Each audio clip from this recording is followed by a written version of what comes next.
Do you wear aftershave, Carl? Normally, aftershave is the sort of thing I let other people buy me. It's like underpants, tea towels, and sort of aftershave and that. Other people buying me. Who's buying you tea towels? My mum. Right, My mum, okay. every time she turns up, she's got Brilla pads and stuff. I've got loads of them. I keep saying to her, I don't need any of this, but she always brings a box full of stuff. Brilla pads, tea towels, underpants. The underpants size hasn't gone up since I was 14. But I can rely on her for that. So do you not have anything in your life which you would think of as being gentlemanly? Do you ever dress smartly? What about suits? I bought one suit that time when you invited me to the BAFTAs. That's the only suit. I wore it for the BAFTAs. I think I wore it for one other thing. I haven't wore it since. I don't feel comfortable. It's not me. But don't you go to a wedding? That'd be a lovely advert, wouldn't it?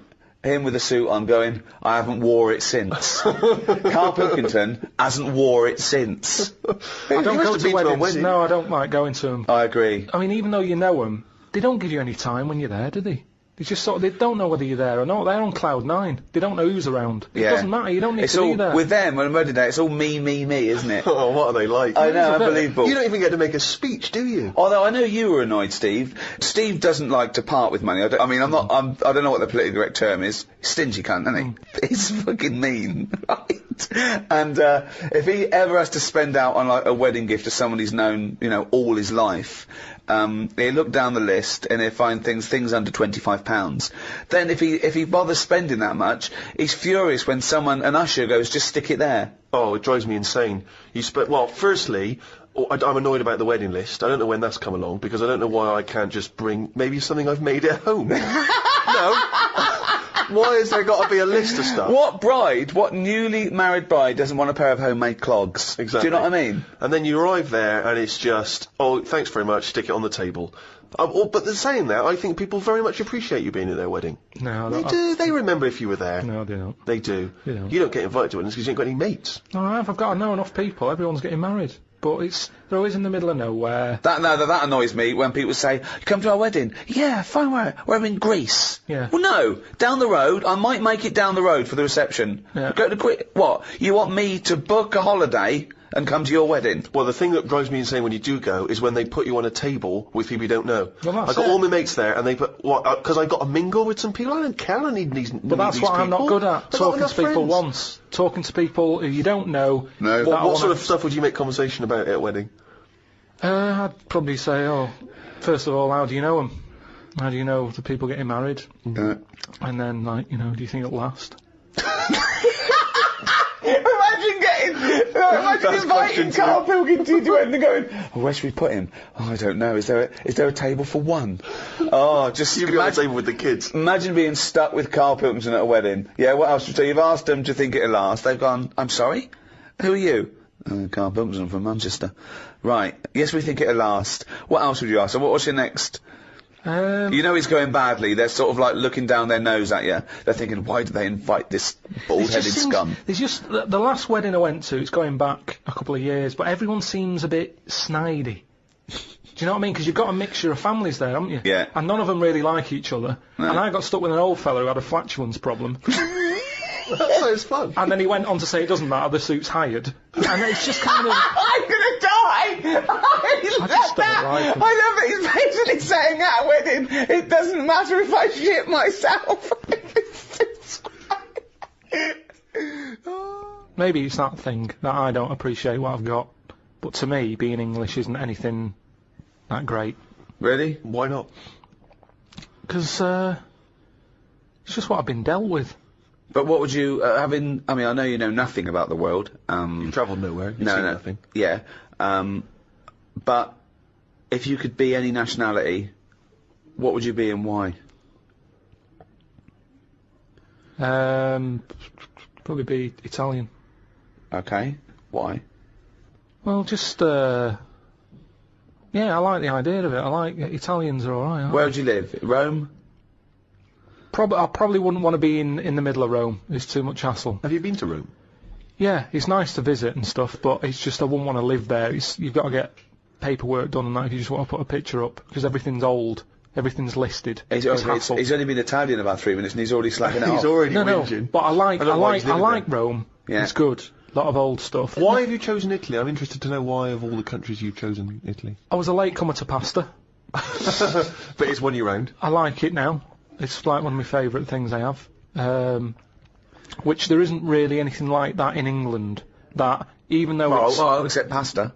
Pasta's almost exactly like it. Yeah, No, but it's not. We've got pasta, haven't It's we? not ours, though, is it? And we don't know how to eat it. What do you mean we don't know how to eat it? We do it all wrong. You stick it up your arse again. Look at me. I know how to fucking eat it. No, but what I mean is, if you saw a proper Italian and they saw what we did to pasta, they would not be happy. What are we doing wrong? Tell me what we're doing wrong Well, I with don't pasta. know that, otherwise we wouldn't be doing it wrong. How do you know we're doing it wrong? I've just heard we do it wrong. It's like how we have the coffee at all the wrong times. I ordered a cappuccino somewhere and the Italian fella said you shouldn't be having that now, it's a breakfast coffee. Yeah, it is, yeah. Before 12 o'clock, Yeah, but I was having it at like 11:15 at night. Oh, It looks wow. like I Well, was that's mental. absurd. How are you going to get to sleep with a lovely cup of coffee? Yeah, that's a Well, good I don't point. sleep anyway, You do shouldn't I? drink coffee anyway at night. There was cappuccino stupid. or No wonder he was frappuccino right to or mocha. Doesn't matter.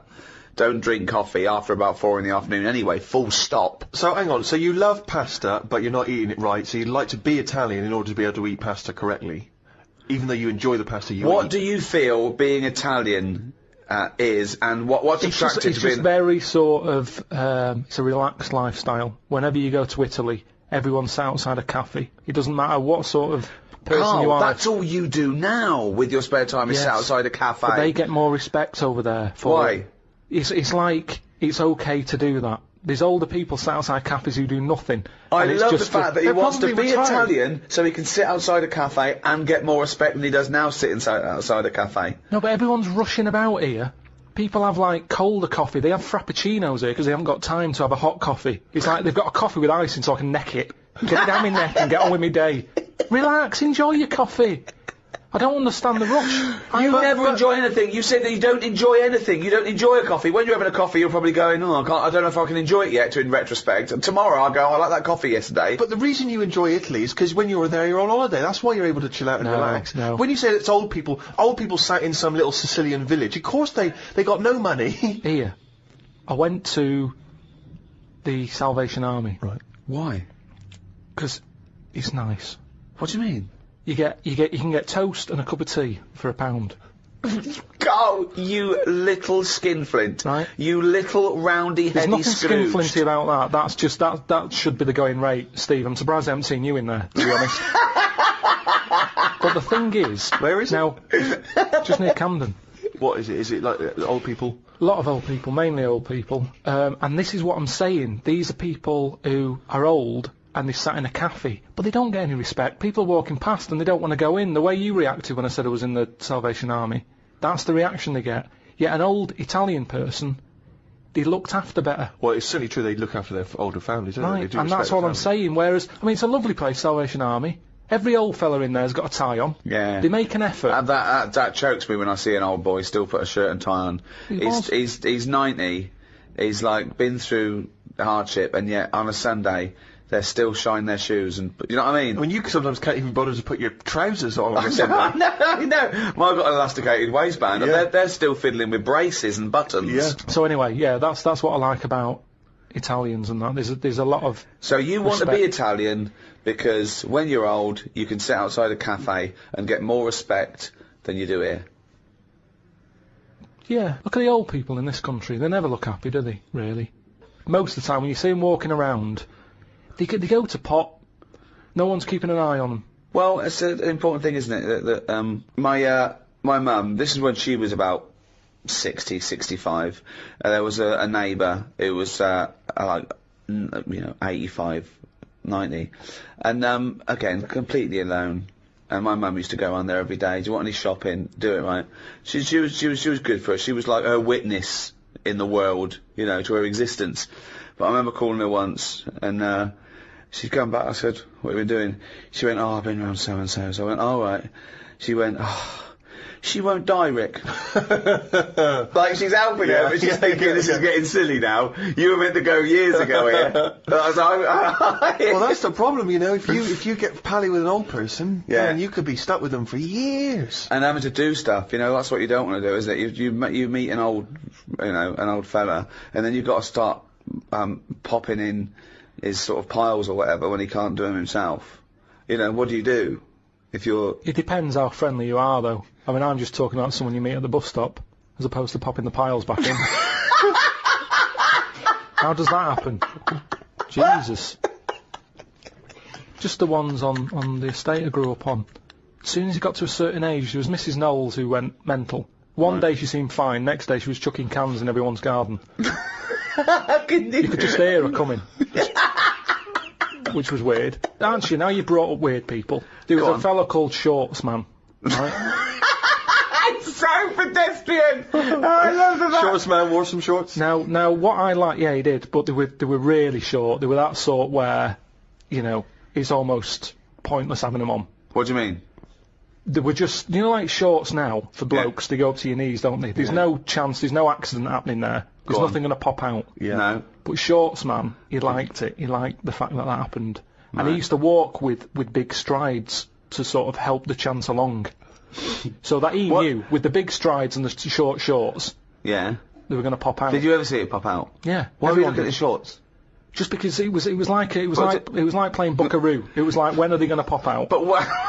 It's just what happened. So, right, but Shorts Man, so he was an exhibitionist, he basically wanted people to see his veg. Yeah, and they were out more than they were in. I mean, they had a tan, right? Now, the thing is, what we like in England, I think we like that. We like local characters. The eccentric. Yeah. Eccentric's that's very British, eccentric, I'm glad I grew up round there with all them people, because they're interesting. Has that got more popular? Yes. Has it? Yeah. There's a lot more people doing it in the streets now. Really? It's not in Hampstead. It still is, you know. When I walk the only person gobbing in Hampstead is me. Jane says, "Don't gob. People are looking." Well, it is. It's your trail that I'm seeing then. It's like a load of sort of washed up jellyfish in London. Just big blobs of it. I mean, I don't know how they're coughing this stuff up. I mean, they shouldn't still be alive. Some of them have, like, organs in them. It's just big lumps of stuff. Talking of the English sense of fair play and war, when the crossbow was invented, a lot of people wouldn't use it. They said it was unchristian. So our soldiers sort of resisted it. So Europeans got this thing that needed no skill, and it was shooting these bolts, and they could reload quick, and versus our bowmen. What do you think of that? What do you think of going, oh, it's cheating, we won't use it, but having a disadvantage? That's honour, isn't it? It's almost like it's okay to kill someone, but with skill. But what's the problem here? What am I meant to be worrying about? Well, you've got bow and arrows. Yeah. They're amazing. They're heavy. They're your arms. They've got trained bowmen. They're skilled. The most skilled sort of marksman soldiers in the country. Someone comes along and goes, "Don't worry about that. Here's a crossbow. Just pop it in, put it back." Deadly. Deadly, quick. Anyone can use it. So now you've got anyone with a crossbow killing people. Women, children. Anyone can use it. So the Europeans, they're going crazy. Oh, William Tell he's shooting apples off heads. Yeah. Right? But we resisted it because we thought it was, you know, unchristian and cheating to kill without skill. What do you think of that?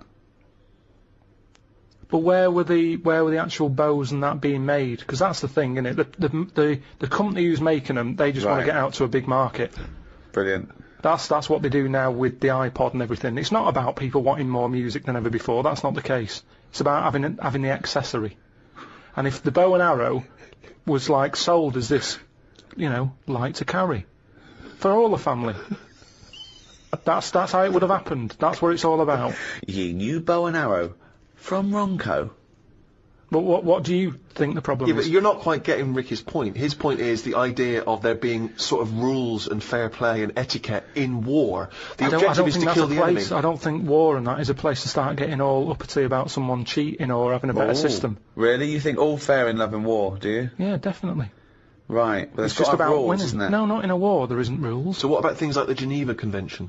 It's the understanding that even if we're entering into a war, theoretically, there's a set of agreed universal rules. It's good for both sides, isn't it? Fair play has got to come into everything. What's extraordinary about the idea of English fair play is, you know, famously the you know, the approach during the First World War, that we would sort of walk up out of the trenches onto no man's land and sort of politely march at a slow, steady pace across towards the enemy. I mean, and then we were just being machine gunned down. I mean, it was absurd. Well, I know we were fodder. It was fodder to use up some of their bullets. I mean, it was crazy. I mean, it's madness, but in a way it's the gentry who are leading us, seeing, you know, the average Tommy as a sort of, as cannon fodder. Of course. And, you know, you've got to realise that most of the people didn't want to be there.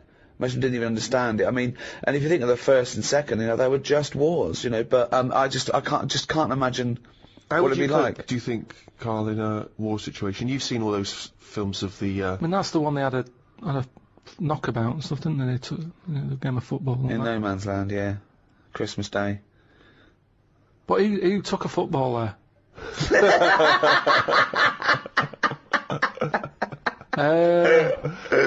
If I was on the front line, I would not be getting out the rule book.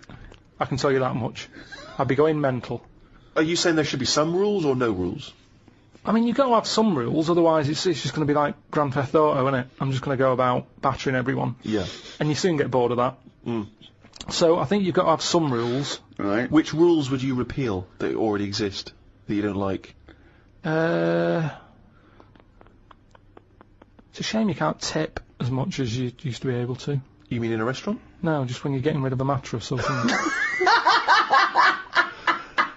So fly tipping, you'd like to see more fly tipping? What do you mean? This is something so personal, he's fed up, he had to take something. No, it's just that they used to put stuff outside the house, and just like, you had mattresses, you had sideboards, sewing machines.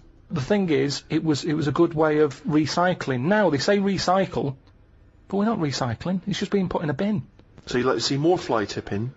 No, not, you see... That's all we need in London, more rubbish. This is the problem, you see. Look what's happened. Look what's happened to what I've said. It's been taken the wrong way. Right. I'm not saying tip. I'm not saying chuck your bin bags out the door and let crisp packets go everywhere. I'm saying if you've got old furniture, you should be allowed to leave it outside your house without the council going, move that, it's dangerous, someone's going to trip over it. Hmm. Well, if they trip over it, you should have been looking where they're going. Well, what if they're blind? Huh? What if they're blind? That's why you don't leave things out in the pavement, because blind people will fall over them and smack their face in. What if a woman with a couple of kids in pushchairs has to go out into the road to get past your piece of junk? And get crushed? No, because I'm leaving it. I'm not leaving it on the pavement. Well, you just said you were. Where are you leaving it? Sort of outside the house. Right. In your front garden. Well, who's going to take it from there? That's just thieving. No, sort of. Just Where are you leaving it? Where are you leaving it, Karl? You haven't established where you're leaving this yet. Because so far, a blind person's fallen over and broken his nose. I've never seen a blind person trip over anything. You've never seen a blind person trip over anything? Definitely not. They're better on the feet than some people, because they're more cautious, aren't they? So make it more fun for them, if anything. Why can't you just have this stuff collected by a second-hand shop, or because send they won't? it to they don't come, charity? Steve. Honestly, they don't. I've called up people and they're saying, yeah, we'll be there in an hour. And I say, right, I'm going to put it out on the street. And are you going to come and get it? Yeah, we'll be there. An hour passes by. They haven't been. Suddenly the council goes past. On the floor, bloodied noses. Then the council say, I call them up, do you want to shift it? Well, we might, but don't know when. Well, it's outside the house now. Well, you can't leave it there. It's your responsibility. You'll have to stay with it. Suddenly I'm wasting time sat outside my house with rubbish that someone else might want. But you're not allowed to leave there because a blind person might come along. What's the dog doing? What do you make of St. George, the patron saint? What's your take on that? Is he the one who killed a dragon? Right. Tell us the story.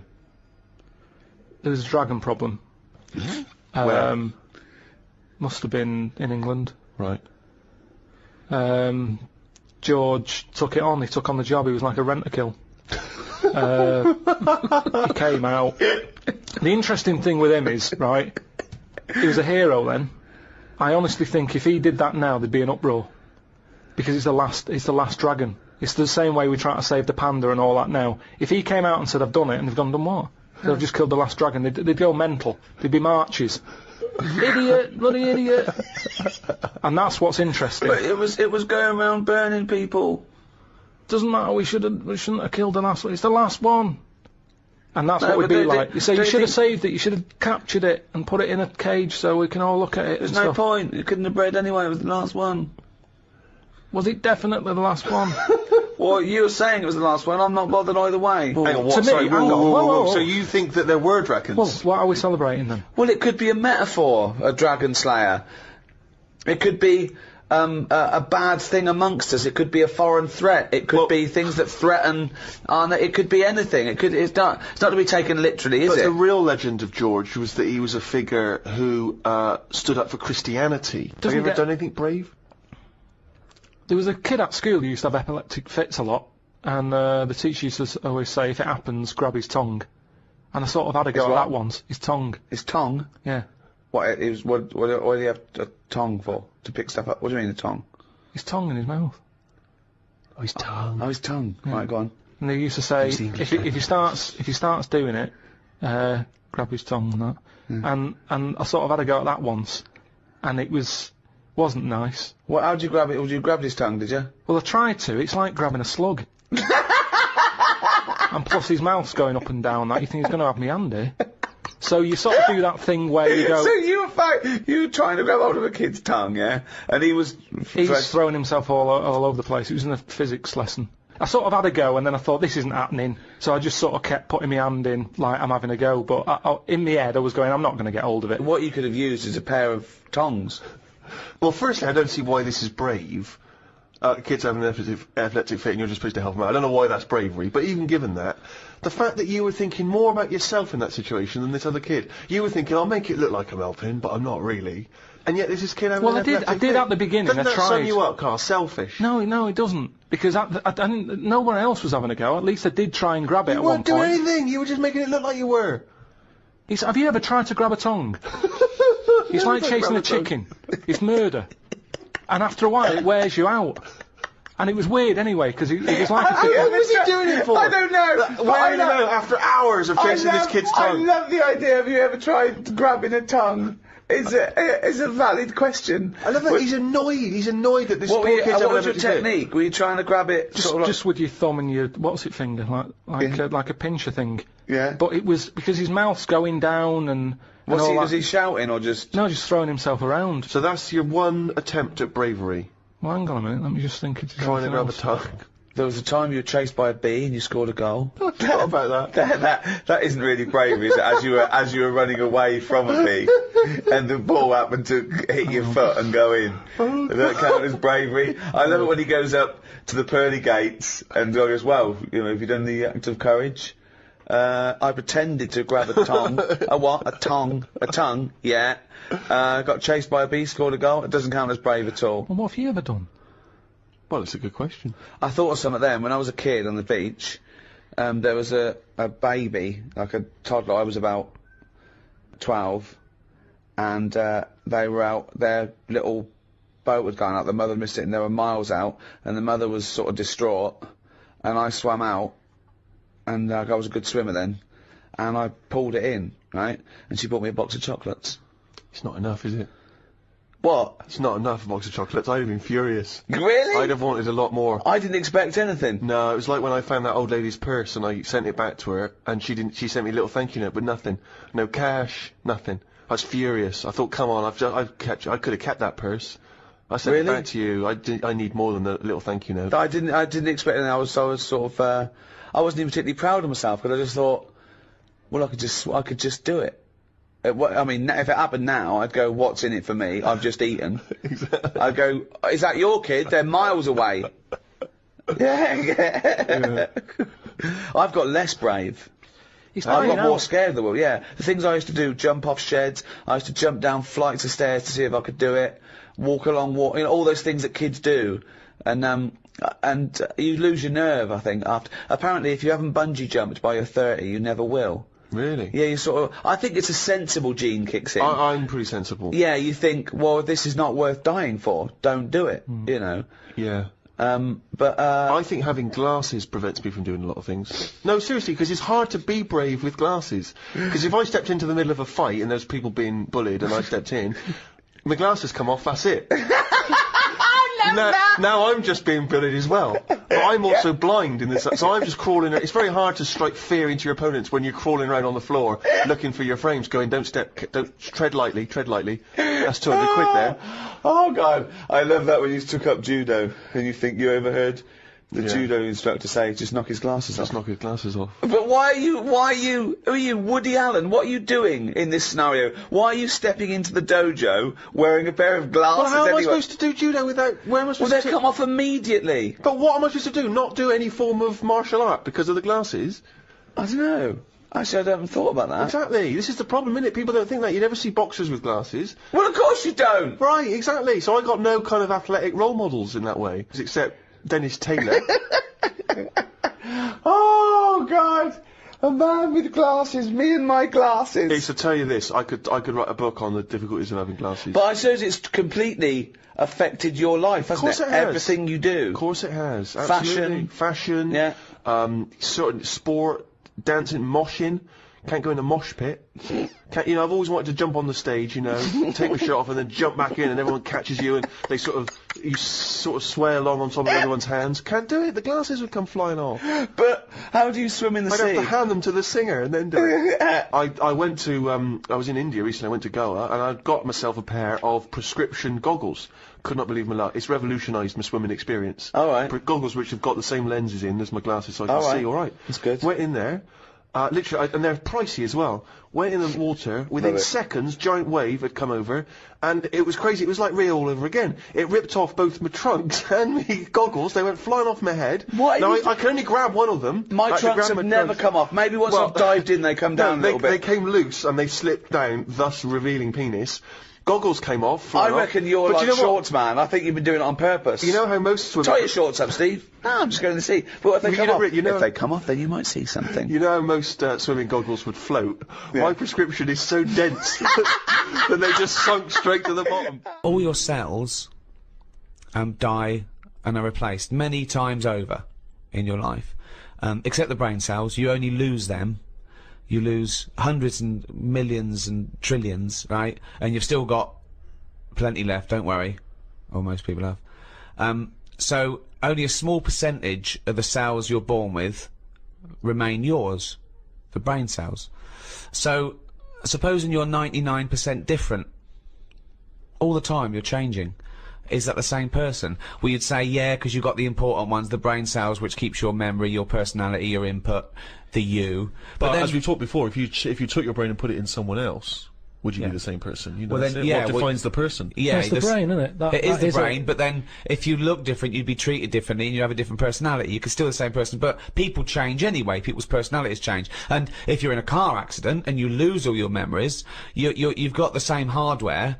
People have had complete personality changes. Particularly, I knew someone who knew someone whose girlfriend was in a terrible accident and she lost a lot of her memory, and so the person she was with, her boyfriend or fiance, she no longer related to them in the same way, and equally he obviously that wasn't the same woman that but was it his fault? Was it his fault? What's that got to do with it? What's that got to do with it? No, was it his fault? Was the accident his fault? What's that got to do with it? Because you would be fed up, wouldn't you? That's a completely different point that he was making. No, it wasn't. He said a woman had an accident. Yeah, but we were talking about, are you the same person? Well, hang on, let's hear what Carl's point is. You said, this woman was in an accident. Yeah. It's terrible, that. It's sad. Yeah. Now, all I'm saying is she went... opinion just popped in there. Terrible, that. Sad. Yeah. She went off him. I'll pass on your condolences. Yeah. She went off the fella. Yeah. All I'm saying is, you're saying, it's because a brain had a knock and went, I'm not into him anymore. But all I'm saying is, if it was his fault who was driving the car and it happened because of him, you would sort of go, yeah, but that's not the point I was making at all. It's not, he wasn't involved, but B, it was because she got a form of amnesia, so she didn't relate to him in the same way because the life they'd spent together, she no longer had a memory of, and equally, when he was talking to her, she was no longer the person that he'd first met. Do you see what I mean? So that's what my point was, not because he was in... Yeah, no, I can understand that. That doesn't surprise me that much, I suppose. At the end of the day, it is what you go through, isn't it? Yeah. You can hark back. You can talk about stuff. Harp back. You can harp back. Is that what a good relationship's based on? If there's a lot of young people out there listening, they're wondering what to look for. I think that's the best thing about getting old, isn't it? You can sit down and do nothing but think about a lot. If you're a baby, you've done now, you're lying there, you can't walk. I can't remember being a baby, and I put that down to it being boring. Because you only remember the good things. You can't remember your birthday! No, it's you remember the good things in life, don't you? I'm quite happy. I can sit down for a good hour or so and just think back and go, that was good. When was the last time you reminisced? Well, my mum and dad have been round, haven't they? So, been reminiscing a lot. Yeah. What were you thinking about? We were just chatting about Tic Tacs. One of the great memories, yeah. The happy memories. No, because you see, here's the thing. You're saying how that woman changed when she had her head caved in. He never said that. What did you? Well, the brain accident. Yeah, brain accident, yeah. The Tic Tacs. Now, I used to love them Yeah. when I was younger. Yeah. My dad got a load of them. What, this year? No, Just no, recently? years ago. Years ago, Like right. years ago when I loved them. I said I love Tic Tacs, me. Yeah. He met one of his mates. You didn't nick him from the sweet shop? No, that's what he you knew do, some mate who could get his hand on a load. Right. And he Thief, must have he was got a thief. he must have got about 30 crates of Tic Tacs. 30 crates of Tic Tacs? Honestly, with like about 24 on each crate. We got them, stuck them in a cupboard under the just in the kitchen in the corner. Yeah. Now, I worked my way through about 6 crates. I was quite happy. In how long? I don't know, in about 2 weeks, 3 weeks or something. Right. And then after that, I'm getting sick of these. Right. Yeah. You were minty fresh, but you were Oh, sick of lovely them. fresh breath. Yeah. Yeah. But I mean, I haven't got that much more to tell you about it. It's just. What do you So Just this, sorry, remember- whoa. Bear in mind, this was something he was recently reminiscing with his parents about.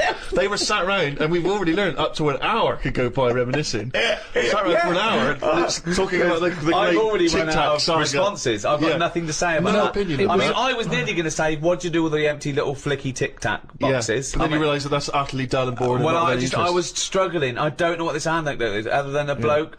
Other than you said your dad, I like Tic Tacs, me. He went, all right, I talked to Albert. Albert, you got Tic Tacs? I've got 30 crates, if that'll do, yeah? Yeah, bring him round. Put him under cupboard. He's got through 12 crates. What's his breath like? Fucking lovely, but he's been sick all over the cunting place. Oh, do you want some more? No, of course we fucking don't. You'll talk about that in a few years' time. Of course we will, for about a fucking hour. No. Then we bring it up in an audio book. But I think that's how we got onto it, because even though I tried to get rid of a load, I used to give them to mates, take them to school, say, have some Tic Tacs. You can have them for free. We used a load in the cat litter tray. No, we you did. didn't. We did. It No, was you just didn't. ways of getting rid of them. Jesus Christ. Sort of freshy smell, isn't it?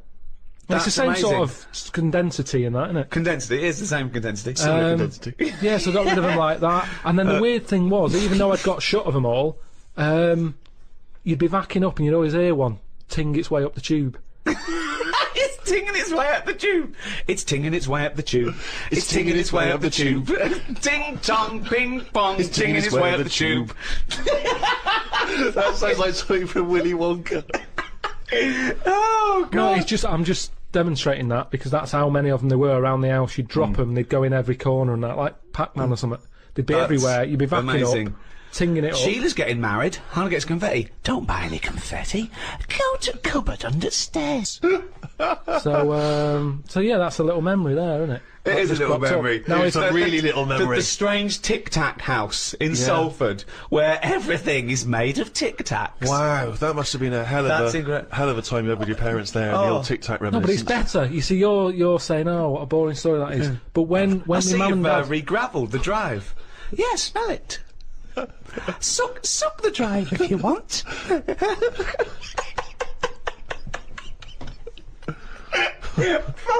no, but it's different. When my mum and dad are there and they can remember that, and they're going, oh yeah, the Tic Tac incidents and stuff.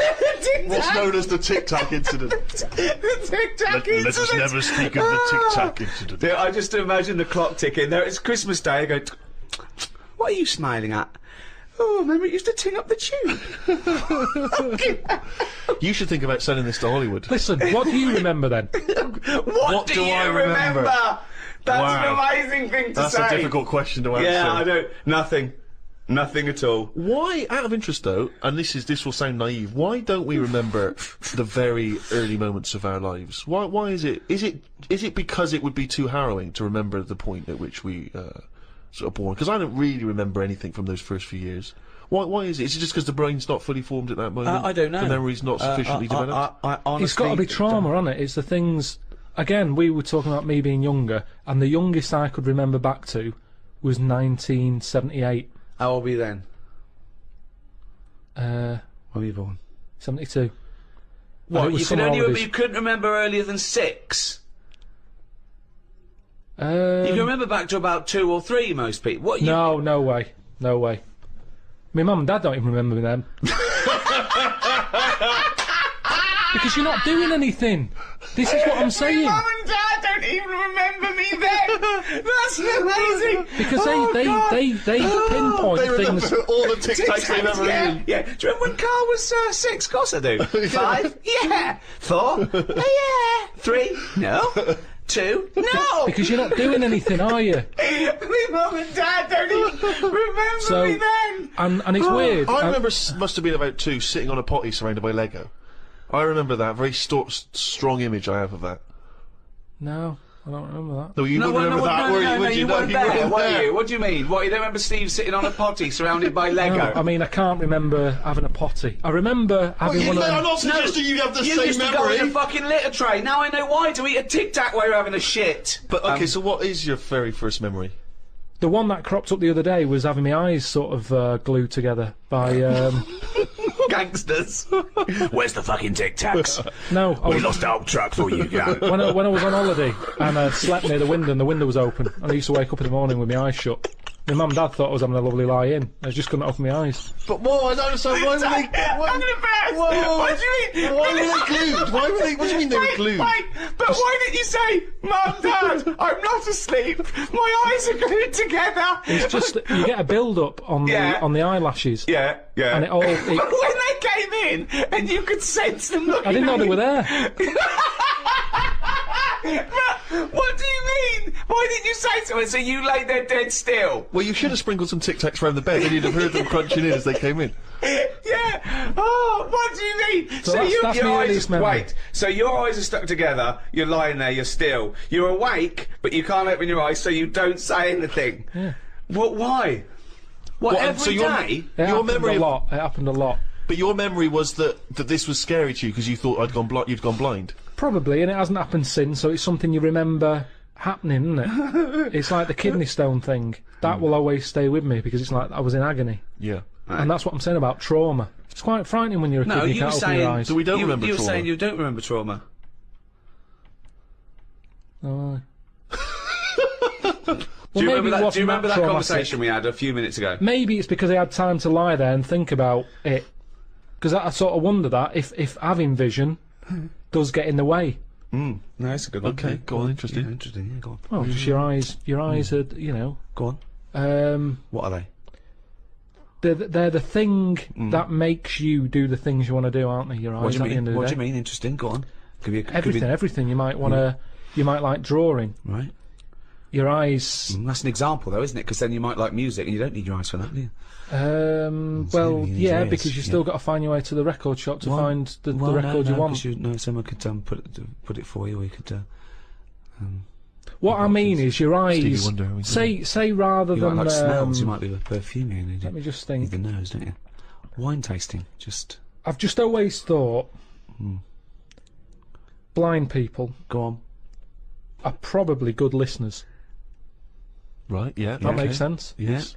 Which means that they'll be more brainy. Possibly. They won't waste their eyes on watching rubbish telly. No. Yeah, sure. Um, But bear in mind, you learn a lot, don't you? Yeah, Just from yeah, what you see, you swings absorb a lot of roundabouts. information from Swings what you see. roundabouts. yeah, but blind people are going to say, right, I'm not going to be defeated here. Right. I'm going to make sure that I still feed my brain with stuff. Right. Whereas if you've got eyes, your eyes can sometimes say, well, don't listen to that intelligent thing there. Yeah. Watch some rubbish on the telly. Yeah. Yeah. Why? Because- Your eyes are saying that, are they? Who are they talking to? Are they? I'm just saying, if you've got eyes, Yeah, they're talking to you. you're more drawn to things Drawn. that keep you... What are you drawn to, though? Keep your eyes, Go on, keep your what are you eyes saying? interested. It's like everything. Right. It picks your food for you. Does it? No, it does. It doesn't. does. Of course it does. That's why they advertise food in a way that look, those adverts on the telly. Look at So- this. This isn't an ordinary pasta. Yeah. It's So yeah, well- you'd eat a nice plastic apple, would you? It looked like an apple. Eat it. presentation is 90% of what goes on now in this world.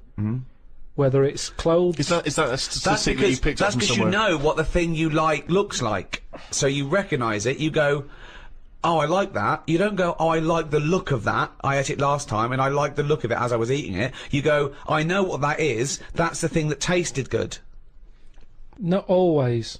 No? I think there's a lot of cakes out there, and I've been conned where my eyes have gone, that looks good. I'll go, can I have one of them? And I get it, and it's just like air with cream on it. But that's There's nothing. There's Are no you furious enjoyment. with your eyes at that point? But Well, you it's a just bit annoying. contradicted your own point. No, I haven't. I've said, my eyes have said this is what you want, Yeah. and I've been disappointed with it. So your eyes shouldn't pick your food then, should they? Really? They shouldn't, No. but they do. What again? The next time you get the eyes go again. Remember Well, that? yeah, I'll sort of go, hang on a minute. You remember last time? This is different. You are the strangest It's man not. There's I not have weird. ever met. There's nothing weird about You that. are the strangest person not. I've ever met. So are It's you not. mistrustful of your eyes? You You don't are. trust anything you see now, you query it, Here's a clearer way of describing it. Go on. Holiday brochure. Right? Your eyes, look at it. Look at this villa here. Look at that, it's got its own pool, close to all the amenities. Get there, my eyes. What have you picked? Because it's not as good. Who's arguing now? Who's angry with your eyes? Were your eyes angry then? No, I was angry. Okay, so your mouth and brain are angry with your eyes? Because, one, my nose has kicked in. I'm next to the bins. Right, okay. You couldn't see that in the brochure. The eyes couldn't see that. That's true. The bottle banks again. They're close by. My ears are going, what's the racket? Yeah. My eyes are going, sorry. What? Your eyes are saying sorry? I'm just saying, you can't trust your The eyes. I I don't really love this. care. I'm surprised they felt guilt. I love the fact that his sense of human biology is based on the numbskulls. I don't know why you must pick stuff based on what your eyes thought initially. Well, it depends. But Carl, they're not detached in this separate way. They're not different operatives, all with different agendas. It's all connected. There should be. If I look at a picture in a brochure, a magazine, and I think, oh, that looks nice, my brain instantly says, be careful though, because that's a publicity tool in order to try and sell me this particular deal. Chances are it doesn't look exactly in real life like it does in the brochure. I'm instantly thinking that. I'm not going, hey, I'll book that. And then 2 weeks later I get there, I can't believe I'm fucking disappointed. Ears, what do you make of it? Well, I'm livid because I can hear some fucking racket. All I'm saying is you don't see that many disappointed blind people. You don't see they're that not many disappointed blind people. They're not let down that much. They're not let down. Spurious. You've got no information for that, no evidence for that at all. You've just made that You up. don't see many disappointed blind people. I went to, what's the name? Harley Street. I went for a checkup. And, like a medical. Posh, you know Harley Street, it's like, it's the top doctors, isn't it? I've never been before. yeah. All posh buildings and that. Went up to the counter. I said, here, see the doctor. They said, name, yeah. Give us 10 minutes, go and wait in the waiting room. Dead posh waiting room. Dead fancy. Big leather furniture and that. Yep.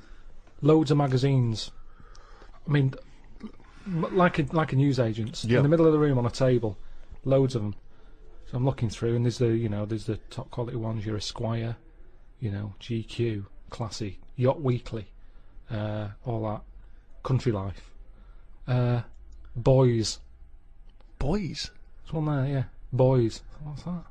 Right, lifted up like the one on top of it, and it's like Boys with a Z.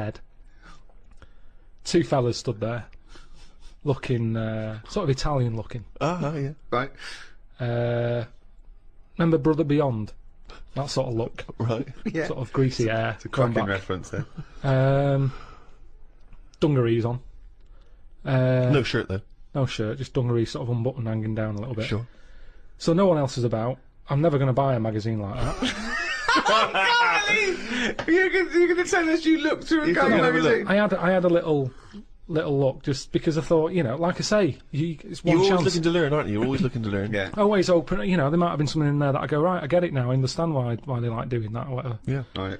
So she said I was going to, 10-minute wait, I can have a quick flick through. Picked it up, had a look.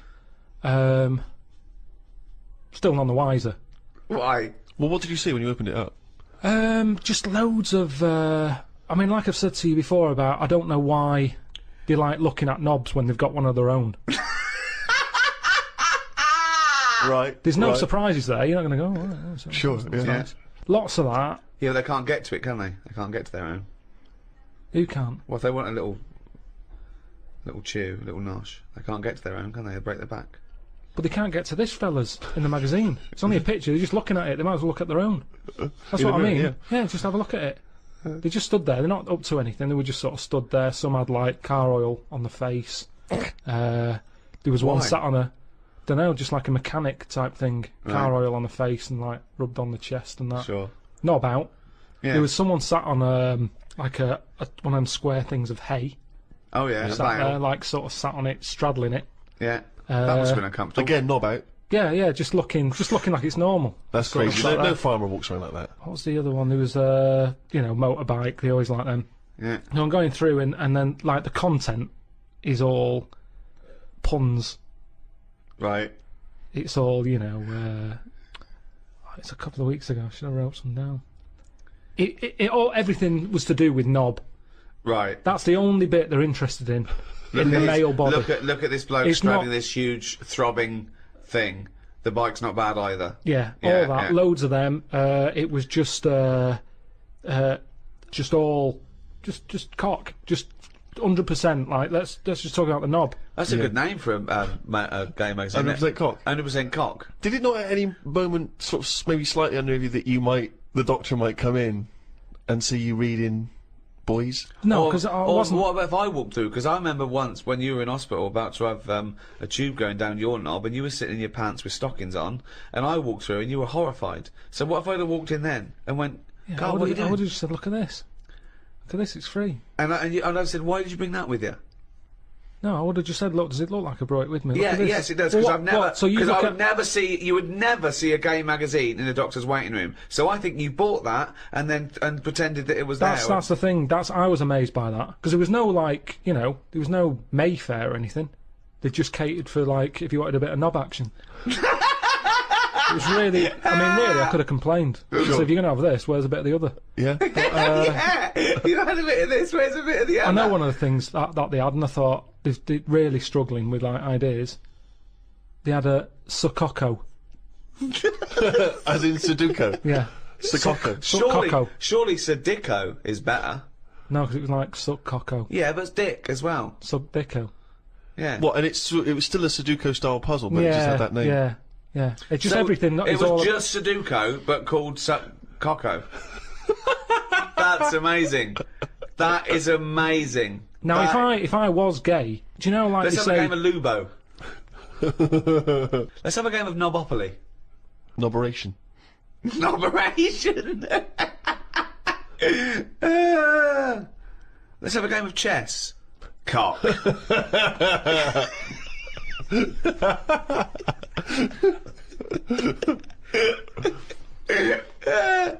Let's have a game of fuckaroo. Well, that works for either sex. Yeah, that's true. That's how we spend our Okay then. Christmases. Fuck a poo. Oh god. Oh god.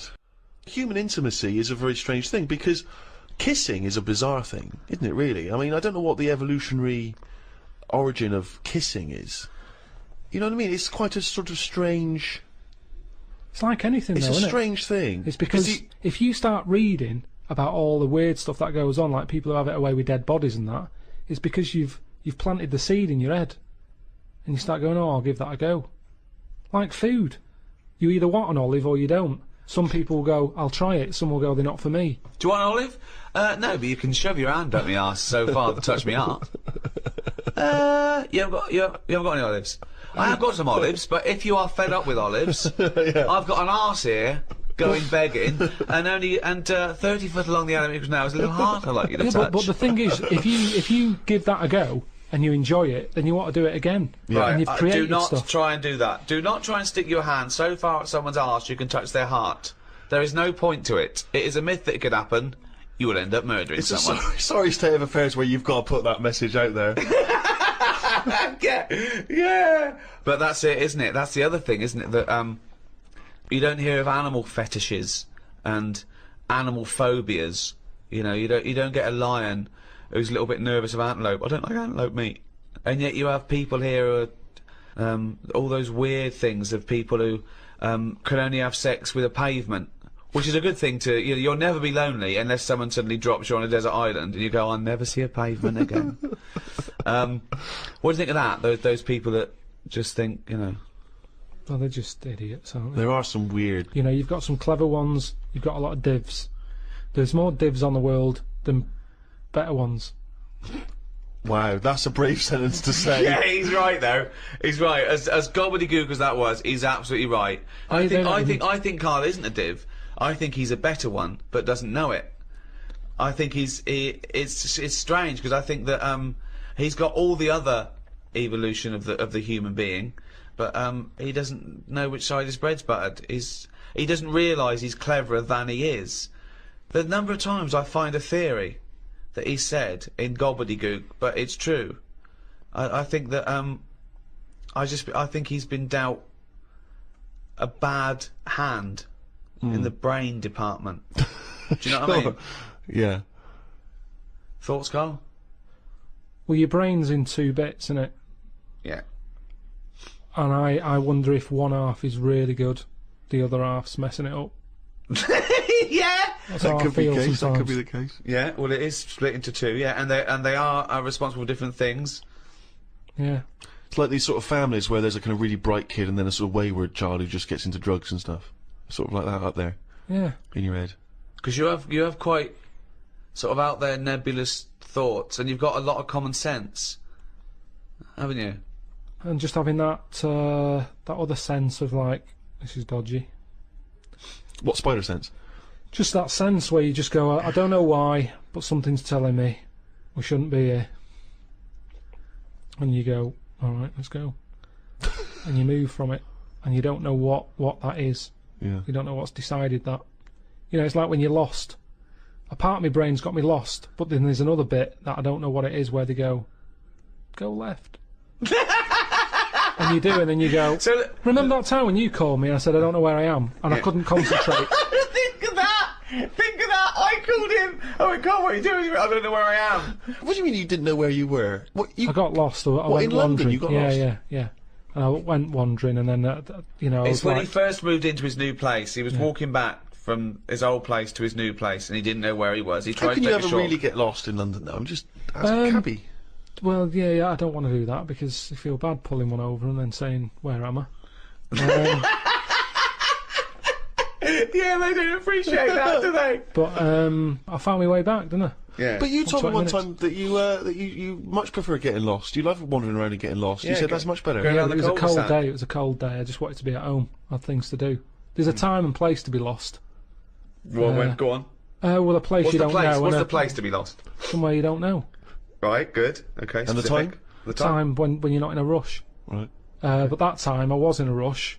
And I was And- cold. So a typical argument in your head is what? I'm lost. I'll do one side of the brain. You do the other side of the brain. Okay, in your head. Okay. Carl, What? this isn't where we should be. You want to go home, didn't you? This isn't your house, because it's a field. You live in a house, don't you? Why are we standing in a field? This isn't your house. You're meant to go home, but you've walked into a field.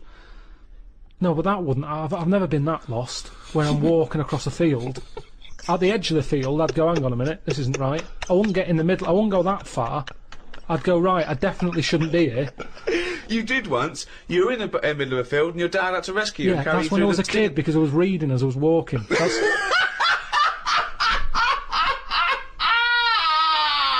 And he never read again.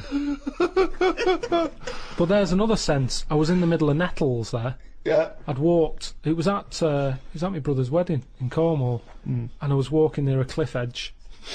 Reading a book. And okay, so okay. Walking. Carl, I know you're enjoying this book. Can I have a word with you? Just look past the book a minute. It's a big drop. Yeah. Well, that's what happened, and then Right. that's when my other senses went, hang on a minute, I'm being stung. Load of nettles and stuff. And I just had to wait there for ages until my dad sort of thought, where's Carl? I was there for about an hour and a half. He's read a book.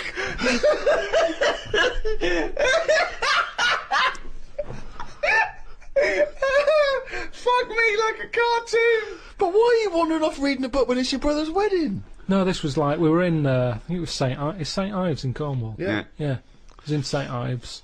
And, just, you know, it was a nice day and that. There was no telly in the place. It was a horrible house. It was haunted, actually. No, honestly. No, not honestly. It wasn't haunted. There's no such thing as ghosts. So, It's the so you saying honestly it was haunted means fuck all. It's the weirdest place and weirdest sensation I've ever had. I spoke to a woman called Mrs. Battersby, Right. who sat on my bed keeping me up all night. My mum came up, she said, you look shattered. I said, yeah, I haven't had a kip all night. She said, why? I said, I've been talking to Mrs. Battersby. She said, who's that? I said, no, some old woman. Now, I can't remember it now, but that's what I did then.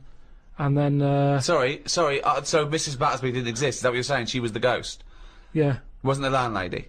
No, there's no landlady. It's a big house, about 12 bedrooms in it. Right. Dead cheap to stay there because it was a wreck. My Were mum you and dad ill? went out Were you one ill? night. Did you have flu at the No, time? I had nothing like that. I just... So you were sitting up, but you were awake, and you were having a conversation with Mrs. Battersby. What did she look like? I can't remember. I can't even remember having the chat now. Right, But so- at the time, I was like, oh, she just doesn't shut up.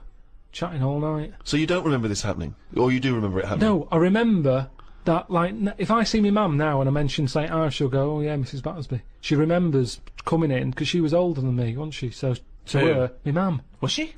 How old was Mrs. Battersby? She was older than both She of you. was old, because I'm calling her Mrs. Battersby. If she was my age, I'd probably say, oh, it's Susan or whatever. Right, sure, You Miss call older Miss people Battersby. by the surname, don't you? Yeah. Anyway, so she kept me How up old all were you? night. Don't know, I'm thinking of pictures at the wedding. Why do you have to go through other things to just have a memory? How old do you reckon you were? I don't understand why you haven't got direct access to your memories. How old do you reckon you were? Your mum was older, though, yeah? You must have a vague idea of when this I'm event thinking was. about it now, I'm thinking. I'm Okay. picturing a picture of myself at this wedding. Okay. And how old are you? What are you doing? How tall were I'd say I you? look about... How were you? I'd say I look about 7 or 8, looking at the picture. Right, okay. Yeah. Right, okay. So Mrs. Battersby is chatting away to you. You don't remember what she said, but you do remember having the conversation. No, he doesn't remember it I at don't all. remember the chat now. Well, then So- why are you telling? It's You not must your remember it memory. because you're telling us about It's not it. your Because it's a memory. memory, my mum's reminded me of it. Yeah, but all it says is, this is so far removed. This is hearsay that your mum said you spoke to a ghost once, and you don't even remember the ghost. Mrs. Battersby. No, Yeah, you no, but remember you the don't name remember only because her. your mum reminded you of In a it. court of law, if there was a ghost court, they go hearsay, thrown out of court. Right. You yeah. don't have a memory of Mrs. No, Battersby. look, I know that when I was a kid, Yeah. I ate a beetle. I ate a beetle because I thought it was licorice. Now, I can't remember that now. You can't remember that, but you know it happened because your mother told you it happened. Exactly. Right. But the fundamental thing is that we can believe we can believe you ate a beetle, right? Because that is something that could happen in real life. But- what we're questioning is that you spoke to a ghost. I thought it was licorice. What sort of beetle was it? Just one of them standard beetles, just a little black shiny one. Thing is, right, a couple of years ago, we were in the Ivy, and the food came, and there's a big blob of wasabi, right? It was like called an Oriental hors d'oeuvre, right? And I looked over at Carl, and he started going, drinking water. I said, what have you done? He said, I heard that. I said, that was a blob of wasabi. He said, I thought it was one mushy pea. That's a classy restaurant. They're serving one mushy pea. Well, they do that, don't they? Wow. Small portions. It's all trendy, isn't it? I love the fact that it's exactly the same thing. They've swapped beetle for wasabi Yeah. and licorice for pea. You see things, you see something, you It's a think... good job you remembered that anecdote, though, because he doesn't.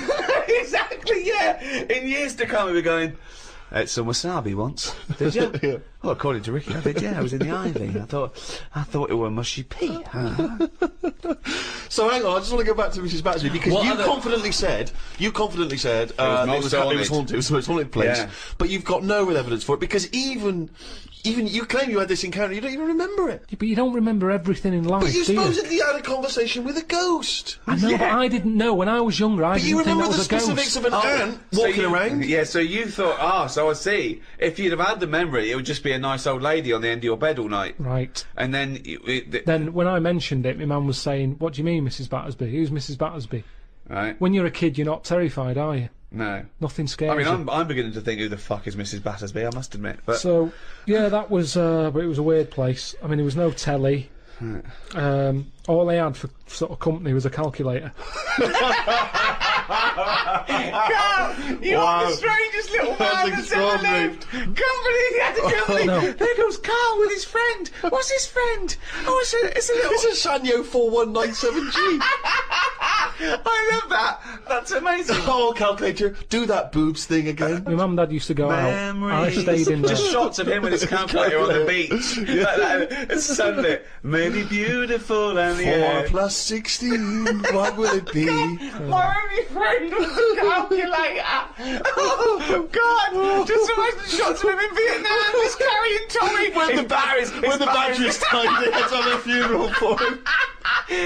His barrels roll over the floor. Oh, fucking hell. how the company was a calculator. Before I used to knock around with a brick. Oh, fuck me. What have you done? Is that all you've done this summer? Bong. Trouble in the Middle East. Bong. 2 new flies found. Ladybird climbs up arm. They were found in the UK and they were found close to each other. Maybe this happened because they were different than the other flies and weren't expected to hang about together, so that's why they knocked about with each other. That would happen, wouldn't it? What do you mean? There's 2 new flies. What do you mean? Does it mean there are 2 new flies that are a different species? Yeah, 2 new species, and they found them close to each other, right? Yeah, and but they didn't mean there was one of each. No. Yeah, they did. They found 2 different ones. No. No, they have. Seriously, I know that. That's right. That's a fact. So you've got, like, I don't know the names of them. They give them odd names, don't they? Well, say Yeah. you call it A and fly B, right? Yeah. Fly A, I don't know, say that's orange. This is just... B, Fly yeah. no, This is but- painful. No, but This I'm is just making it painful. easier But for Fly B you. wears a Okay. little hat. He's got a little hat. Alright, yeah, fine. Now, they found the orange one. I went, look at this over here. This is a bit weird. And they've gone, oh, that's a new species. Log it, whatever. And then the other one went, oh, keep your pen handy. Look at this one, it's got a hat on. So then they found them both within the same distance.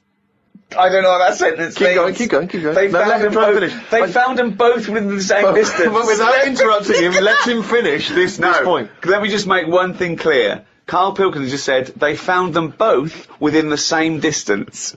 Think of that! Don't know what it means, but go on, let him finish this point. So what I mean is, they weren't knocking about with other normal houseflies because they were probably sort of going, oh, he's a bit weird. Leave it. Yet, because the other one was also odd, they're hanging about with each other. Don't you understand that? Why is that such an odd concept? Because you think of it as like 2 little new kids in school. Yeah. They find out they're both new and they've got something in common. They're both goths, so they start hanging out together. Yeah. And this was on the news, was it? Yeah, just on the radio, yeah. I know if I looked into that story, it would be 90% wrong. Bit tired today because didn't get to sleep as early as I wanted due to a moth getting in the bedroom. Fuck me! I got it in a glass and looked at it for a bit and then let it go because Suzanne wanted to go to sleep. Looked up some interesting news. Some people dug up an old body in Ireland. Turns out it's well old and was here when dinosaurs were here. The really weird bit is it had hair gel in its hair. Right, what is it? Fella, Well, no, it wasn't around when dinosaurs were here then. just a bit after. Right, fine. A lot after, yeah, go on. I think any hominid, anything that could even be linked to anything that may become man, is only about 1 million years old, and I think Homo sapien is probably only about 150,000 years old. Dinosaurs are about 150 million to 250 million. Yeah, no, it's not the age bit, that's amazing. It's the fact of, there's a fella, won't have even had shoes on his feet, Right. and yet he was worried about his hairstyle. Right, well that's definitely not true either. This is unbelievable. Well, there was a man on the radio doing poetry, says Karl in his diary. I thought I'd have a go at doing a poem about today. Not really. Steve, I'm a little bit queasy. He hasn't really written a poem. He's written a small poem. No, he hasn't really. Yes. If moths had eyes... Fuck me! Let me read the poem, okay? Oh, fuck. You wouldn't interrupt T.S. Eliot. Okay. Oh, okay.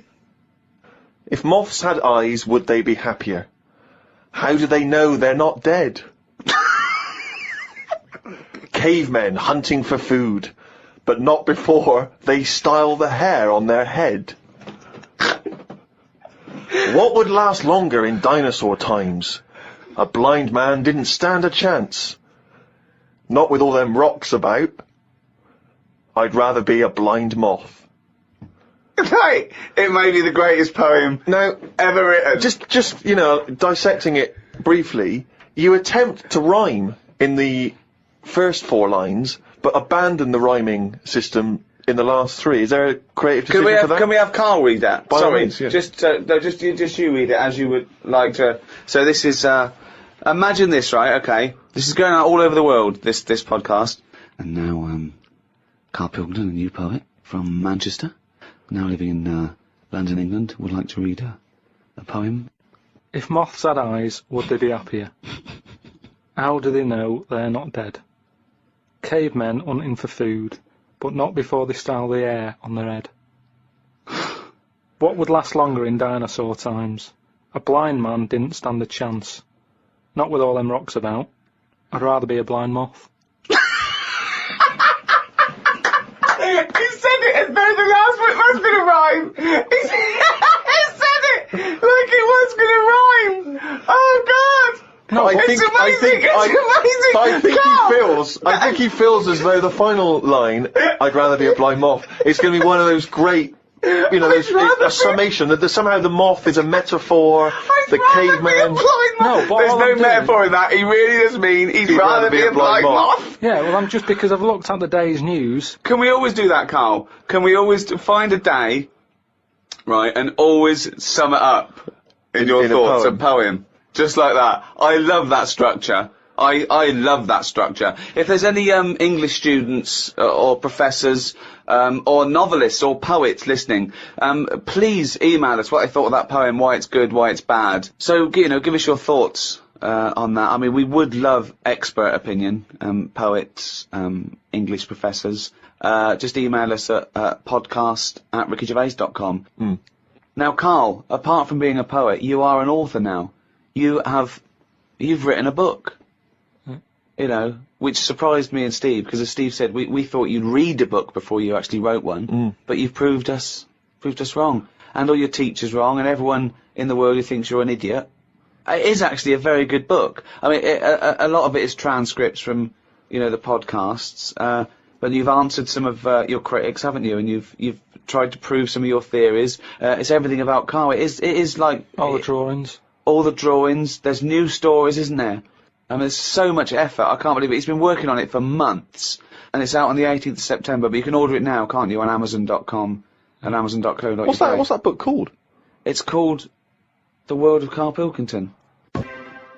Well, thanks very much. Goodbye from me, Ricky Gervais. Goodbye from Stephen Merchant. Goodbye.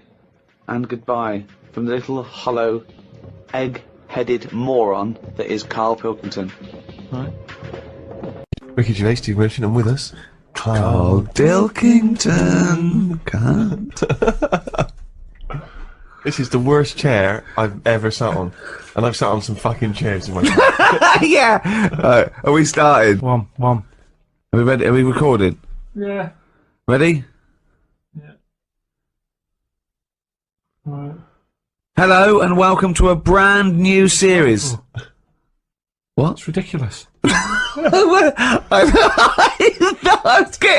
was getting it all fired up. Excited and motivated. What are you talking about? One. Just seems a bit loud, that. Well, you should have sorted that out. Look at that. Look at this, Karl. This is a shambles, mate. This is a... People have paid good money for this. Karl, are we ready now? Yeah. Well, come back here then. We're doing a podcast, you dopey bald twat. What are you doing? Right, go on. We'll just have to Those go lo- with it. What are you up to? Fucking Davros. Hello? Yeah. I'll just sit like that. Right, okay, ready? So it was your problem. Oh, Jesus. Just this carpet. Right, ready? Yeah. Hello, welcome to a brand new series of The Ricky Gervais Show with me, Ricky Gervais. Hello.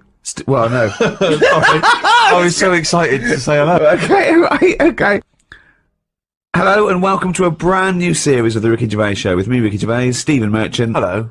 And the little round-headed shaven chimp that is Karl Pilkington. Alright.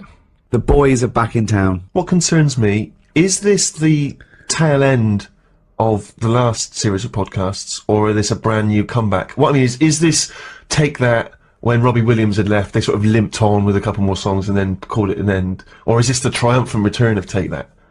This is, I mean, no, I think we're like a great rock group who's just been away for a couple of years doing their fifth album. Right. Is it the fifth? The What is mediocre it? fifth album. Yeah. We've done, hold on, 1, 2, 3 series. We did the specials, which is like a 4th series. Yeah, this is like the 5th series. Here it is, the 5th series of podcasts. Although we can't call it podcasts because they're audiobooks, because we're charging for them. We're not even going to give them away free first, then charge for them, because in the past we've given them away free. Oh, and then we put them on iTunes, the back catalogue. You can buy them if you missed out on the last year when they were free for a year.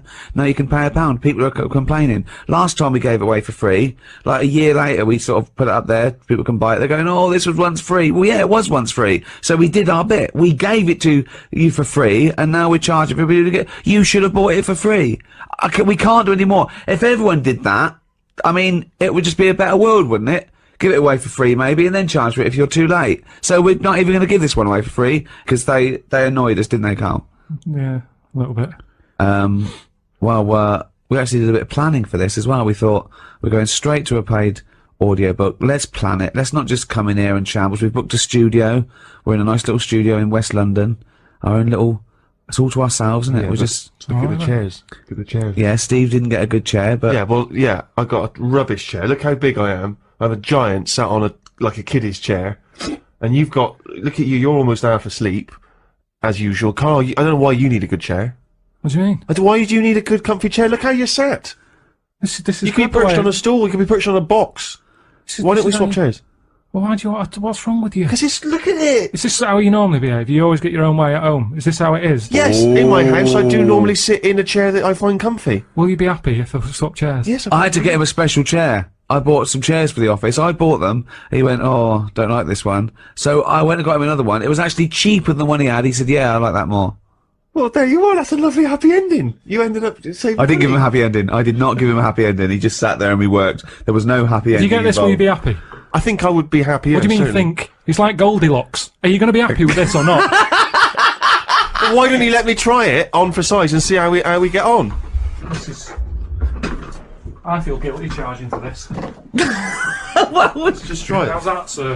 Is that okay? That's a nice chair, actually. well, you're going to move the That's a chair, so lovely you're going to comfy sit... Hold on, it's the whole dynamic. No, I'm going to move the chair. Don't Yeah, worry. you got to... You can't... It's got to be me and Steve one side and the little round twonk the other. There you go. Right, okay, we're going to start any minute now. We had a little cup of coffee. There's some Kit Kat in the fridge, isn't there? Right. We thought we'd feed Carl a little Kit Kat later, because he's like, he's there, he's sort of pressing the buttons, he's keeping an eye on the computer and everything, and he's like a doctor. A doctor doesn't swab his own forehead, so what I'll do is I'll get a little Kit Kat later, I'll dunk it in Carl's tea, and then I'll feed him a little Kit Kat. Look forward to that.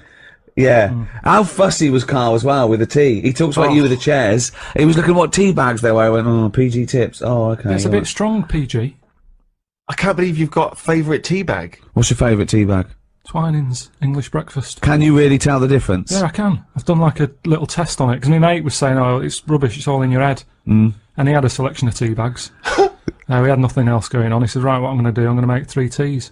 And he used Tetley, PG, Twinings. Straight away I got the Twinings, straight away. Party time. Yeah. Party time in the Pilkington household. Oh, man alive. Oh, when was this? How old were you?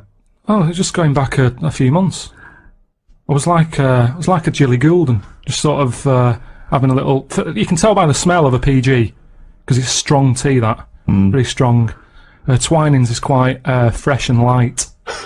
Tetley was just the one in the middle. Can they get their money back? If they have paid for this, can they get their money back and I just like my money back. illegally download it with the This people isn't that... for the thing, is it? We're just having a chat.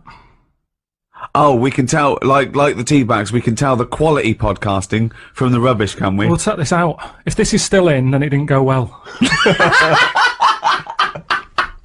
Right then. So let's start now. Let's start. Let's Right. concentrate. So, episode 1, I thought what we'd do, is maybe go over some of the things that have happened since we met, as it's the final series. We met in about 2002. I thought we could think of how the world's changed in those 7 years. 7 years.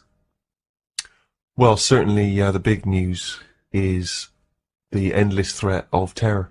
Terror, the war on terror, that had kicked in when we met Carl all those years ago. When I walked into that room, we were given this little, what I at first I thought was a little slack-jawed gimp sort of techno kid. It turned out that he wasn't very technical either. Didn't even have that. No, didn't even have that, just a gimp. And he opened his mouth and we thought, we've struck gold here.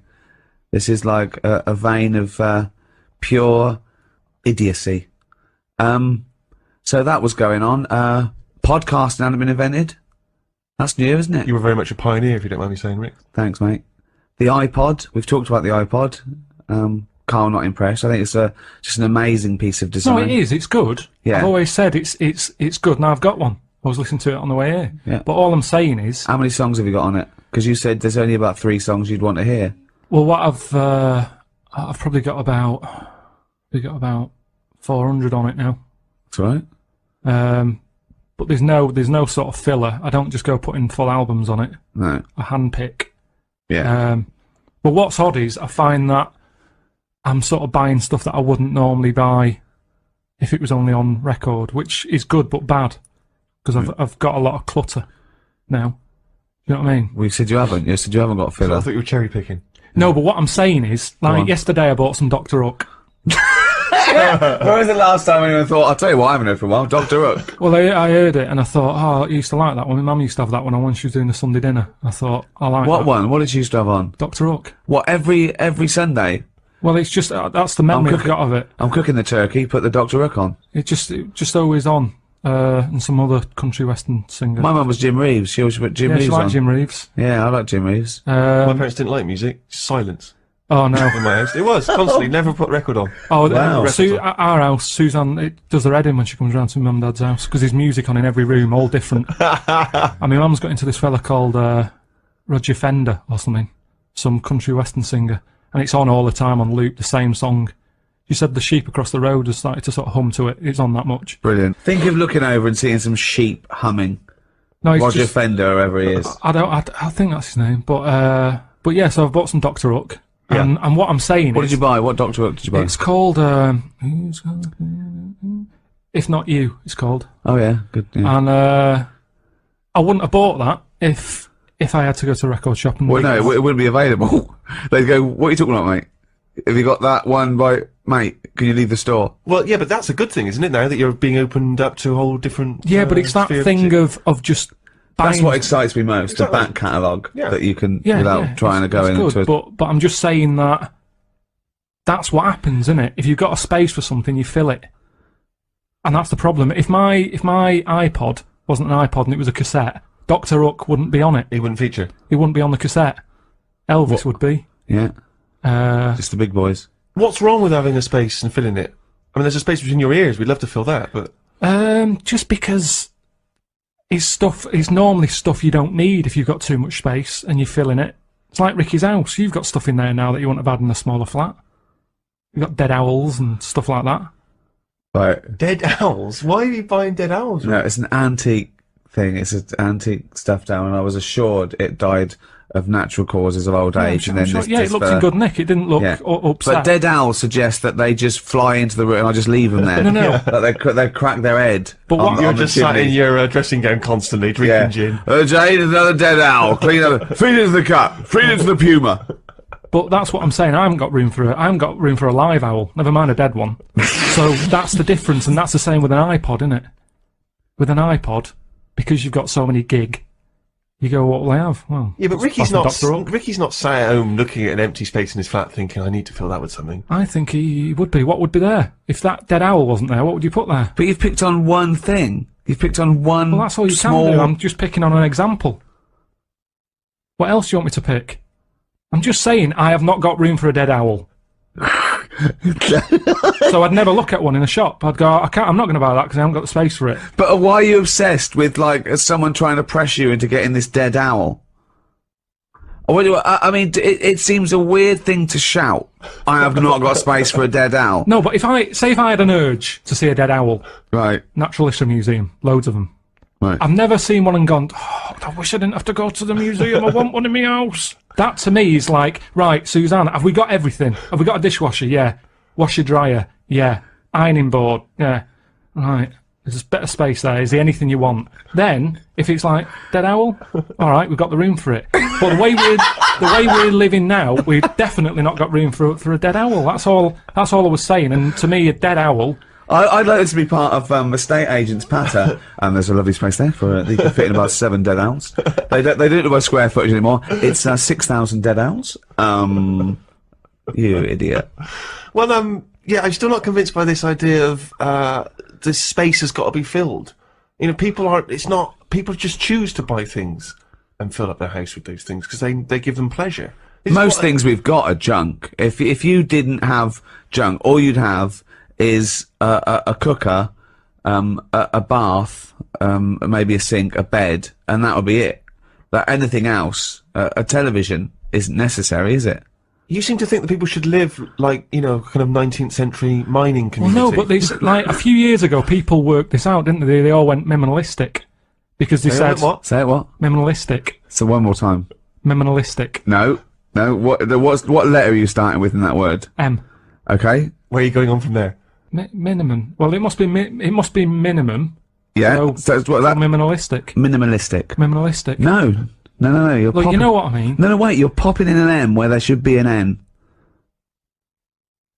Minimalistic. You put in two M's when there should be one M, right? Minimalistic. Minimalistic. Yes! Wow! Woo! Right. Well, thanks for listening, everyone. That's the end of the first episode. It's gone well. So anyway, a couple of years back, everyone went. Yeah, that was minimalistic. the trend, wasn't it? But we've gone back to being Clutteristic. The way I live, like I've said to you before, it's the old 3-month rule. If something's not used over 3 months, chuck it out 'cause it's not needed. So suitcases. What's the that? Yeah. Suitcase. No, he uses a suitcase every 2 weeks. He's off all the time. He's off on holiday, yeah. Most stuff. Most stuff like clothes. What, if you don't wear a piece of clothing within 3 months, it's gone? Well, why haven't I wore it in 3 months? Well, because maybe it's a suit or a tuxedo and you've not been to any fancy balls. I don't have any clothes like that. I wear the same things anyway. I throw clothes away every 3 months because I get too fat for them. So, you know. But it does seem to me the way you talk, it's like you want to live, as I say, like some kind of 19th century pauper with a big tin bath in the lounge in the one room in your house and all the family bathe in it. And yet you wouldn't be happy with that, would you? Maybe. Well, I've told you before about that's something I said when I was younger. What did you say? When I was younger, I think I was having a bath or something, and I said to my mum, "Oh, remember when I was in like that tin bath in front of the fire?" She went, "What?"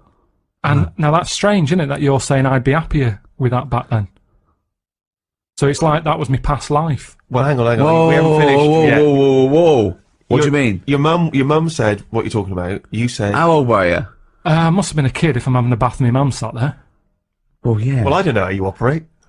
I assume you were, but how old? Must have had time to have a bath. As you get older, you don't have as much time, do you? So I'd say 5.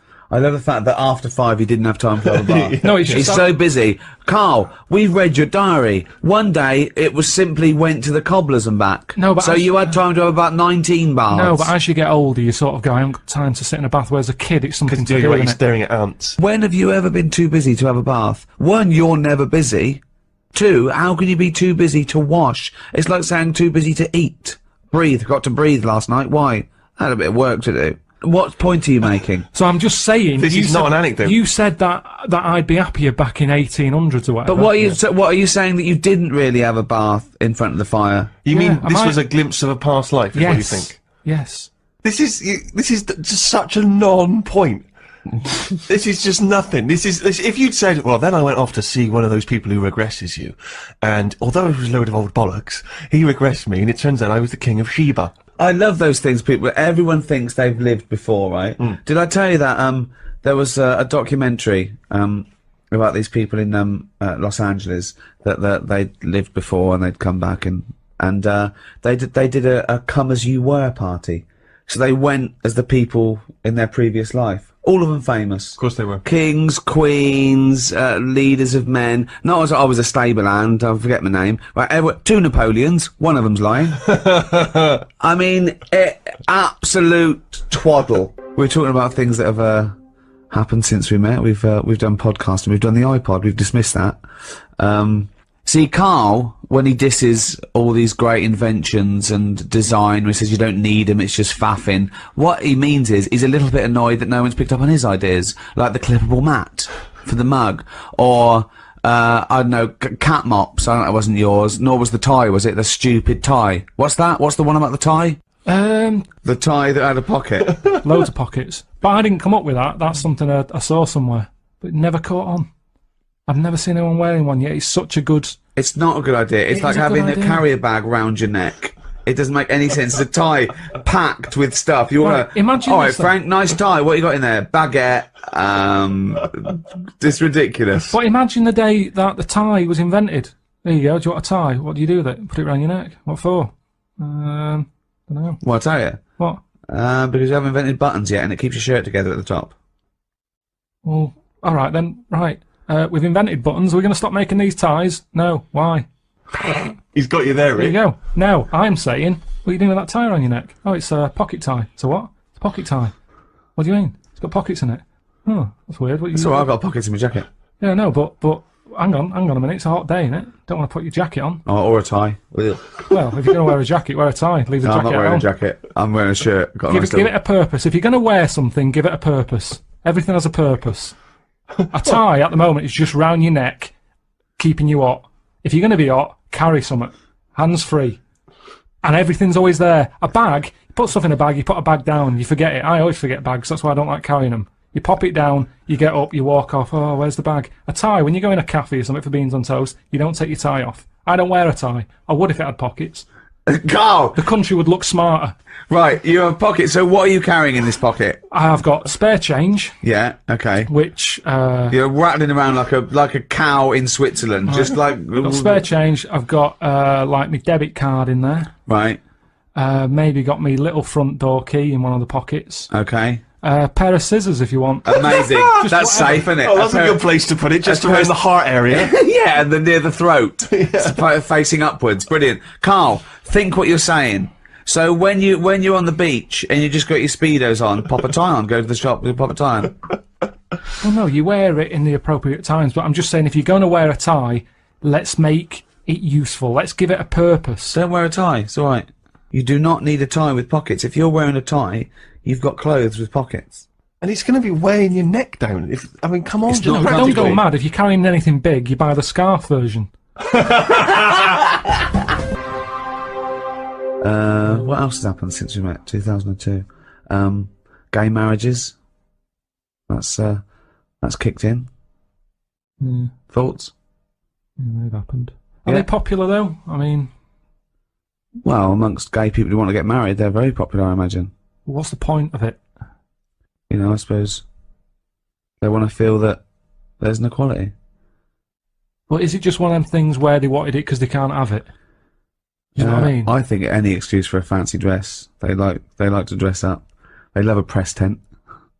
See, I just don't understand. I mean, whose name do they use? Whose surname do they go with? I don't know. There's a problem. Just creating problems. I always say that. Any problem solved is a new problem made. Gobbledygook. Always said Any that. problem solved is a new problem made. Yeah. Like I said that time when I was in hospital, and, you know, I remember in the 80s everyone was going, oh, there's not enough hospital beds and all that. When I was in hospital with, kidney stones. Yeah. Loads of beds, not enough pillars. So that's the way it works. It's sorted out the bed problem. They give me a bed at night. I was going, I haven't got a pillar. They had to go off and get one. They brought it back. It was still warm Oh, that has been brilliant. under a dead head. So that's what I'm saying. It's kind of like you get all the beds. New problem. Where's the pillars? Don't solve problems. Don't solve problems. Brilliant. What do you make of the this big problem in the church not wanting gay people to be priests? Does that concern you? No. No. It's a problem if you're gay, and it's a problem if you go to church and you don't like gays, but I don't go to church, and I'm not gay. There's certain problems that just go over your head. If you were gay, Carl, what would you do? Well, I do what all gays do, I suppose. What's that? Whatever it is they do. I'm just saying... Well, you're going to just say, what if you well, didn't? I'm not gay, so I don't know. So, getting gay marriage, would you ever go through with that? What if I was gay? Well, It's hard to answer, isn't it? How can I answer it if I'm not gay? I don't know what I'd do. Well, no, I might no, not okay. look like this. I'd look totally different if I was gay. Why? Even though it's me mum's and me dad's jizz or whatever, I'd look different because gays do. You make more of an effort. Look at me. I won't survive as a gay man. Maybe that's why I'm not one. right, Carl, I'm going to give you a scenario though, okay? I'm going to test. Would you rather? So you're not gay, okay? This is the real you, right?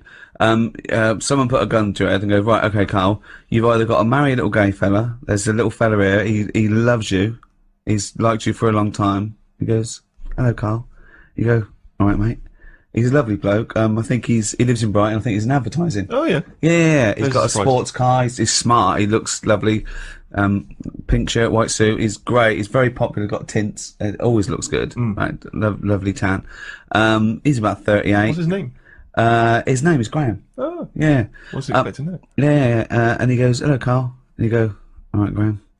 And someone suddenly bursts in and goes, right, you've either got to marry Graham. He puts a gun to your head. He goes, right, you've either got to marry Graham, okay? You've got to tell all your family. Well, I'm not going to marry him, am I? What? Whoa, you know the choices. Well, I know one of the choices, and I'm not happy with that choice, so you go with whatever else. Well, no. So what's the other option, Rick? Well, okay. So you marry Graham and I won't be marrying Graham. you do all the things in the bedroom. Why is that happening? Well, you're married now. You're married now and he wants to consummate the marriage. He loves Even you. under marriage, you can't do that, can you? You can say, hang on a minute. Well, no. I don't know why you've married Graham. No, but you want him to be happy. You want him to be happy. He's giving you a lovely house. Yeah, but I'd say, Graham, hang on a minute, you know the score. I'm not into this. No, I went he doesn't along with it know. because you didn't want a bullet in your head. No. Now, if you love me, will you stop doing that? Stop doing what? What you doing in the bedroom? Well, no, just, you have a lovely life. You do your own thing. You do this, right? Podcast, do your little books and that. Little, and Graham goes off, he does his, and he comes back, he goes, oh, I've had a day. You go, what's the matter, Graham? And you just sort of massage him, he's just like, you go, oh. I'll go with the other option. Well, wait, Carl! So you're going, oh, God, he said, I've made you some pork chop. He goes, oh, you're a darling, right? It wouldn't work, though, because you're putting two people together who don't want to be together. Well, Graham wants to be with you. Yeah, Graham loves you. Relationship's two-way, innit? And this is a made-up man, and I know I don't like him. That's just homophobic. No, it's not. He's annoying me. Why? He's annoying. Why is he annoying you? Just the way he looks after his body. I'm not saying he's tanning it, he's having a massage. I wouldn't be doing all that, so it wouldn't last. The relationship wouldn't work. It's talking to you. It's all get on well. No, it doesn't work. Opposites attract, okay? Not to that point, it doesn't. He's good to you. He's really, though, he's, oh God, he's faithful. He's got a good job. He's got a really good job. You get invited to really nice parties. It's just him. I don't like him. Well, no, that's a shame. He absolutely loves you. That happens, doesn't it? It happens that I remember being at school with a girl who really liked me, and I was like, "It's not going to happen, Sharon." No, it didn't happen. The first. And that's Sharon, not Graham. So the chances of me letting this Graham move in. Well, you've moved in with him, right? He's got a lovely, bigger, got a 6-bedroom house. Of course he has. And you move in with him, right? It's the first day you go, oh, I'm not happy with this, because you're thinking, oh my God, oh God. First day in marriage, what's it going to go? He goes off, he gives you a peck on the What's head. the option? Well, what's wait! the other choice? Well, you don't know! Yeah, okay. So he comes home, he goes, oh, he's bought you a lovely little ankle bracelet. Oh, that's sweet of him. With Carl. Carl love. Graham, I need a word. I go, what is it? What's up, love?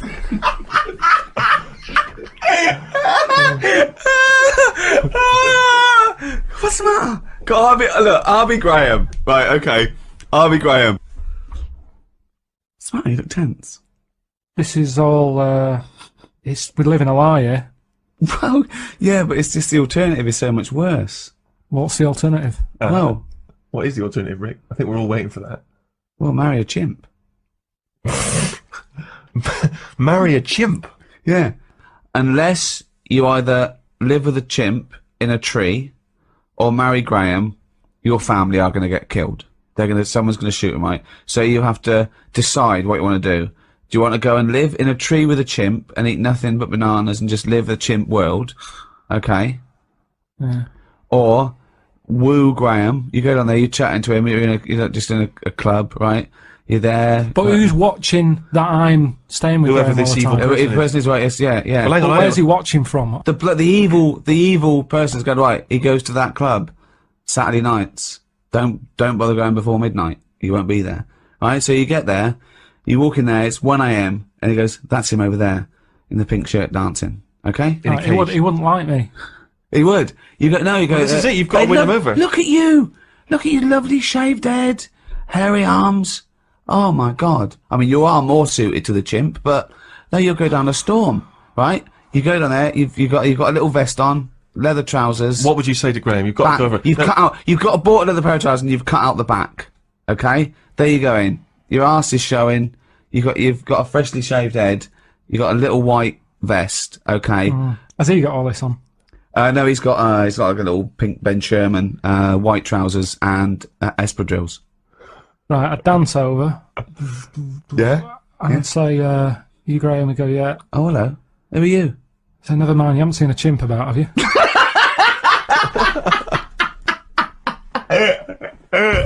The fella across the way from me had the same thing as me, but he'd had it a couple of days ago and he was in agony. So that doesn't help when he's saying, oh, I've been to hell and back. Like, don't tell me that. Sure. I don't want to know. Just say it was alright and stuff.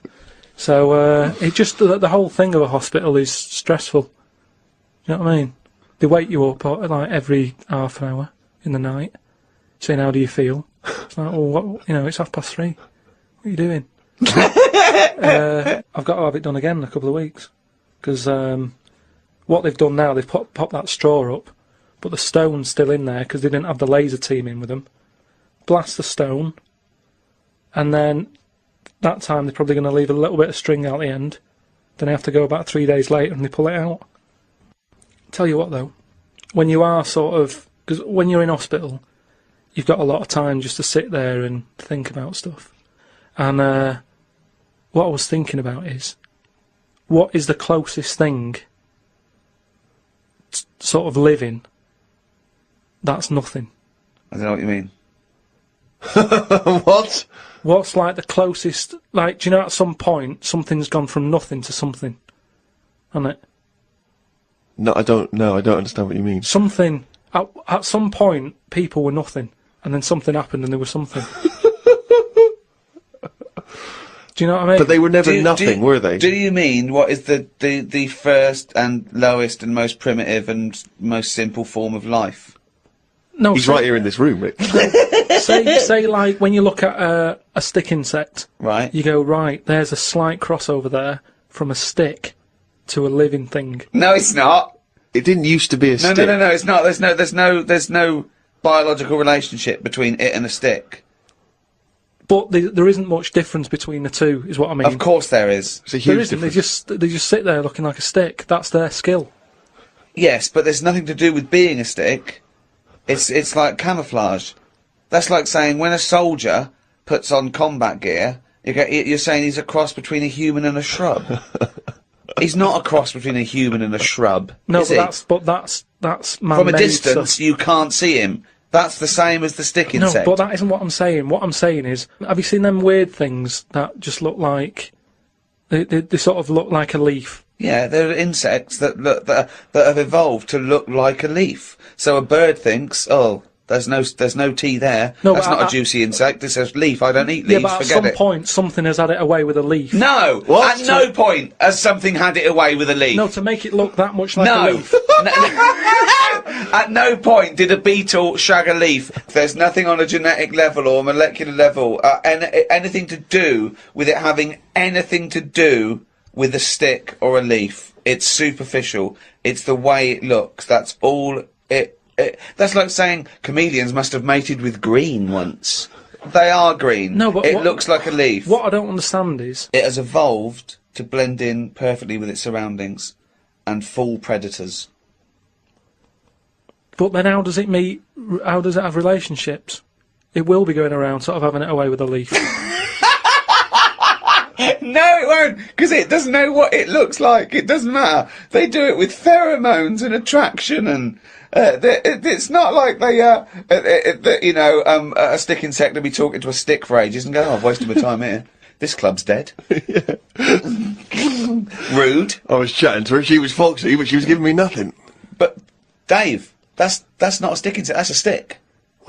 What are you talking about? That's a stick. You've been talking to a stick all night. I can't believe it. I just thought she had a great slim figure. No, it's actually a real stick. But I've been reading a lot about, I like spiders and stuff, just reading about them. And there's one, right? It's got big legs. Yeah. Doesn't use them. It goes around floating in the air on a bit of webbage. Like a He kite. just took a gamble then, didn't he? He took a gamble. He thought, do you know what? I'm going to go with webbage. Don't know if it's a word, not sure, but I could just say web, and I'm going to go with webbage. I'm going to risk it. And it didn't pay off, did it? Webbage! Webbage! But that's how it gets about. It's in the air like a kite. And Yeah. it's just floating about. I've seen one, yeah. So that's what I'm saying about weirdness. The way all that goes on, and this is what I can't get my head round. You have got your head round. But do they get ill then? He's just, for those listening at home, he has just bumped his head against the microphone. Trying to mate with it because it's perfectly round, this microphone. No, but when I was, like, this is what I'm saying, when I was in hospital and stuff, you do think about how others live, because insects don't have operations. Are they built better than us to survive in this world? The trap you seem to fall into again and again and again is you cannot conceive of the fact that insects and animals do not have consciousness and personality and communication. They do not function in the way that humans do. You've seen so many Disney cartoons, you believe them now to have a life and wear bowler hats and go to work. But just in the same way that the cavemen didn't have Flintstone-type cars and have a little house, But you then- can't seem to understand that animals don't work in that way. But what I mean is, you're saying that no animals or insects know anything, yet when you see them things on nature programs where a load of ants are having a walk, there's always one at the front who's leading it all. So one of Well, you them's just got to happen to know be something. first. Or there are leaders in. Yeah, but the other ants are going follow him. No, they're not. They're not. They're not vocalising that in any sense No, that they're you not saying understand it. follow him, but they sort of look as if to sort of say, "I'm But going this way." Without cognitive speaking. reasoning. It's not made a conscious decision to act in that way. Yeah, but this is when you If a get- bird, if a raindrop falls on a bird's beak and it moves, it moves away because instinctively it's hardwired to be wary of things which drop on its beak in case it's dangerous. It's not thinking, "Oh crumbs, I better get out of the way." It just does it because it's somehow hardwired into it to act that way. But it doesn't stop for a moment and think, which we don't really, except we then are able to rationalise our fears and our actions. Well, I've been watching birds more than insects recently. Oh, In okay, the you've moved on from in the insects. last week, just because I've sort of looked at the ant and the bee and that. And what I've found with pigeons is they've got wings, yet they walk a lot.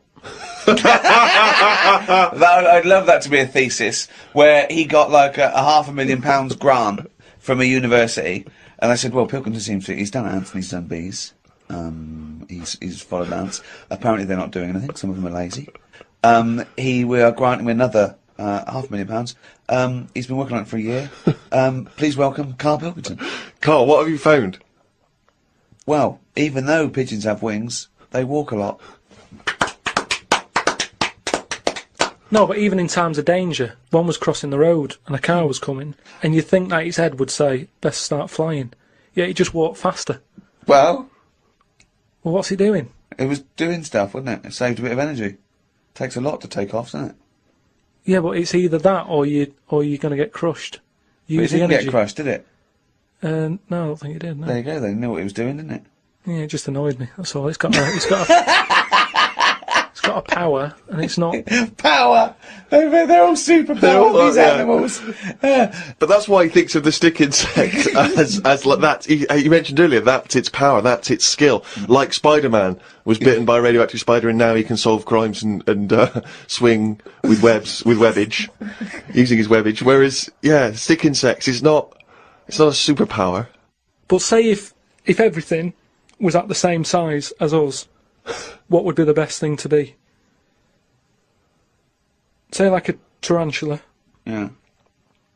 and a tiger. What would happen there? A 15-stone tiger versus a 15-stone tarantula. Yeah. Well, I'd imagine the 15-stone tarantula. Right, so it's just weird that, innit? It's a good job that they're small. Yet things are getting bigger because we're messing with the world. But it's a ridiculous thing to say, isn't it? Because what would it eat? 15 stone. Well, it wouldn't happen anyway, because insects have insects and arachnids and invertebrate arthropods in general, they have a critical mass because they haven't got lungs. They breathe through things in their side called spiracles, and if it gets too big, the surface to volume ratio isn't big enough to allow it enough oxygen. So the biggest you'll find is like a foot-long beetle or something weird It's like big that. though, isn't it? Yeah, and that's about as big as they get. He's So I going to wouldn't kill worry that. about it. Again, based on nothing, he queries It's you. not, and also, it's not a case that one that'll be born too big and can't breathe. It won't happen.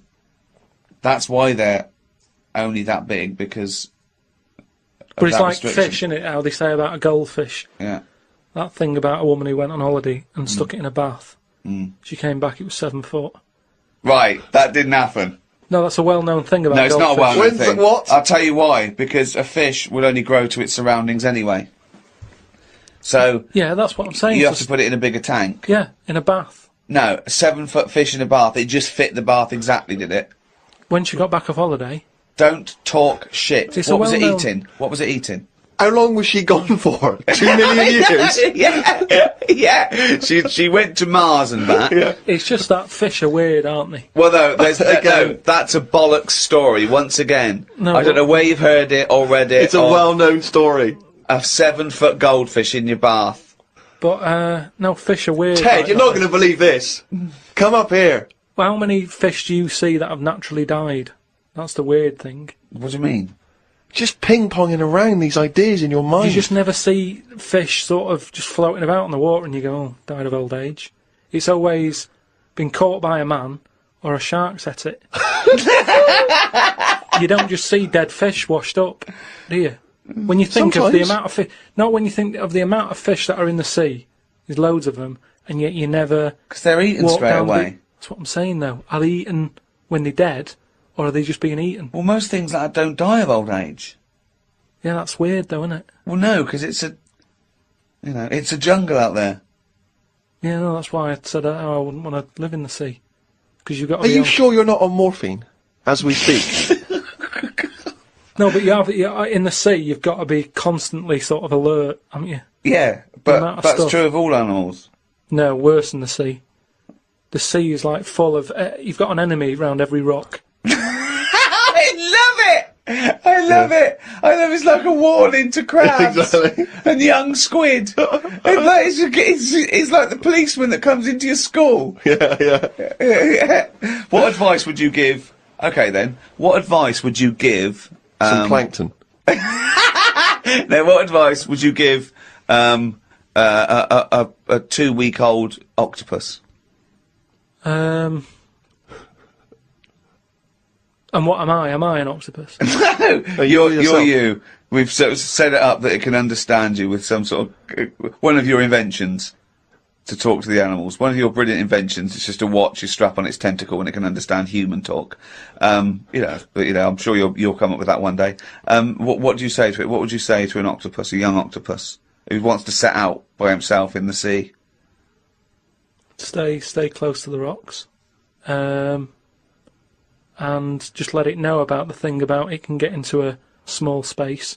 You know, if you look at an hole, don't go, oh, I can't get in there. And sort of squash it and show itself. Or I can roll it into a ball and sort of say, look at that. Is that hurting? I love the fact that the drugs make no difference. It's like there's no difference. Oh, God. Because that's the only thing that's got in it. It's boneless. So That's its special power. that's what it can do. You can roll it up. And as long as it knows that. But that's the problem with a lot of powers, isn't it? That's the same thing about how people say don't have a go at bees because they're not like wasps. They don't sting you. Because once they sting you, they die. That doesn't know that, does it? It's also not true, but yeah. Do you know what I mean? It doesn't know. So it's not like the bees going around going, I'm not going to sting you because I'll die if I do. What's your point there? I don't understand. I'm just saying... We shouldn't dislike bees. Well, how do these creatures know what to do? Instinct. I suppose it's like that story you told me about the scorpion, isn't it? It's that, innit? What, the scorpion and the frog? Yeah, What, the fable? yeah. What was it? It was a frog going... The scorpion needed to get across a river, and it said to a frog, "Can you give me a lift?" And the frog said, "Well, no, of course not, because you'll sting me. You're a scorpion." And he goes, "Well, no, why would I do that? If I sting you and I'm in the water and you drown, I drown." And the frog went, "Good point." So the frog gives him a piggyback, going across the river, halfway across, the scorpion stings the frog, and the frog's dying, and the frog's going, no, I'm going to die, and you're going to die, so why did you do that? And the scorpion said, because I'm a scorpion. What do you think that was meant to point out? Just sort of be careful who you help. No. It's meant to point out that you are what you are. You are your nature. No, but it's also that thing of like... I'm telling you, it's nothing to do with if you're what the frog was... driving and someone's hitchhiking, don't pick them up because... No, it's nothing to do with the mentality or the reasoning or the anything to do with the frog at all. The point of it. Well, I don't know. I think Aesop was thinking a lot about the hitchhiking problem. It wouldn't happen. That's the problem with a lot of them fables. They're putting animals together that wouldn't meet. Oh, whereas insects go around shagging leaves. Well, insects are with the leaves, whereas I don't know where a scorpion is knocking around with a frog. I mean, there's that weird one I remember He's watching. annoyed. I remember hearing something about this lizard that sort of gets pally with the scorpions, even though they're not mates, they don't get on, but they've kind of got this agreement that the scorpion can live in their house if they guard it. And there's the local people used to stick their hands down these holes and get the lizards to make slippers out of them. And the lizards were getting sick of this. And I think somehow something happened where the lizards thought, look, enough's enough. We'll let you sleep in our den if you stand by the door. So the scorpion used to like stand by the door and stay awake at night whilst the lizard's having a kip. Fella comes along wanting to make some new slippers, puts his hand down the hole, scorpion gets him. Now that's what's weird with that two enemies have worked together. It's called a symbiotic relationship, but at no point did they sit down and go, right, what we're going to do? I'll tell you what, I'll give you shelter. You give me that sting in case there's a fella who wants to make slippers. Because all this happened way before people were making slippers. But isn't it weird, though? Because people, there's nothing that happens like that in people, is there? Of course there is. What, like that, where you don't get on but you work with them? Of course there is. What? Loads of business relationships. What do you mean? No, but normally you stay... What I mean is you stay enemies. away. If someone's being a bit weird... There are loads of examples where you might go, well, I hate to do it, but my only option is to go with X, Y and Z. But what I'm saying is, though, let me just finish. Go on. I live in an area where, you know, I sort of know a lot of the locals. And there's a local woman who's a bit mad. Now, I know her, but I choose to sort of stay away because it scares you a bit, doesn't it, when something's like that and it's unpredictable. So, you know, when I was in the little corner shop, she came in, right? She screams a lot, just screams for the sake of it. And you don't know if she's upset or if she's just doing it for attention, then the scream will go from screaming to laughing.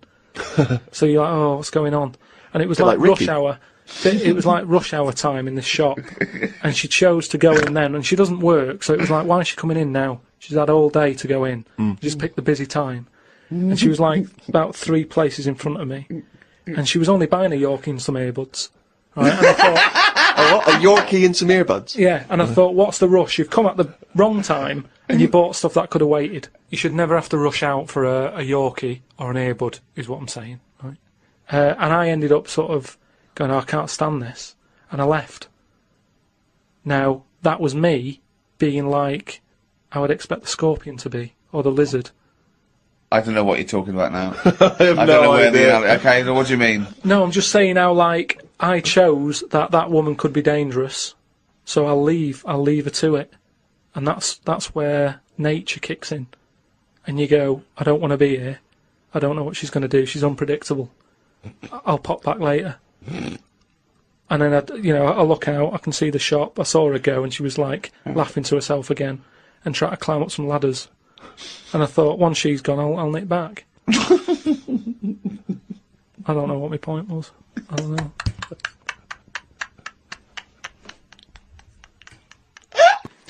We had bacon and egg on toast. I'm eager to get through the brown sauce, as the bottle is too big to go in any cupboard, so it has to be left on the sideboard. So I had about 4 dollops of the stuff. I love that made it into the diary. He's concerned about the fact that brown sauce is too big, so he's rushing through it. I know, but I'm just saying the kitchen isn't that big, and it looks messy when you leave stuff out, doesn't it? And we've got this giant brown sauce bottle, and I don't want to chuck it away because that'd be a waste. So you're having brown sauce and everything, your cornflakes, yeah. in your tea. Yeah.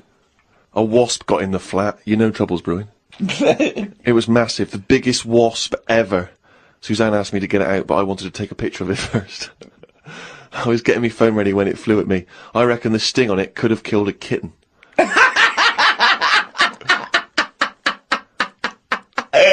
So specific. It ended up flying out the window on its own. Drama averted. Oh, God. We went out for tea. You're always in a cafe. That's what this diary. You spend so much time in a cafe. There were loads of flying ants. I kept kicking the table because I could feel them on my legs. I wouldn't be that jumpy normally, but I still had flashbacks of the giant wasp from the morning. Suzanne told me to stop being stupid because I was ruining her night out. A night out in a cafe. Brilliant. Oh, what was it, her birthday? And flashbacks from an incident. Yeah. Like he's some sort of, like, war veteran. What is it? It's the wasp. It could have killed a kitten. Bought some wallpaper. We got back and got on with it. The wall that we've papered before has got a big mirror under it. We papered on top of it again. I ended up reading my phrase book while Suzanne did the rest of the tidying up. Now, what's your phrase book? This is just you trying to master English, is it? It's just a book that tells you little sayings and how they came about. An interesting phrase is potluck. It came about when all people ate is stews. They used to chuck all sorts of stuff into the stew. You stuck your spoon in, and sometimes you got something nice like beef, or you could end up with a bit of frog. It's potluck.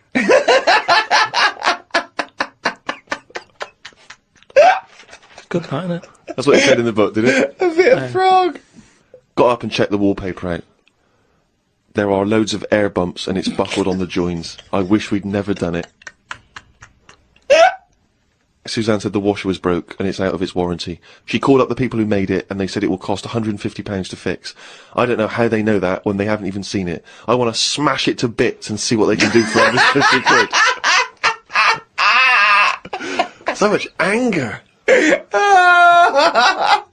I want to smash it to bits. That'd be great, wouldn't it? 150, you sure? Yeah, come round. Yeah. And it's just like a cube that's been through one of those car crushers. Yeah. 150 quid, there's 150 quid, fix it.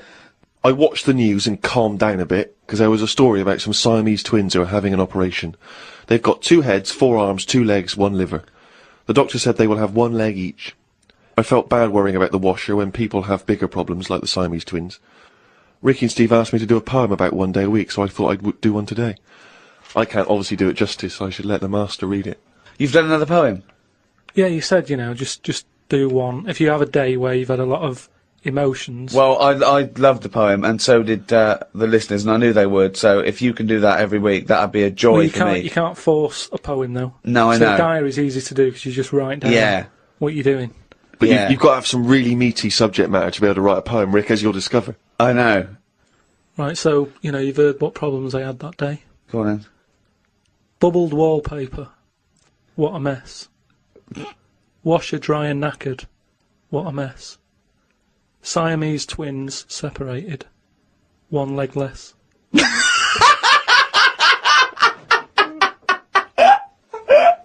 I don't know what rhyming scheme that is again. Oh, God. Oh, God. Oh.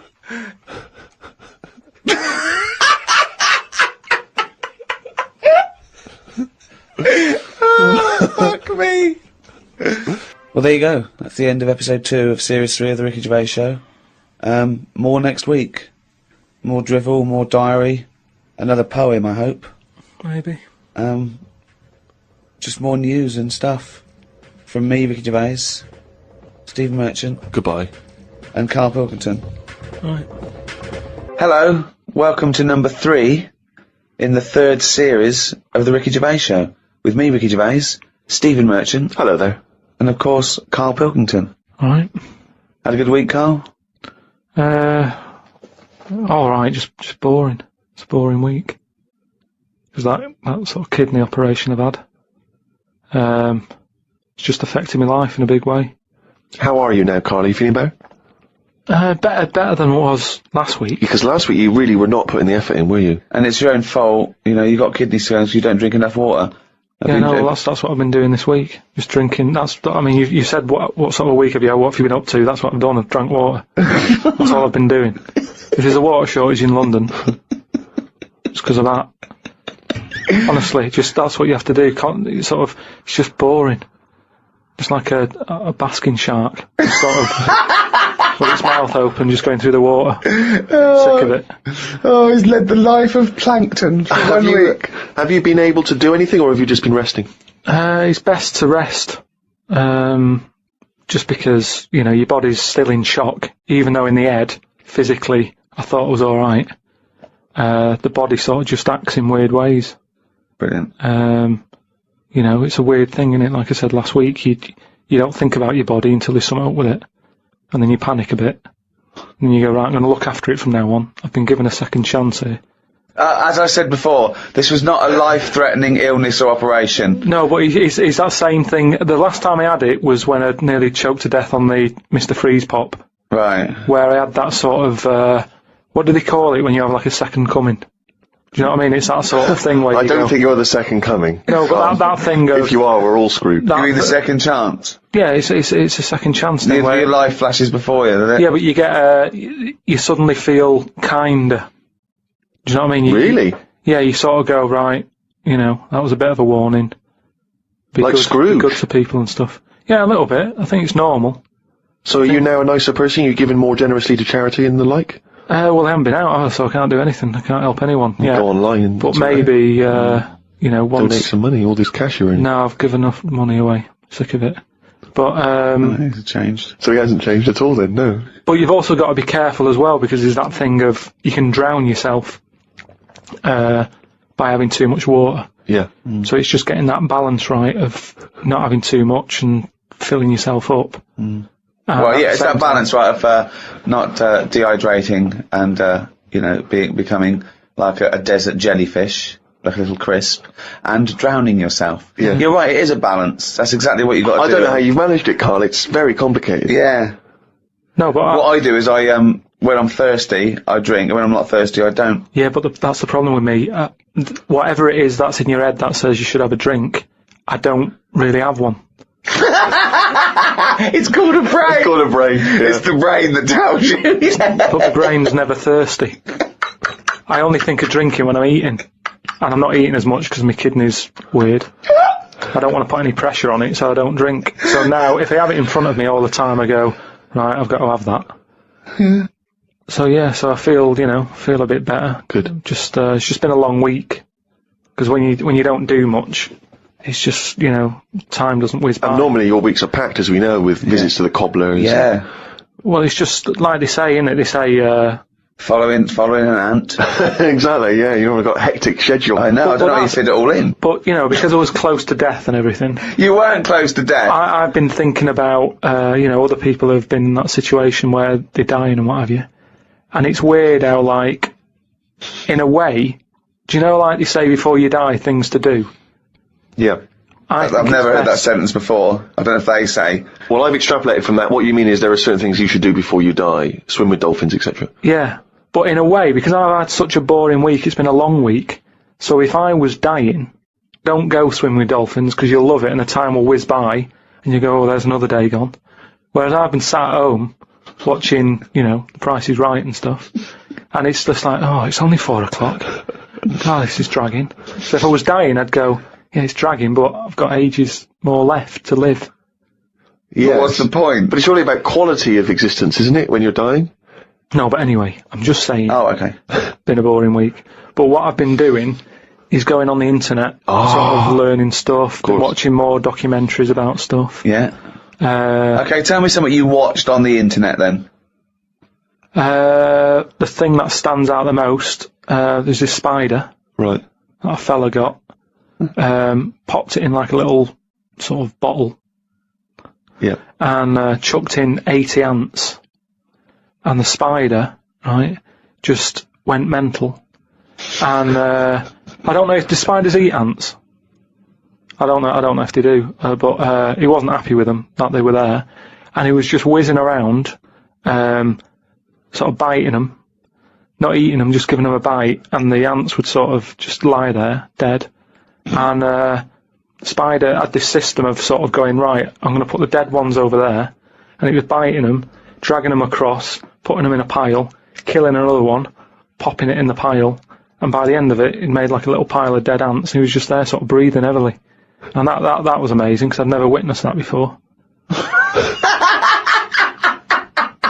But you don't see that happening, do you, normally? So you think that if people are unfortunately passing away, sort of visiting Disneyland or whatever, they should just learn stuff. Just sure, get on the internet and watch this spiders. This world is amazing. Attacking ants. And just that thing of, last week you were saying how good ants were and how they're brainy and they work hard and everything. Yet none of them they didn't know what they were doing. There was panic going on.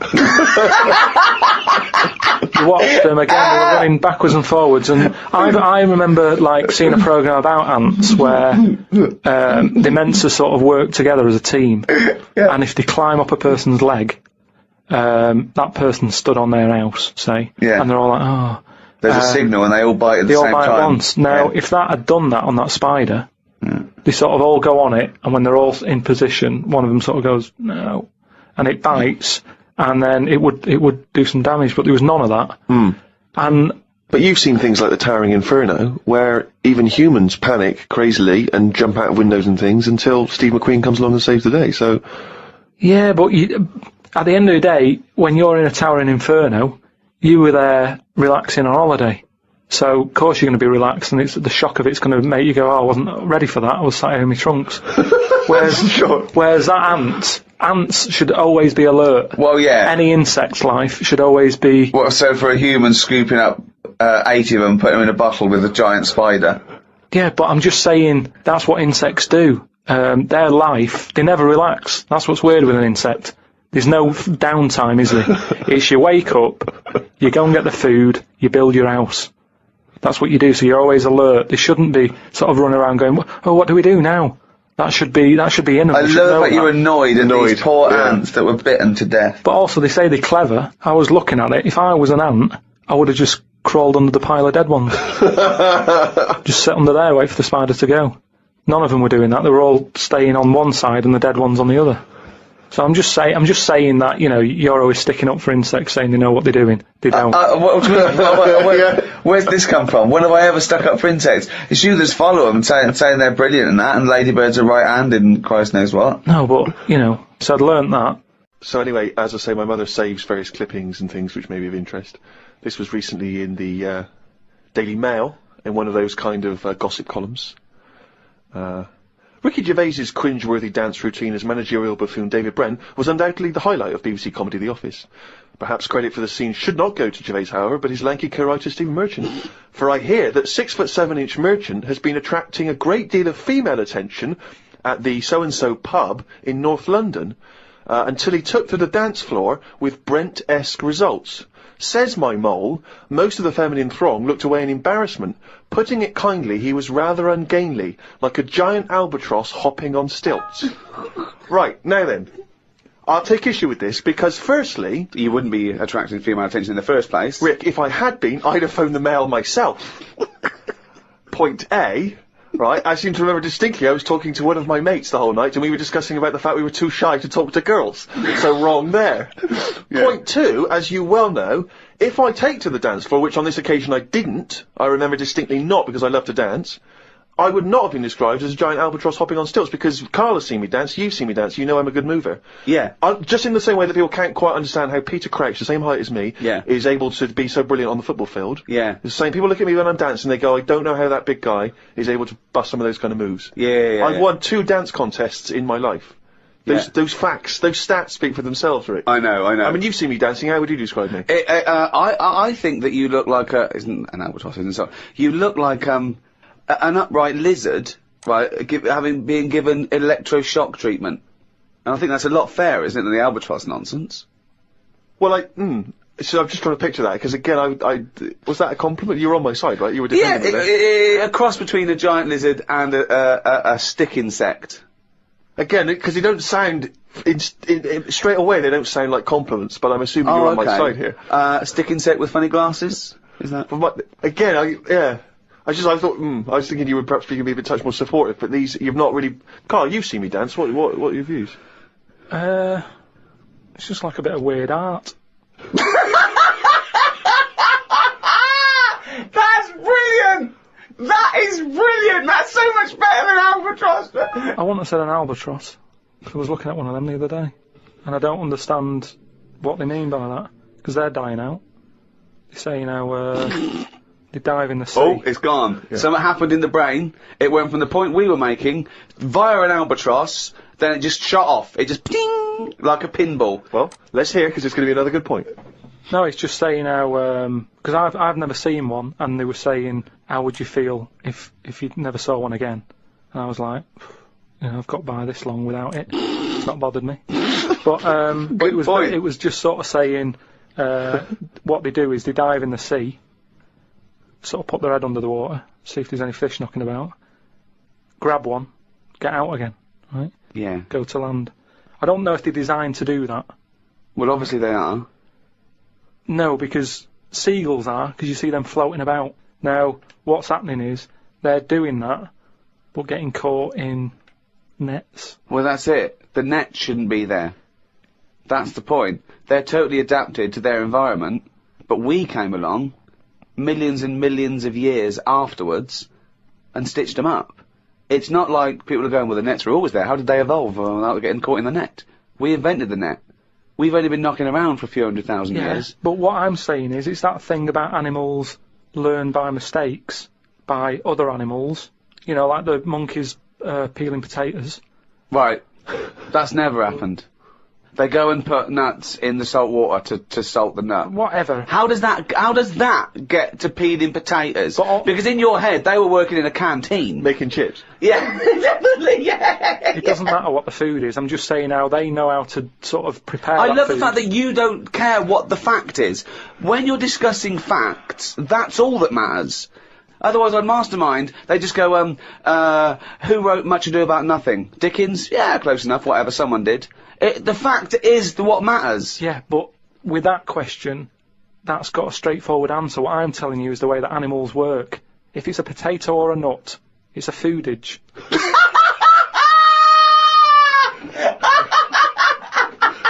And once again, I return you to my question as before. What's your point? What point were you making? I'm just saying an albatross will find... If you're hungry, you find food or you change your diet. If you don't eat something else, you die out. Simple. Said before. If you want a pie, but they haven't got any pies, you have a pasty. Alter your diet. And an albatross... Drastically. Yeah, pie radical. Yeah, you said. Completely changing my diet. No more pies. What are you eating? Pasty.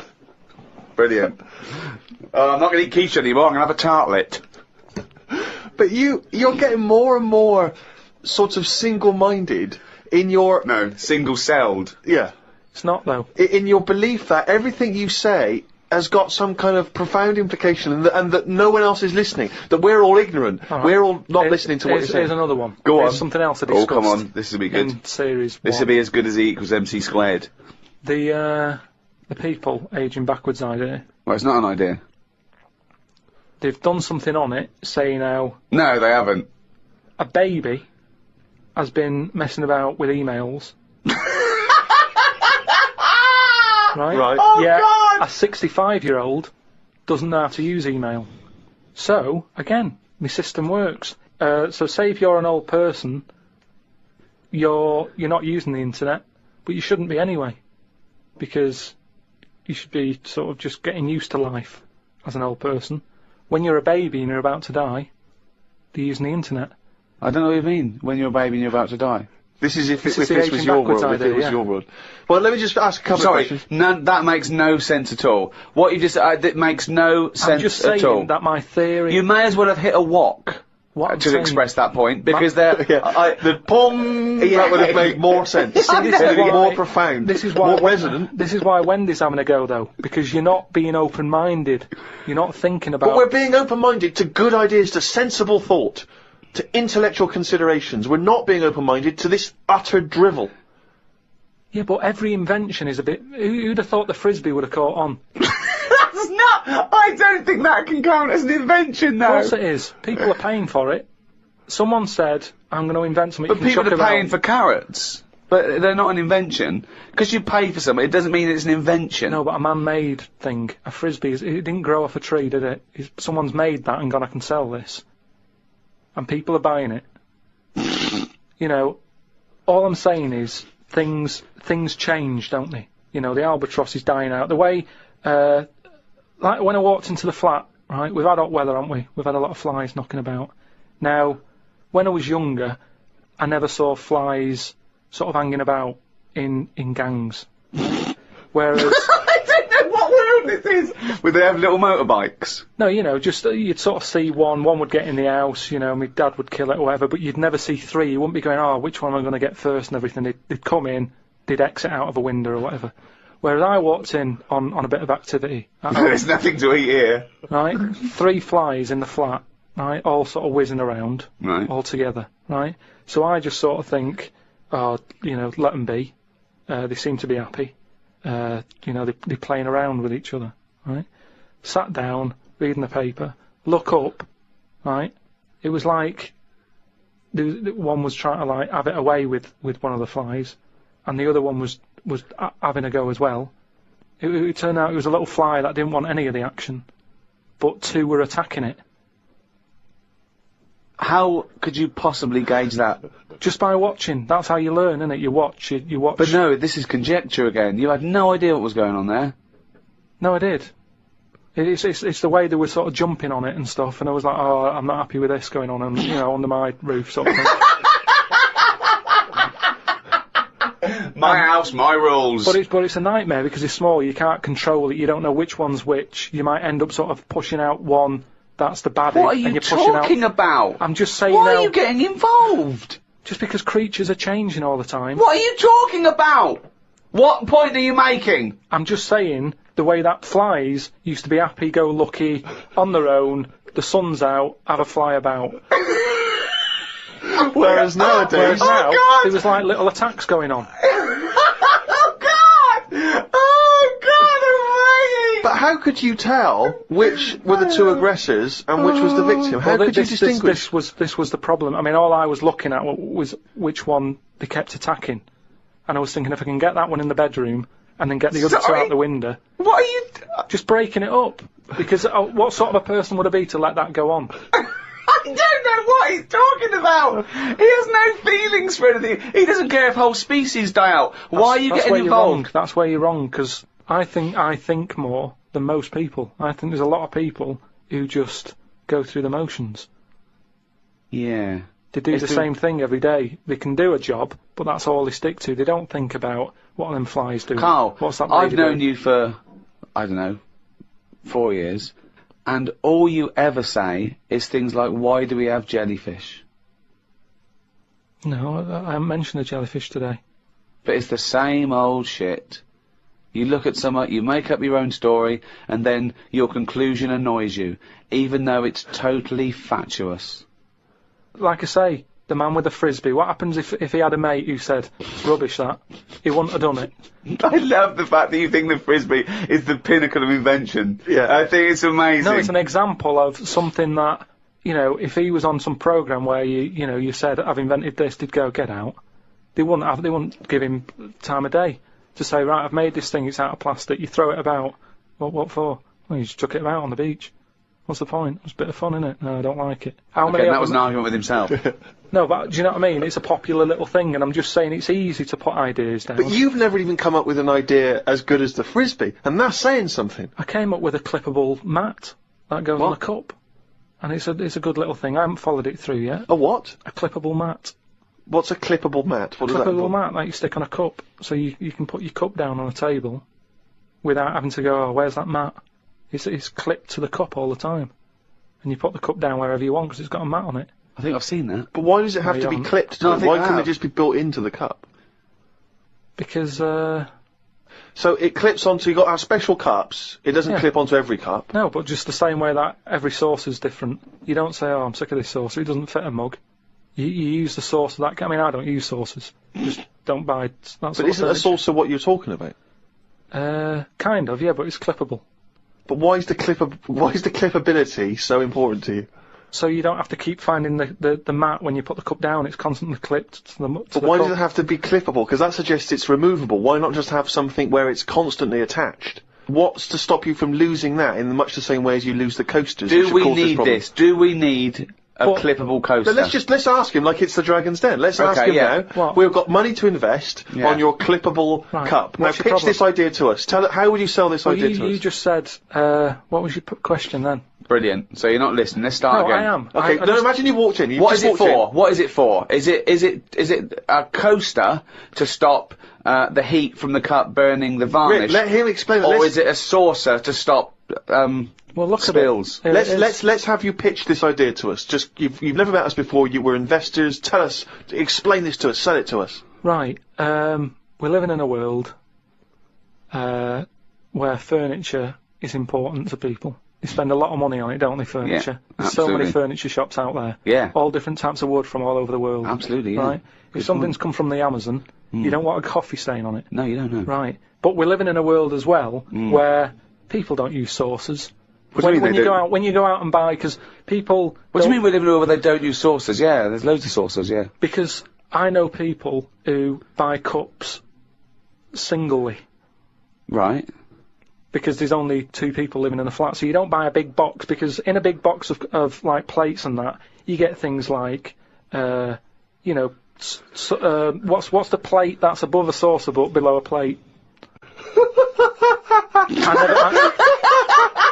The plate that's above a saucer, but below a plate. So it's a plate, but it's below a plate. But it's a size that you sort of go, what am I doing with this? So, what would it be? A side plate? Maybe, A but plate that you'd have alongside your regular dinner plate, right? You put a bread roll on or something in a restaurant, Maybe, yeah, but- okay. but you What's don't your need point? What do you No, mean? there's a- this is fascinating to me. Because What- this is his best attempt now to Okay. try and attract investment. do you know where your mats are at home? I haven't got mats, don't use them. Why not? Because it doesn't bother me. I haven't got any highly polished furniture from the Amazon. Right, Steve, have you got any sort of... I've got some coasters and I use the coasters. And do you know where they are when you need one? Well, yes, because they're always at the place where I would normally put down a mug of hot tea, i.e. Yeah. on a table or a coffee table. Right, now, do I you keep find... if I had a highly polished table from the Amazon, I'd keep my coasters on it. Yeah, but what I'm saying now is, what happens if you get up with your cup of tea, you're a busy man, right? This is Yeah. what I'm saying, we're living in a world where people are busier than Yeah, ever. go on. Not everybody can sit down and enjoy a cup of tea sat in the same place. Right. You get up and you might move into another room. You haven't got a polished table in there from the Amazon, so it doesn't No, but matter. you might be working on another expensive table Oh, fine, we'll have a coaster there that as has well a then. computer on. My question is this. One, does it fit all mugs? Or do I have to buy a special mug to have this special Well, bit we attached? can work it whatever way you want. We can either look at the standard size mug and say, let's appeal to everyone, or we can get in touch with some mug company, How is it clipped? just like little plastic clips that clip onto it, Yeah. and then you clip it off and you clean it. They're dishwasher proof, by the way. They don't need that But at all. why can't you just make a mug that has something built in the base of the mug to prevent it from making the mark? No, I don't It's need only that. the heat that makes the mark, isn't it, really? I just want to say now, that's a pointless idea, and I'm out. Right, but what about the idea that you've just suggested then, with the mug with the saucer built in? Yeah. What about will we do that together? But that's not your idea, that's my idea. Yeah, but without my idea, you wouldn't have had that. Well, but that's absurd. We're having a conversation, I've come up with an idea, now I've got the money. do you I've want- got the money, do you and want I'm going to go off with that idea. Yeah, you haven't painted it anyway, and it's a rubbish idea, and you couldn't. It's not paint. rubbish, because I've just thought as well, that would be good for putting biscuits on the side as well. Oh God! Okay, no, And let's that not- means we can get rid of that plate that I don't know By what the to do way, with. now this is broadcast, you can never patent this idea because it's out in public domain. Rick, why don't we see if there's anyone out there who's willing to invest in this idea? Are you a mug manufacturer? Are you a mug designer? Are you someone who's got any interest whatsoever in this idea? Do you think it's a saleable idea? And more importantly, would it be not great to have a picture of Karl's face on the mat? Because it's perfectly round. Perfectly round. As well, and you'd scold him every time you, So there'd be a certain satisfaction in that. Yeah, well, if Peter Jones is listening, or that Ballantyne fella, or, what's his name? Any of the big investors on that show, or indeed any investors anywhere, podcast@rickygervais.com. Get in touch. Tell us how we can move forward with this brilliant new idea. Pathetic. Oh, Chip Martin, he's gone and written down the little... The jingle that signifies another reading from Karl Pilkington's diary. Got up and put the radio on. I listened to the story that the vicar read on Radio 2. Yeah, that could be good. He was saying how Jesus was 33 when he died. He said he was more into the idea of doing a lot in your life than living for ages. This was linked to the news about the doctor who's come up with some stuff that he's been injecting himself and his wife with that makes you age better. I looked it up on the internet. It wasn't worth them doing it because they are already old looking.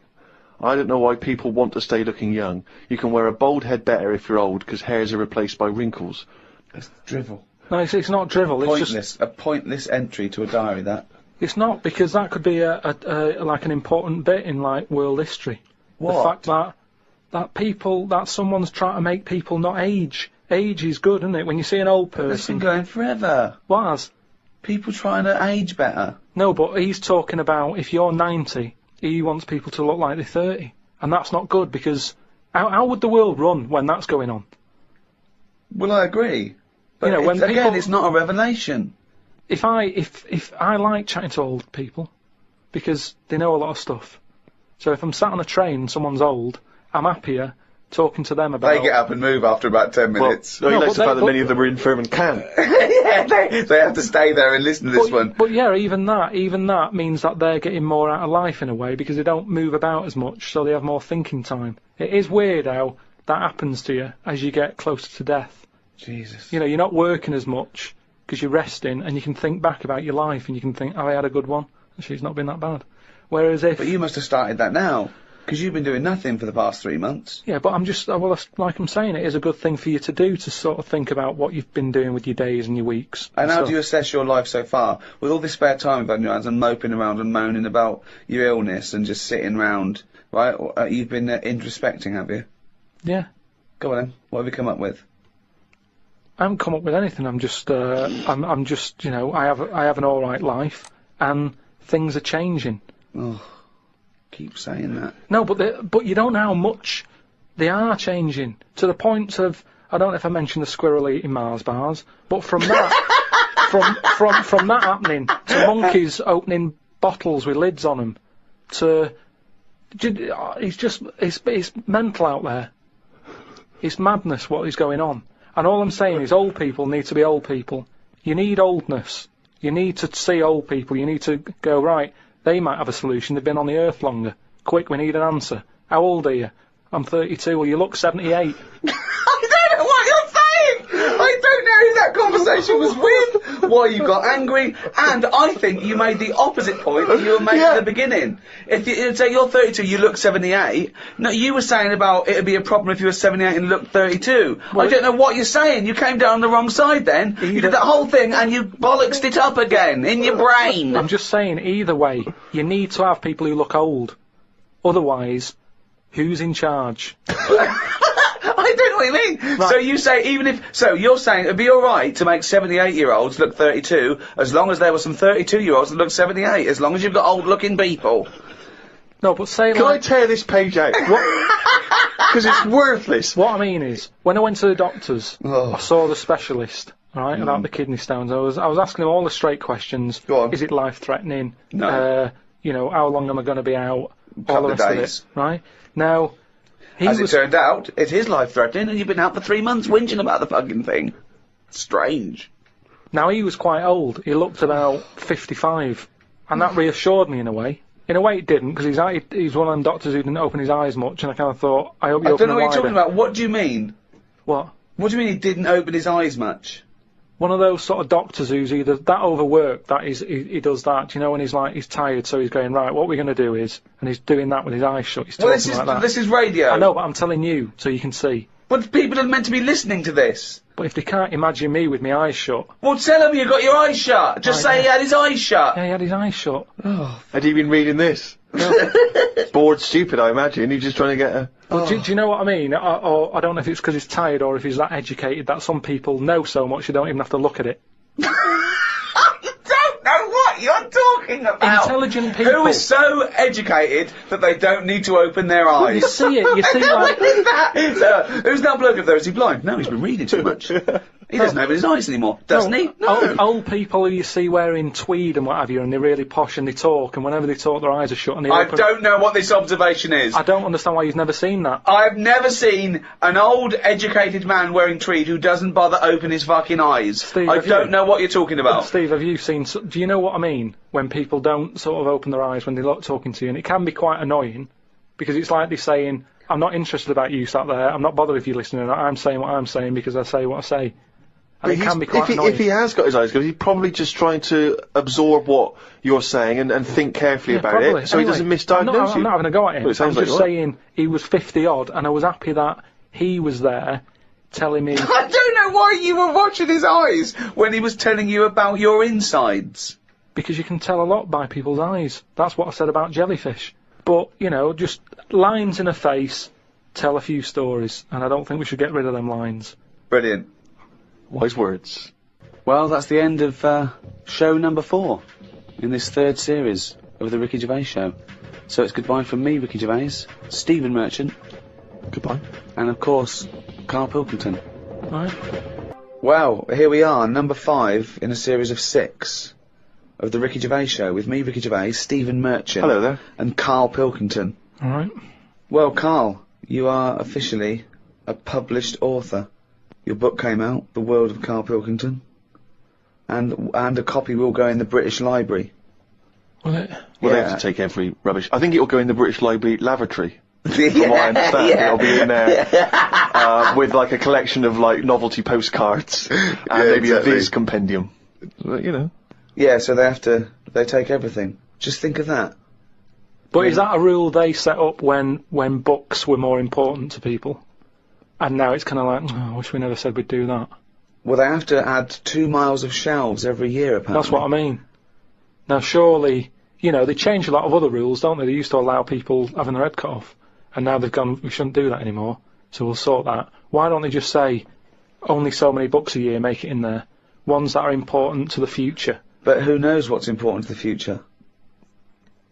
Well, you know, normally, when I say something that I think's a good point... but you're always wrong. No, but what I mean is when I say something that I think I have got a point there... Yeah, but you're always wrong. But why do they do this? Why do they think they've got to keep everything? Because we're living in a world now where everything is sort of binnable. And, you know, we use stuff for what it is. Well, I think you could say that. Oh, that's fine, that's fine. There was a sort of poetry to it, but I think he stumbled across that. I don't think it was intentional. Yeah, I mean, I still haven't got over last week him saying foodage. Do you know what I mean, though? That the world's changed, so why is that rule still hanging around when... Well, it's not a rule. I mean, it's not a rule that, you know, the country's going to, you know, live and die by. It's just that it is seen as a repository for knowledge, for information, and I don't believe any old Joe can wander in there and get one of these books. I think you have to either be a scholar, I think maybe it's open for a brief window for students, but you know, you can just wander in there and see your own book, Karl. You know, there are some books that they have to turn the page for you in gloves, so the amino acids... I'd hate that. With yours, it won't matter. They just go, it's over there, or they throw it to you. No, it's just... Or they slide it along the floor. Well, they say, oh, I can't give it to you, Karl, because it's propping up this desk. Yeah, they kick it to you and say, put it in the bog when you're finished with it. It's just that thing of being timed, though. I hate it when people go, oh, have you read this? And then I can't read it properly because they're thinking I'm taking ages here. Do you know what I mean? So I have to scan read it. And they go, oh, it's good, that. And they go, what do you think? And I go, oh, about what? So I hate the fact that someone stood there with gloves on, because that isn't normal, relaxing sort of reading, is it? But it's not, you don't go in to read the Doomsday Book, let's say, in order to just have a relaxing read. You're going in there to study There it, are you know, historically. to say they're professors and scholars and scientists and historians. They don't wander in because it's raining and they go, what's a good read? There's not a man wearing white gloves turning the pages of the latest Jackie Collins. Exactly. Do you have heat? Watching your lips move as you read to see if you can turn the next page. suppose I shouldn't really feel guilty, because at the end of the day, right, I mean, people always rave about Shakespeare, saying, oh, you know, his work was good. But Brilliant. at the same time... He'll probably put that on the book when he brings another one out. He'll put your review on it. Yeah. Oh, that was good. Karl Pilkington. But at the same time, you know, like, some people will have a go. I'm ready for people having a go, like that Wendy did about me little films I made. There's always people... Wendy Robinson. Yeah, you know... It's her opinion. For those Yeah, of you who so- didn't hear and- last week, she slammed Carl. No, well, you know, each to their own and that. And, you know, if everyone liked the same thing, I don't know what we'd do, right? Sure. You don't know anything. So all I'm saying is, everybody raves about Shakespeare, when, if you properly looked at what he did, he invented a lot of swearing words, right? Effing and jeffing and that. Now, if... That was one of his. Well, it's Effin and Jeffin and Effin and Jeffin Part 2.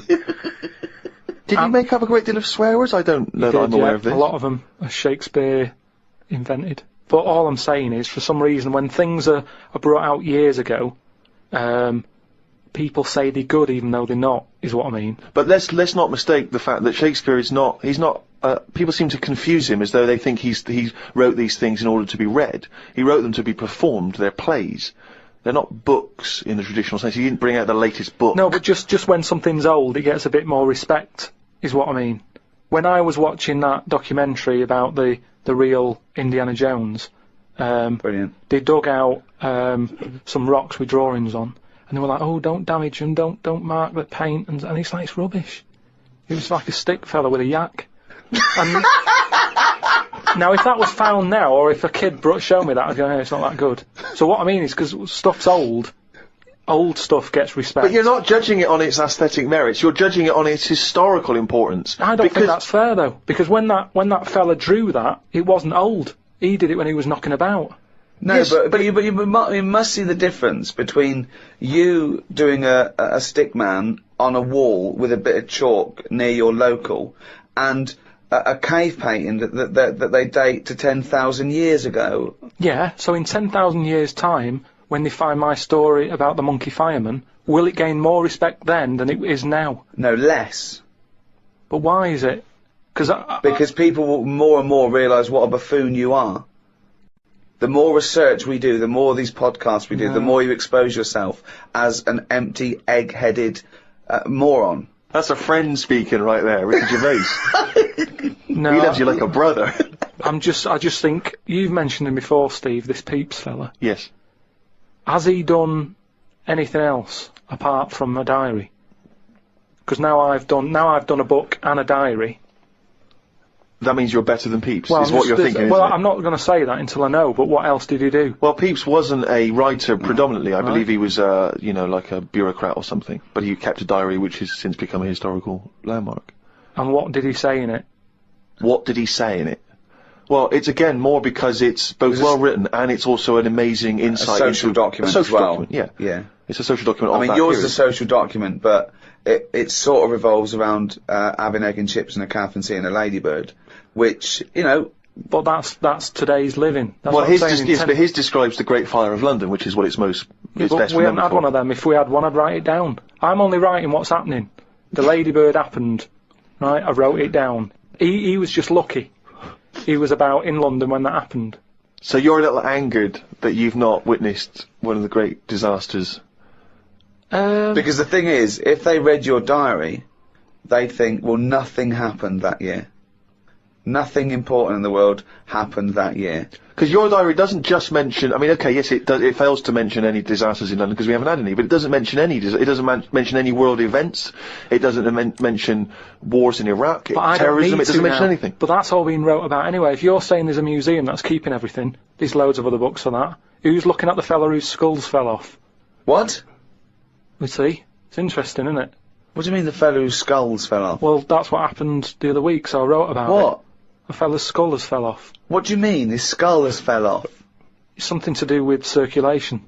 But what do you mean his skull fell Well, off? it's in the diary. We might But how look can at a the diary. skull fall off? Because it's surrounded by tissue and it's got a brain. How can just his skull? How can it detach itself from all the stuff surrounding He it? mislaid all his dreams. But all I'm saying is that's not getting a look in. No, because it's not significant or probably true. Good point, Steve. I don't. All right. know Well, what's let me anything just. based on. I'll just consult the diary quickly and find the moment with the man whose skull fell off. Oh, here we are, yeah.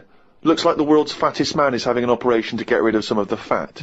He has to have an iron bed because that's the only thing that can hold his weight. There's also a man whose skull has fell out. He's in hospital somewhere. I hate that. It would make me panic. The hospital is busy with people coming in to look at their head. What are you talking about there? That tells us nothing. Right, it's impossible for a skull to fall out. How are scholars in 10,000 years going to be... What are they going to decipher from that? They can sort of go... There's not enough incident detail. But how did his skull fall out? Circulation problems. But answer the question. How did his skull fall out? Fall out of what? He was at home, and I don't know if he was combing his hair or something, but it come off. What did? His skull. What do you mean, his skull? Do you know what the skull is? It's a part of the head. Well, no, it's the structure of the head. It's the bone. Do you mean the top of the skull? This is only useful if you have all the salient facts. Then it would be of interest to us. We could. Well, I couldn't take that on. I'm busy. I'm not going to start looking into stuff in depth. Just get the details. God. You're such an idiot. You are the best, idiot in the world. Well, I don't want to be premature, but that entry is followed by, I injured my toe the other day by dropping the toaster. Instead of letting it hit the floor, I tried to catch it with my foot. I didn't think I'd done any harm, but my nail looks like it could fall off. I might show it to the doctor when I get me kidney stones out. We could easily get by without nails on the feet. They are more trouble than there were. You're so wrong. You're so wrong. I think on the days when cavemen without shoes and animals need nails, I don't think we need them now. I honestly... Because you hear about ingrowing toenails, right? So that's a problem. You've got to cut them. Stuff gets under there and gets infected. Get rid of them, you won't have any of that. As long as you wear shoes. No, you'd have unprotected toes and fingers, wouldn't you? I didn't say on the fingers, just on the toes. So why do you need them on the fingers and not the toes? Because you use your hands to do stuff. I've said about toenail out, it'd be good to have it growing on the head. What? Just having like a sheet of it, just like a nail on the forehead. You wouldn't look weird because we'd all have it. I'm not saying. What are you talking about now? I'm just saying I don't want to go on about evolution and stuff because we've done it all. What do you think the skull is for? No, but I mean on the outside, so that when you bang your head, it's a little bit more protection. Like people. I mean, you're looking at me like that. Why'd you wear a helmet on a bike then? Because the bike wasn't meant to be invented. We weren't meant to whiz along at 70 miles an hour with evolution. I know, but because life's changing, like you've said. But you can't go, let's evolve, let's re-evolve. Okay, let's assume we've got this nail on our head that's growing out of our forehead. So we look like one big thumb. Yeah. Which weirdly, Carl, I mean, you can almost imagine it looking at Carl now. You can imagine a big nail there. Does the nail continue to grow? Do we have to trim the head nail? Yeah, in the same way you get a haircut. Why is that preferable in your mind to just wearing a crash helmet in instances where you might have something hit your head? Just because, for a start, helmets, you have to carry them around with you. That's one thing that's put me off on the motorbike. Whenever you see someone on a motorbike, it's all like the clothes they've got to wear. And it's like a big upheaval, isn't it? It's you know, if you have a car, you can get in with your shorts on, your flip-flops on. A motorbike, it's like you're an astronaut or something, and you're only nipping down the road for some milk. Do you know what I mean? So, what I'm saying is get rid But does it annoy you having to put shoes on every day, and underpants, and a vest, and I don't know... No, but once they're on, I'm not carrying them. They're on me. If I had to then take the shorts off for whatever reason and walk around holding them, I'd go, I can't be bothered. I don't like holding a bag. I don't like bags. We carry too much around with us now. I don't like carrying stuff. It's just a hassle, isn't it? It's just endless things he doesn't want to do, doesn't like doing, isn't like carrying bags. Who the hell has a gripe about carrying bags? Why is that a concern? Because it's stuff that's on you. I love the way that he wouldn't mind having a nail going out of his fucking head, but he doesn't want to carry a bag. What's good with it is, everybody's got one of these. But it's not going to happen, Carl. And the most important thing in your body, apart from the heart, is your brain. So protect that, not the toes. The toes we can get by without the toes. People. But your head's important, isn't it? There's a lot of stuff in your head. And I know all this just after seeing the Body Works thing. I went to see it's a show on where there's a load of like dead bodies and that. And you can see how much stuff's in the body. And there's loads of stuff. There's nothing in there that you don't need. It's all doing stuff. Everything in your Well, body. we've been telling you that for years. But you reckon you don't need the toenails? Yeah, that's on the outside. I'm saying everything that's on the inside of your body, right? You don't need the appendix. No, but doesn't that depend on what lifestyle you have? Well, it's a hangover of when we probably ate a lot more cellulose, and it's. Yeah, well, they might come back. Things are always coming back, aren't they? So if people start eating them again. What about male nipples? Sort of looks all right though, doesn't it? Because the chest is quite plain, so with nothing on it, you'd go, oh, what's this? It just balances it out. I think it looks all right. I think it works. So leave it. But what were we talking about? But wouldn't you rather have maybe a little like a rib cage around the testicles? Because you get a whack in them and it. Oh. Yeah, that's pretty good. Not an invention, Carl. It's not an invention, and we can't do it. But would you be able to sit down still? Because that's the good thing with them at the moment is movement. So it sort of works. But don't they say they said something about testicles, the body works thing. well, they're on the outside. Put yours away, Carl. You're not one of the exhibits. They're on the outside because they have to be a few degrees below body temperature for I think the Sertoli cells to So that's an odd design. That they had to go there because it is it's a bit of an odd place to have them. Where would you suggest? Dangling from the throat? Sort of. I want to redesign you, right? You can possibly do this now. This is something you can actually do, probably. You could probably have your testicles anywhere. So where would you want them? You've got a giant forehead nail. Yeah. You could have that. It probably wouldn't grow, but we could certainly have that. I just mean like, because if all it's about is temperature, you don't want to get them too hot. Yeah. Well, they're getting hot down there 'cause you're wearing pants and what have you. So have them nearer to the outside of the body. Well, they are on the outside of the body. No, but we wear pants over them. So you wear pants over them because they're testicles, and polite society suggests that you don't show your testicles. That's the odd thing, isn't it? That's what's happened somehow. That we've said testicles shouldn't be seen. Well, then just cut a hole in your trousers. If it's only about keeping them cool, and because they're too hot, why don't you just hang them out your shorts? Because there's too many sort of seats that are shared these days, isn't there? But what I'm saying is. Well, what are you saying? Where would you put them? Somewhere like sort of under the ears, so it sort of just looks like lobes. So you would redesign your body to have a pair of testicles hanging from your ears. And when people are sometimes talking, they do sort of mess with their ears, and they're always saying check for lumps. More handy. Does the penis remain where it is at the moment? Leave that where it is. Yeah. Well, I don't know about you, Rick, but I would love to see, perhaps on the web, it's very easy to put stuff on web pages now, some kind of illustration, could be computer generated, could be drawn by hand, of the new model Karl. Bear in mind, people, that he's got some testicles underneath his ears. And a big thumbnail on his forehead. Big thumbnail on his forehead. Talking to Karl, I want to see Karl's head everywhere. It's the roundness that I like, okay? So, do a viral campaign. Anyone out there with a picture of Karl, just get it everywhere. Because I want, eventually, everyone to, as they walk past him in the street, to shout, "You shaved monkey," or "Look at that bald head," or "Look at fucking coconut face coming this way. You got a head like a fucking orange." Went out the other night with the lads. There's a few of us, young, free and single. Must look like the Swingers. Oh, it was pretty. It looked like a boy band had gone out. It looked like, really? It looked like, NSYNC had hit the streets. Right, yeah. We'd dressed up, togged up, out for a few drinks. A friend of mine said, let's go to a club. Right, I haven't been to a nightclub for a long time, actually. I haven't been. Is that because your glasses steam up when you walk in and out of the cold? That is a problem in the winter. It's very difficult to make a good impression when as you walk in, your glasses steam up straight away, and you got to take them off and clean them and stuff, and then you get a bit dirty. On your white fronts, you pull your white fronts out through the jeans, clean them on that, or the back of a girl's dress. But we cruised down to the club. It's one of those big sort of super clubs, London super clubs. Never been in one of those, the Ministry or any of those things, so it was all new. And it's a bit of a queue. I think it's a bit of a chore. But we're queuing up, we're in good spirits, we're looking at it, it sounds pretty funky, we can hear the music coming out. Been in the queue for quite a while, 20, 25 minutes. Forget it, 25 minutes? Well, yeah, we were pretty excited by this point. the doorman says, "Hello, lads."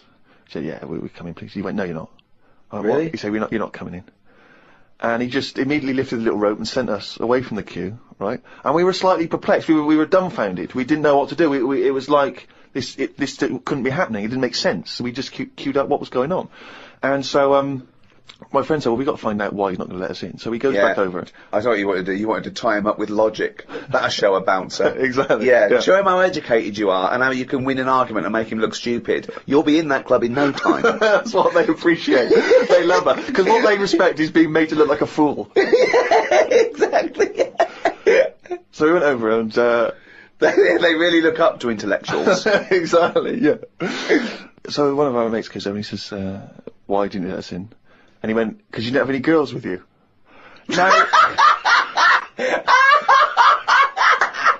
I'll tell you this.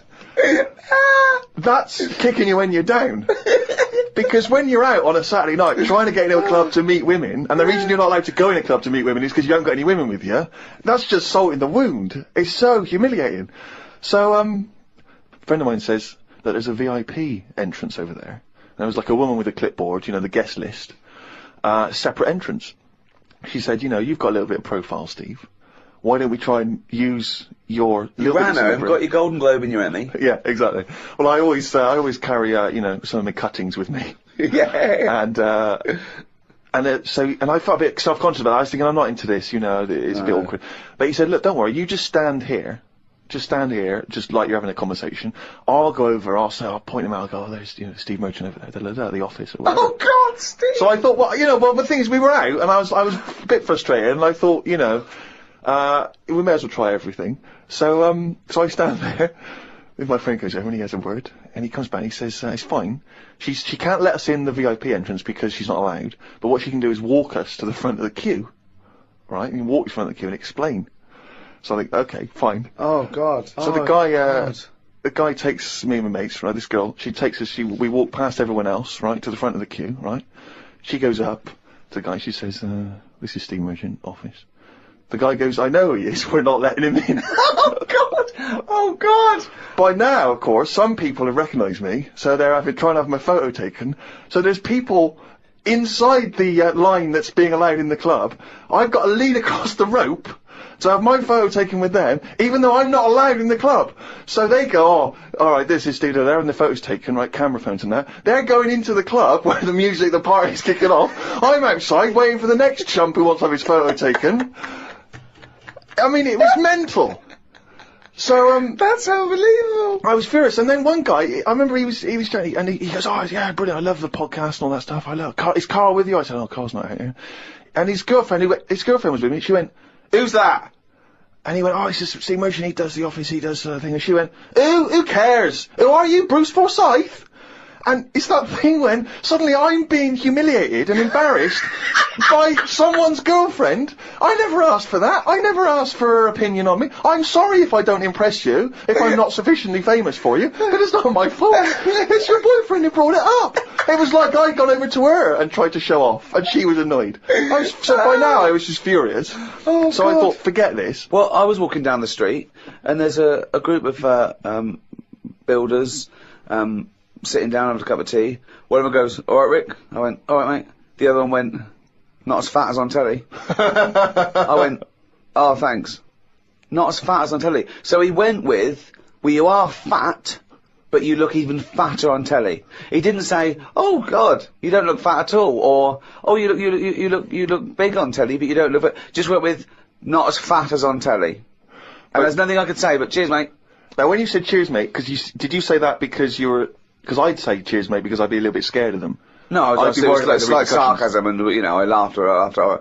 Yeah. So you can get away with sarcasm with working class blokes. I'm a little bit more secure with a working class male than you, aren't I? I'm terrified of them. I feel like they're going to turn on me at any minute. You don't feel confident sort of backing in a lorry driver? Terrified. Oh, right, Because okay. if I did, he'd probably lean out and just go and get your dad, mate. Yeah, not you. Fuck off, I'm not interested. Not you. Yeah. So the final stab is this guy says, there's a party I know of going on, right? Oh, blinking hell. So we go down to this party. Right, as we're getting there, as we're about to go in, he goes, "Now, you know it's a singles party." I thought, "Oh, what?" He says, "You know it's a singles party." Oh, God. So I go in this party, it's right, it's all single people, right? Now, theoretically, that should be brilliant, right, if you're a singleton yourself. it's the worst kind of party to go to, because when you normally go to a party, right, and you're chatting to a girl, and she says, oh, I've got to go and get a drink or whatever, you think, oh, she's probably got a boyfriend or whatever, or she's with mates, that's fair enough. But when you're at a singles party, and a woman says, I'm just going to go and get a drink, and then you just see her leaving, you realise it's not because she's got a boyfriend or whatever, it's just because she doesn't want to talk to you. You can't even kid yourself. You can't even pretend. Oh, and dear. you suddenly sense everyone judging everyone else. So you see a girl and she'll like look at you up and down, and then ignore you and walk on. And it's like a massive slap in the face. It's like girls coming up to you and going, not interested. Just by being there, they don't have to say anything and they're rejecting you. And so, anyway, one of my friends has been reading this book, The Game, right, by this guy called Neil Strauss, which is sweeping a certain part of the population because it is one of those books written on how to meet women and seduce women, right? And there's this guy called Neil Strauss who infiltrated a sort of secret organisation in America of blokes who've got all these various seducing techniques, right? And one of the techniques which we've been discussing is something called negging, where if you see a very attractive woman, the theory is that she's getting asked out all the time by blokes, right? They're always coming up and saying, oh, you're really beautiful, can I buy you a drink? And that what you have to do to set yourself away from the pack is to sort of not be so obviously complimentary. So you come up and you almost sort of pay her a backhanded compliment, or you almost neg, as they say something slightly negative.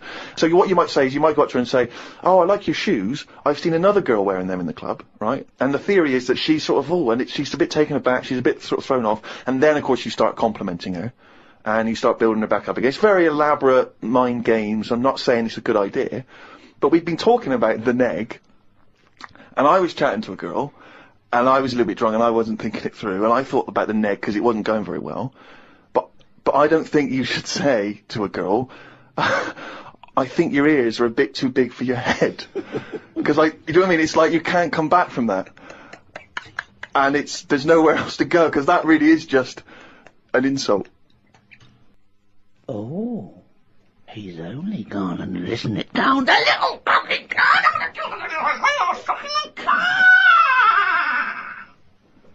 That jingle, of course, signifying yet another reading from Karl Pilkington's diary. As always, packed with rich insight into the man's mind. Had a late night last night because I stayed up to watch a programme about monkeys. It's already good! Of course you did. It's already good! Now, before I read on, I mean, is this not some kind of monkey news? Is this not a late return to monkey news? Well, it's not that good. Is it not? Whereas the other monkey news is... Oh, chimpanzee, that's some more shit! This is what he says. This is what he gleaned from the programme about monkeys. It sat on a bridge and wanted stuff off people to walk over the bridge. What? So it was acting as some kind of toll booth, This is ridiculous. No, it was a bridge in like the jungle.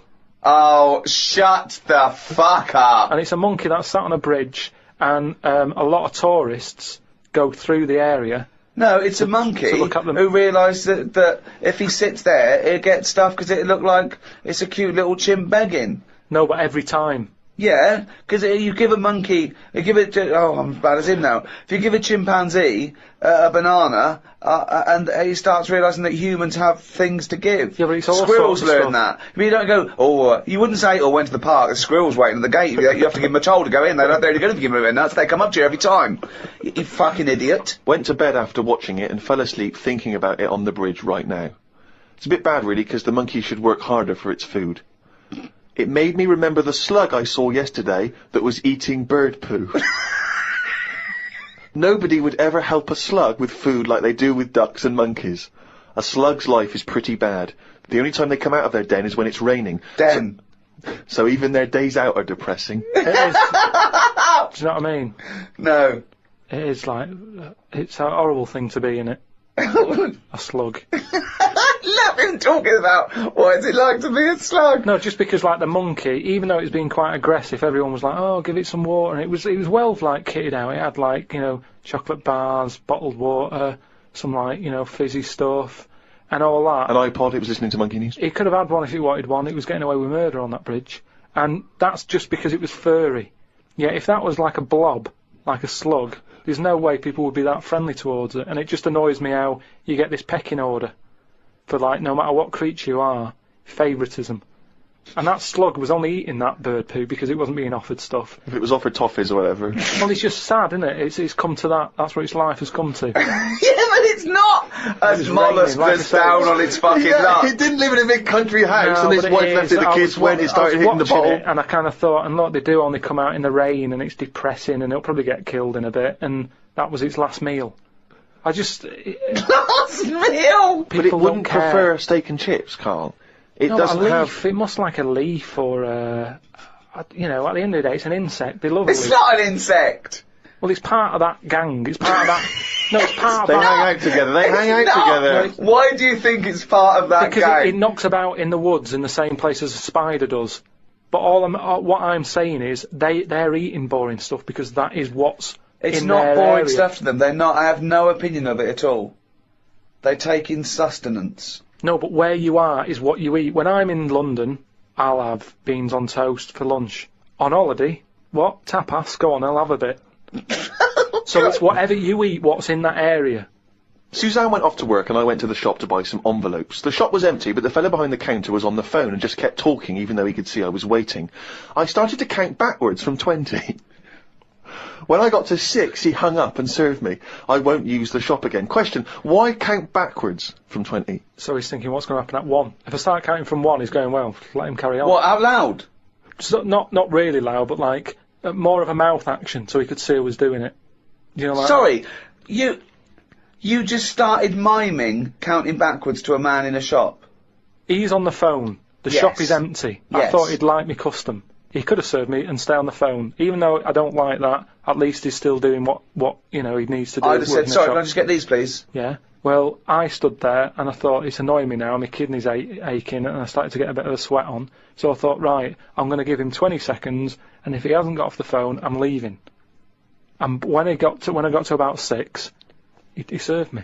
What's wrong with that? Again, You are giving one of the yourself, strangest people. it's just giving yourself a thing. I could have been stood there for Free. ages. He's one of the strangest people who's free to walk Yeah. It's the about, streets. no, I set myself a little target, and I thought, I don't want to waste another 30 seconds in here, I'll give him 20. It worked. He served me at 6. But it didn't work. Yeah, but did he do it because you were doing that, or did he finish his phone call? I don't know, I was busy counting. Looked at what's been going on in the world. There was a human head attached to a seagull's body in a jar. Is that all it says? This is the sort of weird stuff that goes on behind surgery doors. I doubt it ever flew because the head would have been too heavy. Well, of course it wasn't. It didn't happen. It wasn't live. No, but they try this stuff, don't they? That's Carl, I know you like to be kept abreast of all the latest breaking science news. Did you read recently about the blind mice that they have been able to make see again? And hopefully they're whatever they did, which allowed these mice to be able to see again, they're hoping to be able to do with humans in maybe about 10 years' time. Or at least begin tests.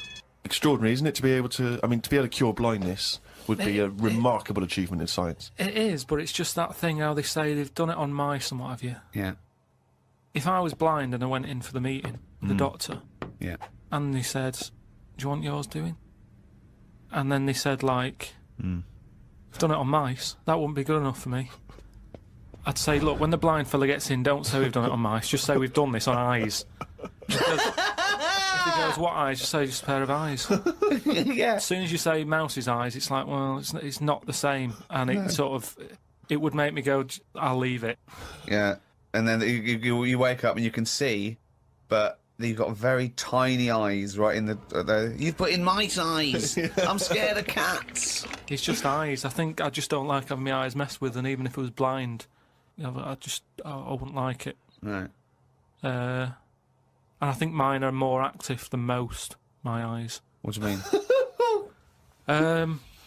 Well, I went for a what's her name, Steve. You don't know. I've had problems with my legs. Oh, Christ almighty. He's the same... What are you, 33? He's a hypochondriac. And you talk like you're a 70-year-old man. Honestly, the slightest thing, he's got time off work for this. We went to the dentist 3 times in 1 week. He goes, now his leg's rubbed 2 times a week for some reason. I don't. In and out of the kidney hospital, and they're going, there's no kidney stone, Mr. Pilkington. He's going, oh, right.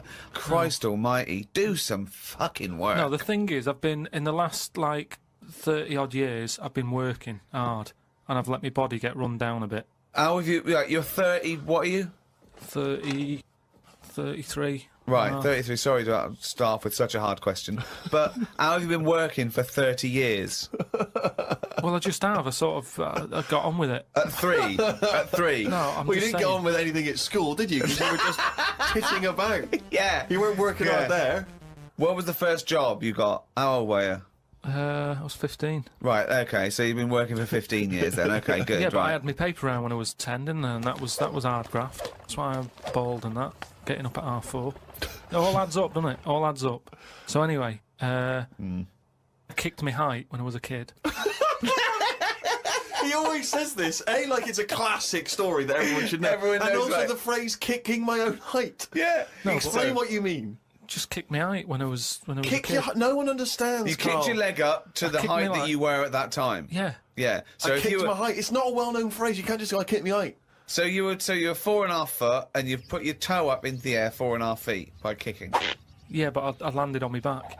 Right, okay. Imagine seeing that in the playground. They go, get Karl Pilkington to kick his height. I bet he falls over like a It fucking wasn't in the penguin. playground. My dad got me to do it in the garden. Brilliant. But why did They you fall sold over? tickets, the neighbours were cracking up.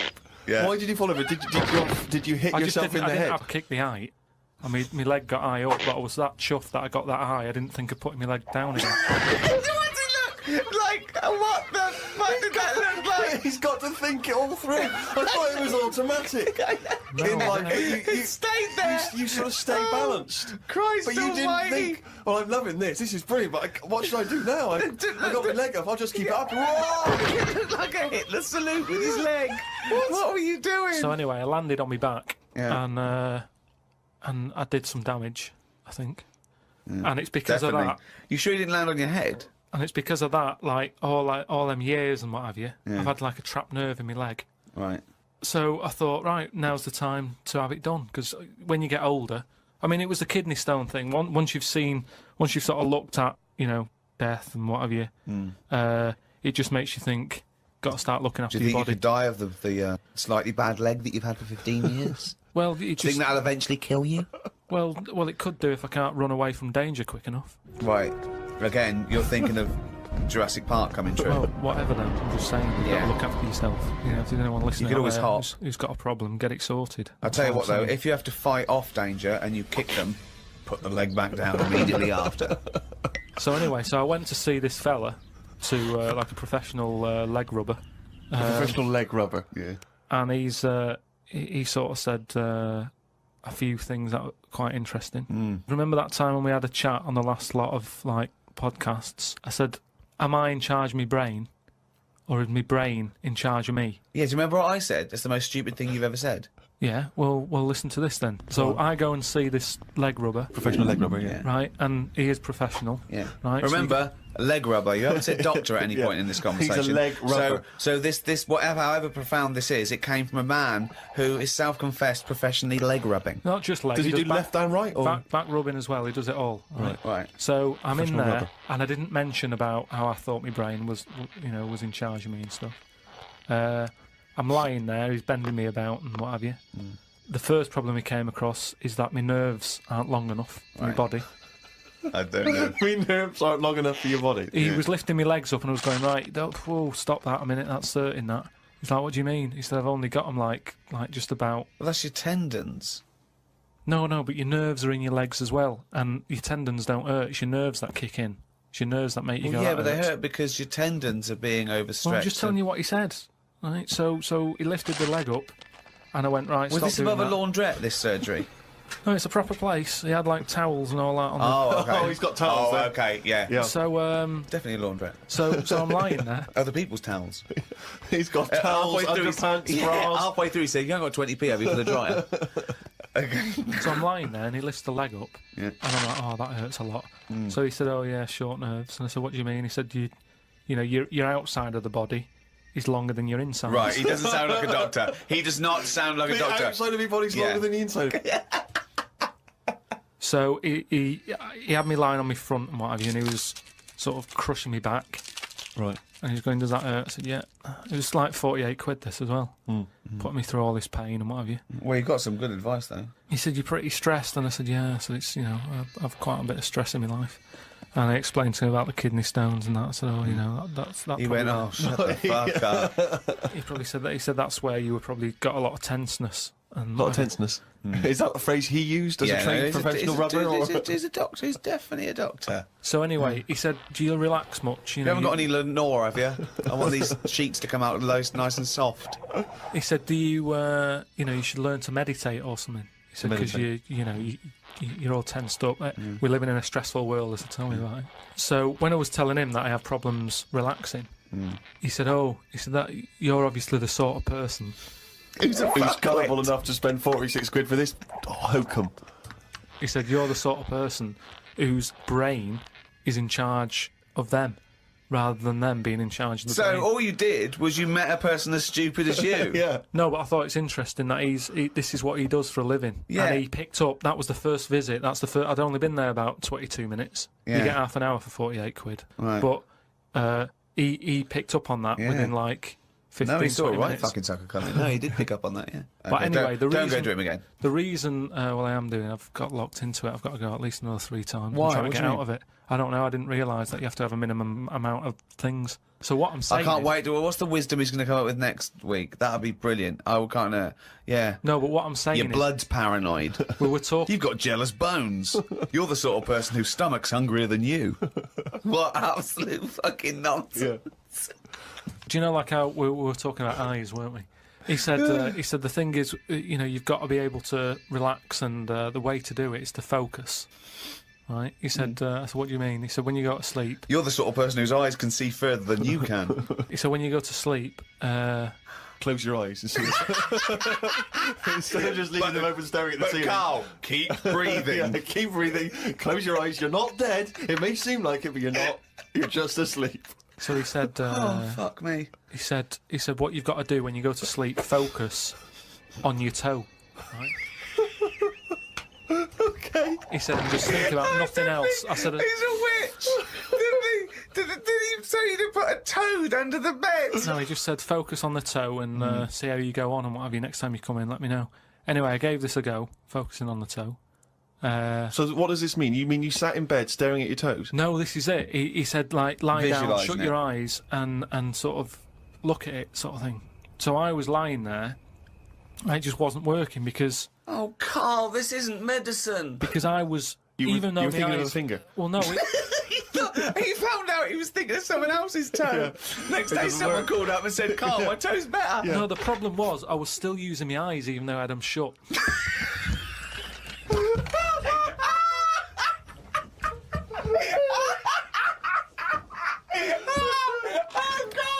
Oh, God! Just when I think he could never come up with something stupid, he pulls that one out of the bag! Right. So what does that mean? Oh, God! You were still sleeping with them in the shut. What does that mean? I was straining them. I had them shut, but I was sort of looking down at my foot. You were trying to see through your eyelids at your toe. Well, I was looking down, so I'm thinking that's where the foot is. Because of that, I was straining them and they were stinging, so I had to pack it in. I'm gonna die! I am going to die! Why, out of interest though, and this will sound naive, why don't we remember the very early moments of our lives? Why is it? Is it because it would be too harrowing to remember the point at which we sort of born? Because I don't really remember anything from those first few years. Why is it? Is it just because the brain's not fully formed at that moment? I don't know. The memory's not sufficiently developed? I honestly... It's got to be trauma, hasn't it? It's the things... Again, we were talking about me being younger, and the youngest I could remember back to was 1978. How old were you then? When were you born? 72. What, And it was you holidays. couldn't remember earlier than 6? You Um, can remember back to about 2 or 3, most people. What, No way. No way. My mum and dad don't even remember them. Because you're not doing anything. This is what I'm saying. Mum and Dad don't even remember me then! That's amazing! Because they pinpoint They remember things. all the Tic Tacs they've ever yeah, eaten. yeah. Do you remember when Carl was 6? Of course I do. 5? Yeah. 4? Yeah. 3? No. 2? No. Because you're not doing anything, are you? My mum and Dad don't even remember So, me then. and it's weird. I remember must have been about 2 sitting on a potty surrounded by Lego. I remember that very strong image I have of that. No. I don't remember that. No, you No, wouldn't remember that, no, would you No, weren't you there, weren't were there. you? What do you mean? What, you don't remember Steve sitting on a potty surrounded by Lego? No, I mean, I can't remember having a potty. I remember having one of them. I'm not suggesting you have the You same used to go in a memory. fucking litter tray. Now I know why. To eat a Tic Tac while you're having a shit. But, okay, so what is your very first memory? The one that cropped up the other day was having my eyes sort of glued together by. Gangsters. Where's the fucking Tic Tacs? No, I was, lost our truck for you, yeah. when I was on holiday and I slept near the window and the window was open and I used to wake up in the morning with my eyes shut. My mum and dad thought I was having a lovely lie in. I just couldn't open my eyes. But whoa, I don't understand. Why were they? I'm gonna burst. Whoa, What do you mean? Why were they glued? Why were they? What do you mean they were glued? But why didn't you say, Mum, Dad, I'm not asleep. My eyes are glued together. It's just that you get a build-up on Yeah. the eyelashes. Yeah. And it all. But when they came in and you could sense them looking I didn't know at they you. were there.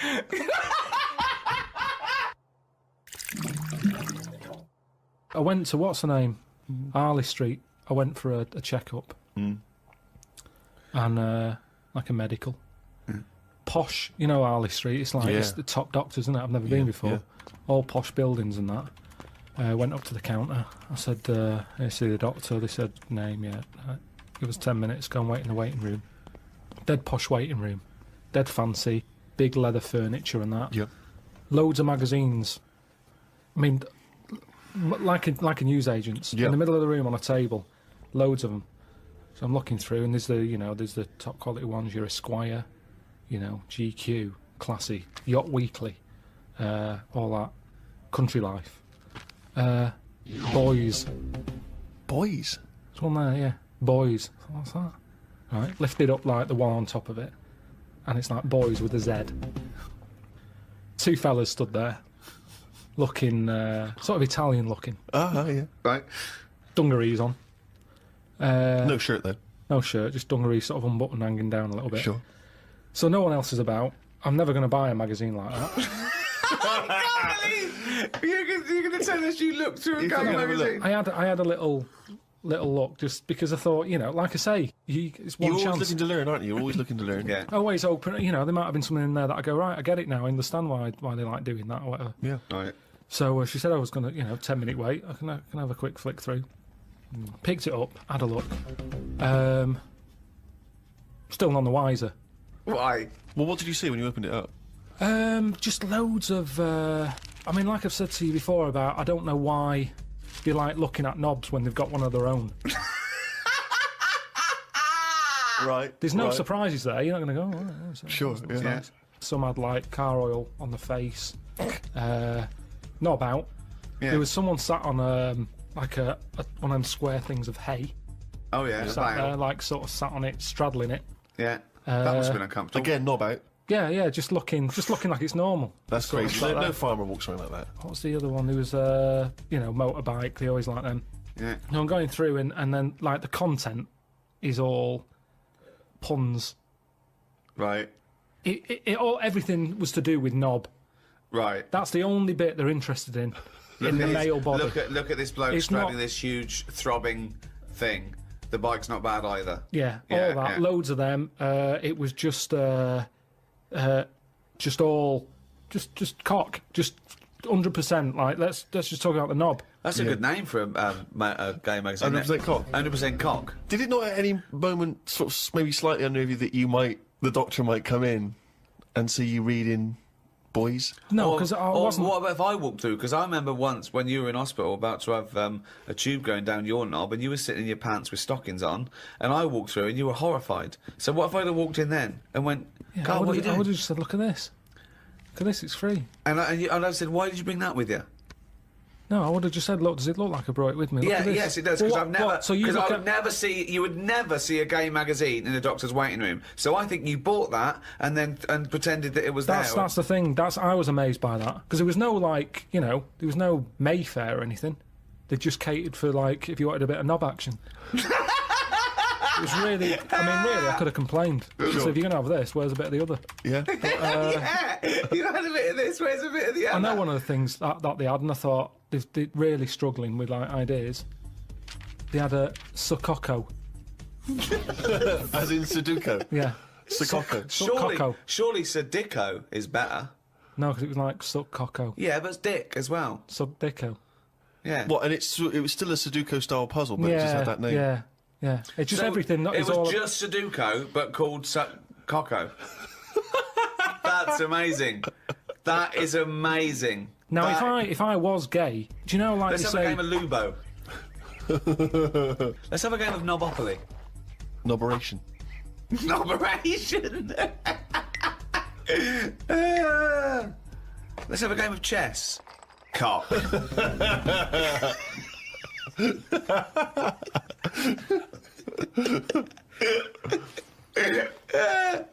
Let's have a game of fuckaroo. Well, that works for either sex. Yeah, that's true. That's how we spend our Okay, then. Christmases. Fuck a poo. Oh, God.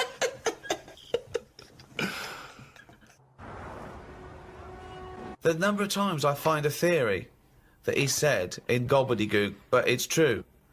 I think that I think he's been dealt a bad hand in the brain department. Do you know what I mean?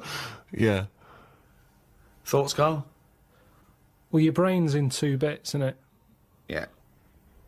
And I wonder if one half is really good, the other half's messing it up.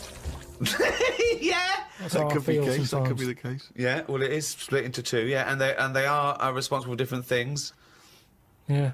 It's like these sort of families where there's a kind of really bright kid and then a sort of wayward child who just gets into drugs and stuff. Sort of like that up there Yeah. in your head.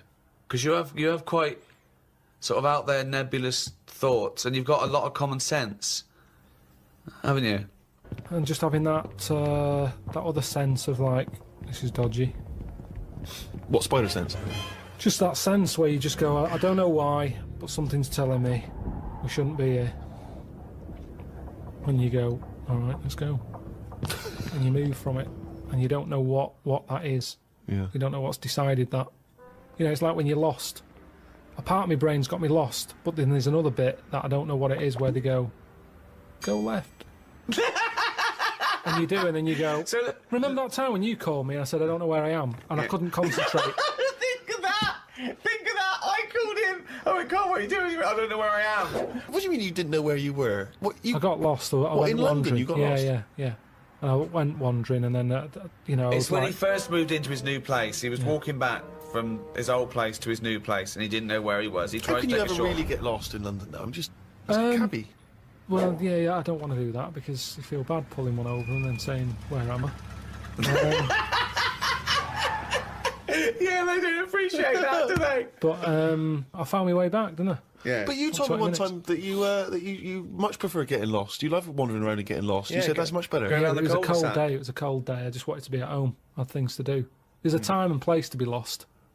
Well, go on. Well, a place What's you the don't place? know. What's and the place to be lost? Somewhere you don't know. Right, good. Okay, And the specific. time? The time. Time when you're not in a rush. Right. But that time I was in a rush, and I was And- cold. So a typical argument in your head is what? I'm lost. I'll do one side of the brain, you do the other side of the brain, okay, in your head, okay?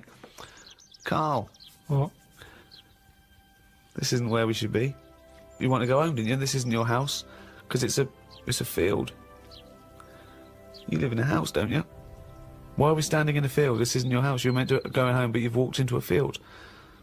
No, but that wouldn't. I've never been that lost. When I'm walking across a field, at the edge of the field, I'd go, hang on a minute, this isn't right. I wouldn't get in the middle. I wouldn't go that far. I'd go, right, I definitely shouldn't be here. You did once. You were in the middle of a field, and your dad had to rescue you Yeah, and carry you that's when through I was the a kid because I was reading as I was walking. That's,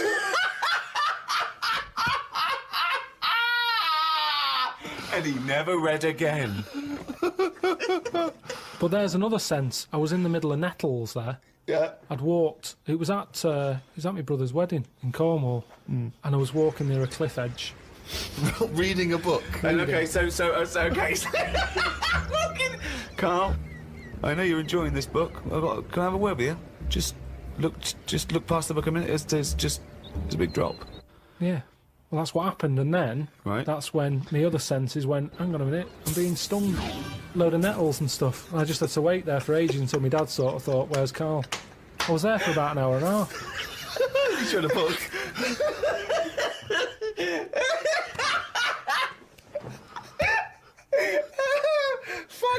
like a cartoon. But why are you wandering off reading a book when it's your brother's wedding? No, this was like, we were in, I think it was St Ives in Cornwall. Yeah. Yeah, it was in St Ives, and just, you know, it was a nice day and that. There was no telly in the place. It was a horrible house. It was haunted, actually. No, honestly. No, not honestly. It wasn't haunted. There's no such thing as ghosts. So you saying honestly it was haunted means fuck all. It's the weirdest place and weirdest sensation I've ever had. I spoke to a woman called Mrs. Battersby, Right. who sat on my bed keeping me up all night. My mum came up, she said, you look shattered. I said, yeah, I haven't had a kip all night. She said, why? I said, I've been talking to Mrs. Battersby. She said, who's that? I said, I don't know, some old woman. Now, I can't remember it now, but that's what I did then. And then, Sorry. So Mrs. Battersby didn't exist. Is that what you're saying? She was the ghost. yeah. Wasn't the landlady. No, there's no landlady. It's a big house, Right. about 12 bedrooms in it. Right. Dead cheap to stay there because it was a wreck. My Were mum you and dad ill? went Were out you one ill? night. Did you have flu at the No, time? I had nothing like that. I just... So you were sitting up, and you were awake, and you were having a conversation with Mrs. Battersby. What did she look like? I can't remember. I can't even remember having the chat now. Right, But so- at the time, I was like, oh, she just doesn't shut up. Chatting all night. So you don't remember this happening? Or you do remember it happening? No, I remember that, like, if I see my mum now and I mention St. Ives, she'll go, oh, yeah, Mrs. Battersby. She remembers coming in because she was older than me, wasn't she? So to Who? her, my mum. Was she? How old was Mrs. Battersby? She was older than both She of you. was old because I'm calling her Mrs. Battersby. If she was my age, I'd probably say, oh, it's Susan or whatever. Right, sure, You Miss call Bat- older Miss people Battersby. by the surname, don't you? Yeah. Anyway, so she kept How me old up all were you? night. You know, I'm thinking of pictures at the wedding. Why do you have to go through other things to just have a memory? How old do you reckon you were? I don't understand why you haven't got direct access to your memories. How old do you reckon you were? Your mum was older, though, yeah? You must have a vague idea of when this I'm event thinking was. about it now. I'm thinking. I'm Okay. picturing a picture of myself at this wedding. Okay. And how old are you? What are you doing? How tall were I'd you? say I look about. How were you? I say I look about 7 or 8. Looking at the picture. Right, okay. Yeah. Right, okay. So Mrs. Battersby is chatting away to you. You don't remember what she said, but you do remember having the conversation. No, he doesn't remember it I at don't all. remember the chat now Well, then So- why are you telling us? It's You not must your remember it memory. because you're telling us about It's not it. your because it's a memory. memory. My mum's reminded me of it. Yeah, but all it says is, this is so far removed. This is hearsay that your mum said you spoke to a ghost once, and you don't even remember the ghost. Mrs. Battersby. No, Yeah, you no, but you remember the don't name remember only because her. your mum reminded you of In a it. court of law, if there was a ghost court, they go hearsay, thrown out of court. Right. You yeah. don't have a memory of Mrs. No, Battersby. look, I know that when I was a kid, Yeah. I ate a beetle. I ate a beetle because I thought it was licorice. Now, I can't remember that now. You can't remember that, but you know it happened because your mother told you it happened. Exactly. Right. But the fundamental thing is that we can believe we can believe you ate a beetle, right? Because that is something that could happen in real life. But- what we're questioning is that you spoke to a ghost. What sort of beetle was it? Just one of them standard beetles, just the black shiny one. Thing is, right, a couple of years ago, we were in the Ivy, and the food came, and there's a big blob of wasabi, right? It was like called an Oriental hors d'oeuvre, right? And I looked over at Carl, and he started going, drinking water. I said, what have you done? He said, I heard that. I said, that was a blob of wasabi. He said, I thought it was one mushy pea. That's a classy restaurant where they're serving one mushy pea. Well, they do that, don't they? Wow. Small portions. It's all trendy, isn't it? I love the fact that it's exactly the same thing, but they've swapped beetle for wasabi Yeah. and licorice for pea. You see things, you see something, you It's a think... good job you remembered that anecdote, though, because he doesn't. Exactly, yeah. In years to come, we'll be going, ate some wasabi once. Did you? Yeah. Well, according to Ricky, I did, yeah. I was in the Ivy. I thought it were mushy pea.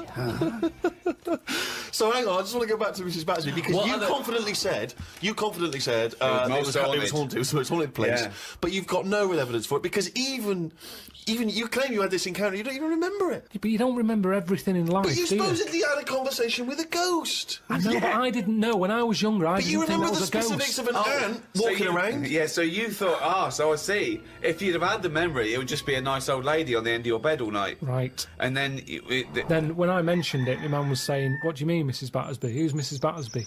Right? When you're a kid, you're not terrified, are you? No. Nothing scares I mean, you. I'm beginning to think, who the fuck is Mrs. Battersby, I must admit. But So, yeah, that was, but it was a weird place. I mean, there was no telly. All they had for sort of company was a calculator. Carl, you're the strangest little man that's ever lived. Company. There goes Carl with his friend. What's his friend? Oh, it's a little... It's a Sanyo 4197G. I love that. That's amazing. Oh, calculator, do that boobs thing again. My mum and dad used to go out. I stayed in there. Just shots of him with his calculator on the beach. My only friend was the calculator. Oh, God. Just imagine shots of him in Vietnam, just carrying Tommy. When the battery's tied, they had to have a funeral for him. His barrels roll over the floor. Oh, fucking hell. The only company was a calculator. Before that, I used to knock around with a brick. Oh, fuck me. We have to face facts here. Go on.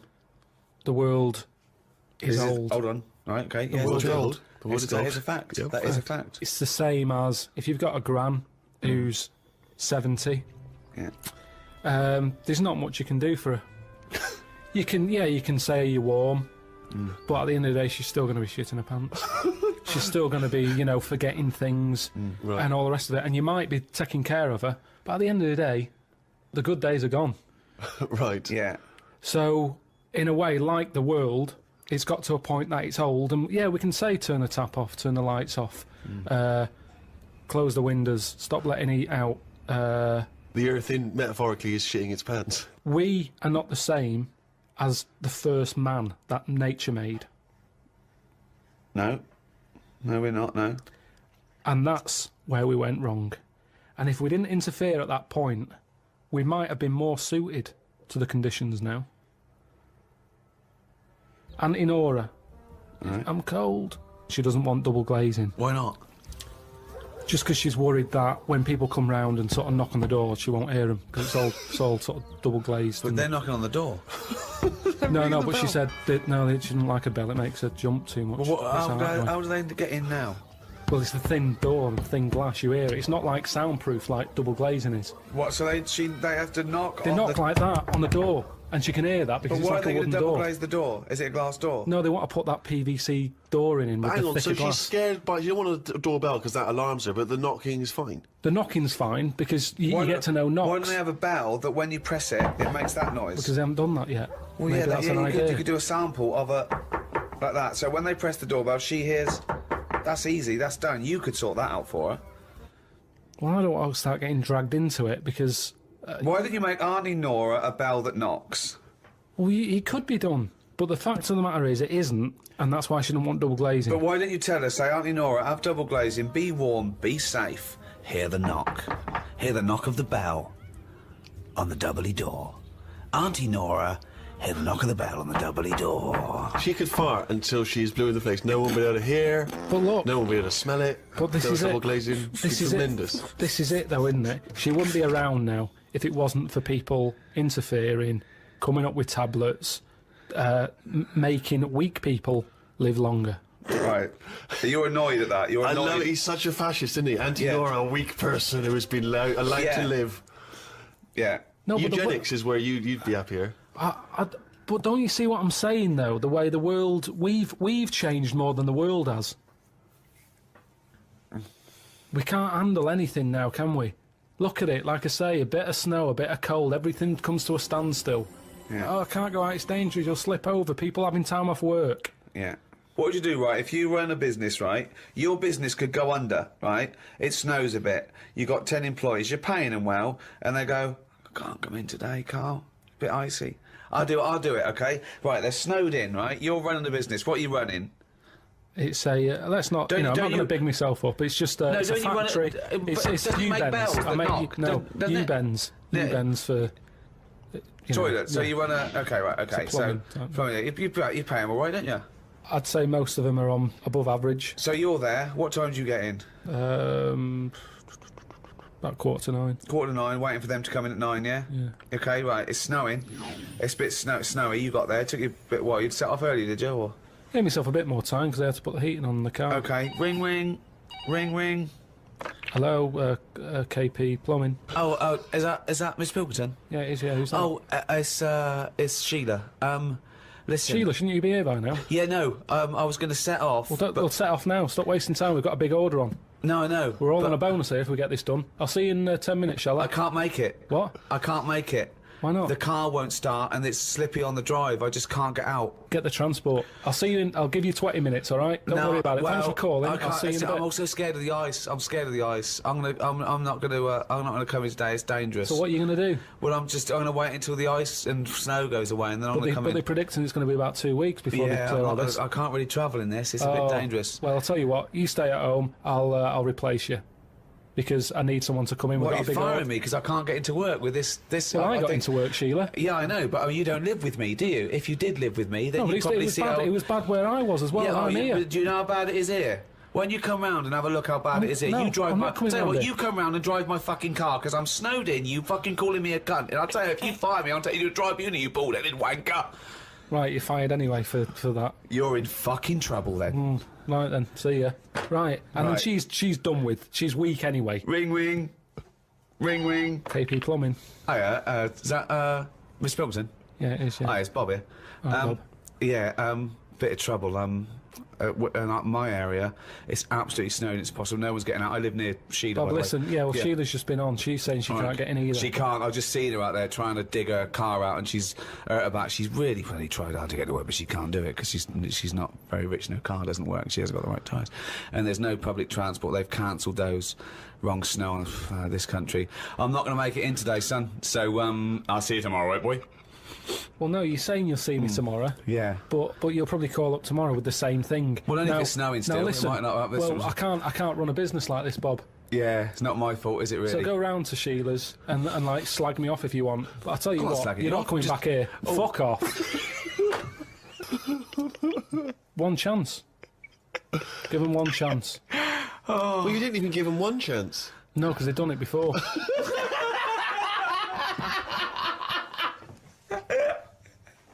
Oh, fucking hell. Just annoys me. What is art? It's a very broad term. It's a very difficult one as well. Well, let me throw that question over to Karl Pilkington. What do you want to know? Well, we were just trying to clarify what art is. It's just something for your eyes to look at. Right. It's just a change from the norm, innit?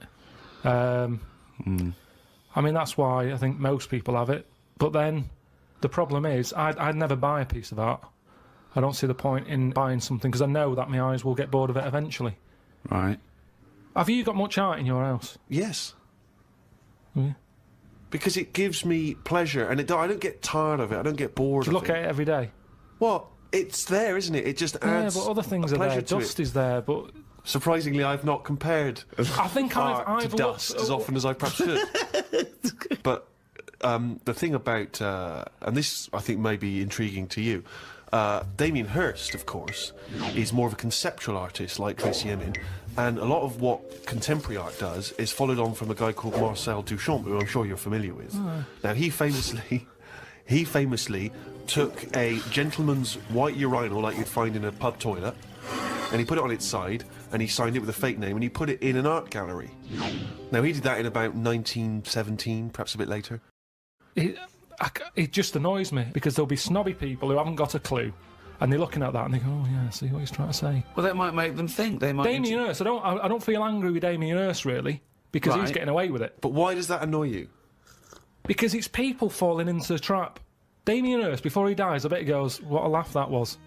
I had everyone on. There's a very good point as well, because some people think that the greatest art form of the last 100 years is marketing. Yeah. Some people say that that is his art, that it's not good enough to do it.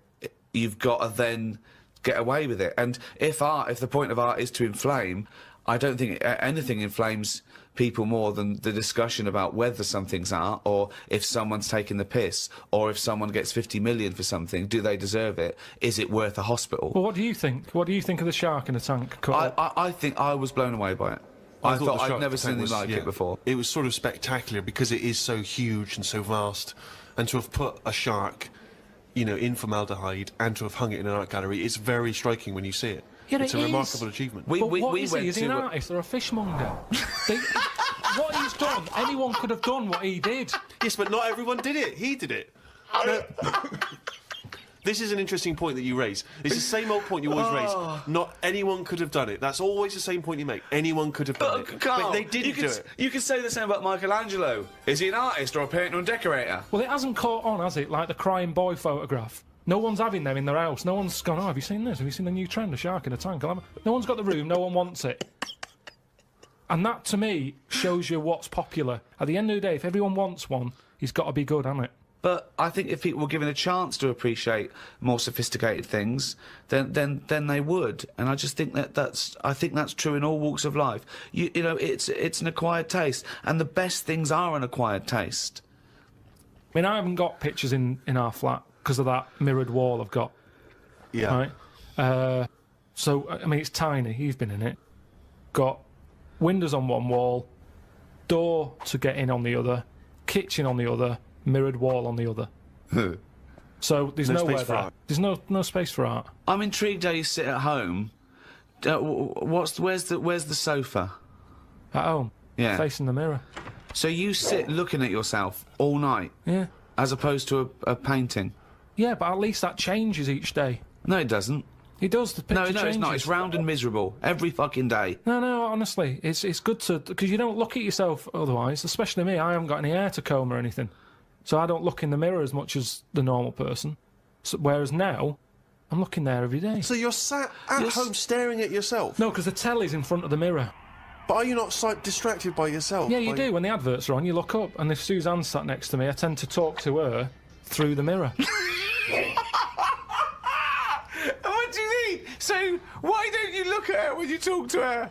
Well, you don't have to turn your neck or anything. There's no neck usage going on. I can just look forward. I look at the telly, lift the eyes up, look in the mirror, look at me, look at her. What does she do? No, Look back at you we're in the used mirror. to it. There's nothing wrong with that. It's like there's more people in the room in a way. It's like, And they're further away. there's nothing odd about that. Why wouldn't you use... It doesn't matter. Your Sorry, eyes, remember, your why eyes are wouldn't still... you talk to your girlfriend via a mirror all the time? Is that your question? Well, no, I think it's quite normal. If your head is facing a mirror where you can see everything in that room, remember, it's a small flat, I can see everything that's going on in there without moving my head. Stephen Hawking would be well happy. So I can look forward, she's sat next to me. If I'm watching the telly, I can say something. Now, she's getting the sound from me still because she's sat close. Yeah. But yeah, we're further away, but things look better from a distance anyway. So that's how you managed to keep this relationship alive? Maybe. You're such an odd little man. But no, Yeah. it's not odd. You see, there was a woman on the estate who did use... have I told you about Miss Peggy before? No. It rings a bell. Go on. I think I told you ages ago, it's this fat woman who used to be on the estate. She had a three-wheeler bike. And her Push husband... bike, pedal bike. Yeah, like a tricycle thing, but a big one. Right. She used to sit her husband in the basket in the back. Cycle about, what have you. Yeah. She was known as Miss Piggy. Anyway. Oh, is this the one that she used to beat him up so your dad pretended to be a policeman? Yeah, that's it. Anyway, well, the way she used to communicate, she used to always go in quick save and nick biscuits. And if anyone went up to her to say, stop nicking the biscuits, she'd pull out like a little mirror out of a bag, and she'd look in it, but talk to you via the mirror. Oh, man! What? This So she place was you insane? put up, it's weird, isn't it? It's It was really weird. Like It used to scare Narnia. me. It's like a Salvador Dali painting. you exist in there. Yeah. It's really, really So weird. hang on. So she used to talk to people through the mirror because she was mental. I couldn't sit, watch the telly, and look at me watching the telly in the mirror all night. No, That's no, weird. that would Why? be really weird. It's really weird, Carl. I'd be very conscious of myself. No, Conscious I of the think way it I'm gives you, sat. it gives you confidence and that. And if you are Gives you sort of... confidence. Well, yeah, because you're seeing yourself more and you pick up what habits you do and stuff like that. So what have you changed through your viewing of yourself? I sort of grew a beard the other week, just something different to look at for a bit.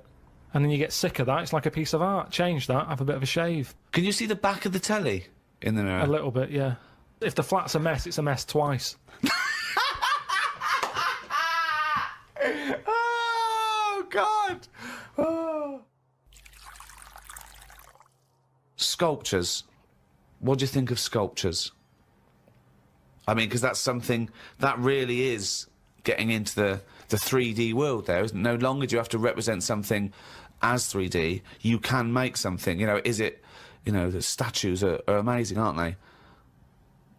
They're clever, aren't they? I mean, they always look the same. Well, that's not true, is it? Because recently there was quite a controversial one, a huge one, in London. The pregnant thalidomide woman. What do you think of that? Oh, yeah, I saw that. Thoughts? I wouldn't have it in my house.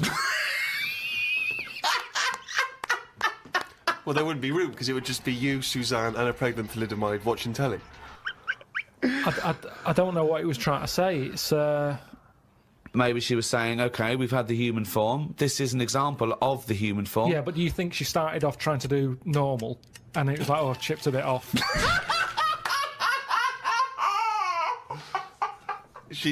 One of the arms got chipped Well, off. it makes you wonder, doesn't it? And why, you see that square, Trafalgar Square, you've got that. Nelson's column, he's got one arm and a leg missing or something and a patch over his eye. Then you've got the thalidomide. Why can't they just do a full person?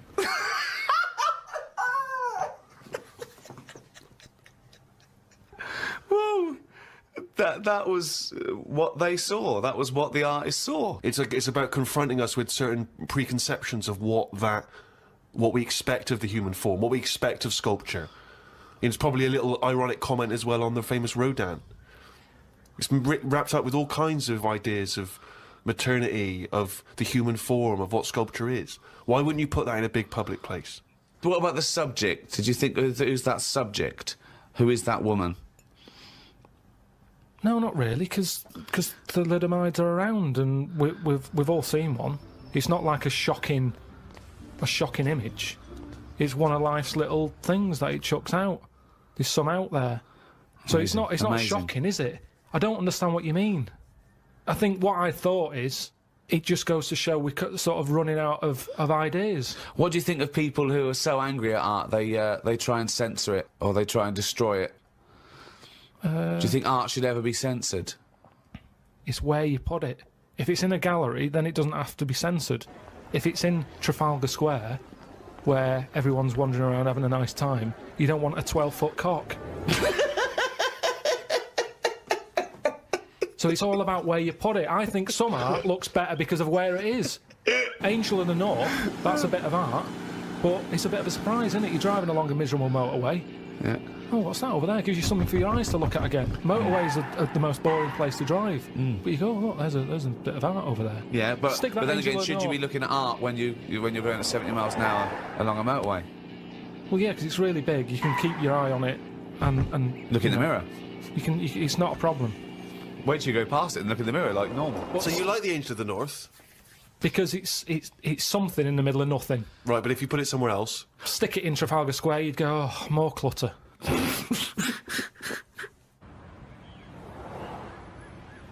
I remember we were shown the cartoon version of Animal Farm when we were about like 15, 16.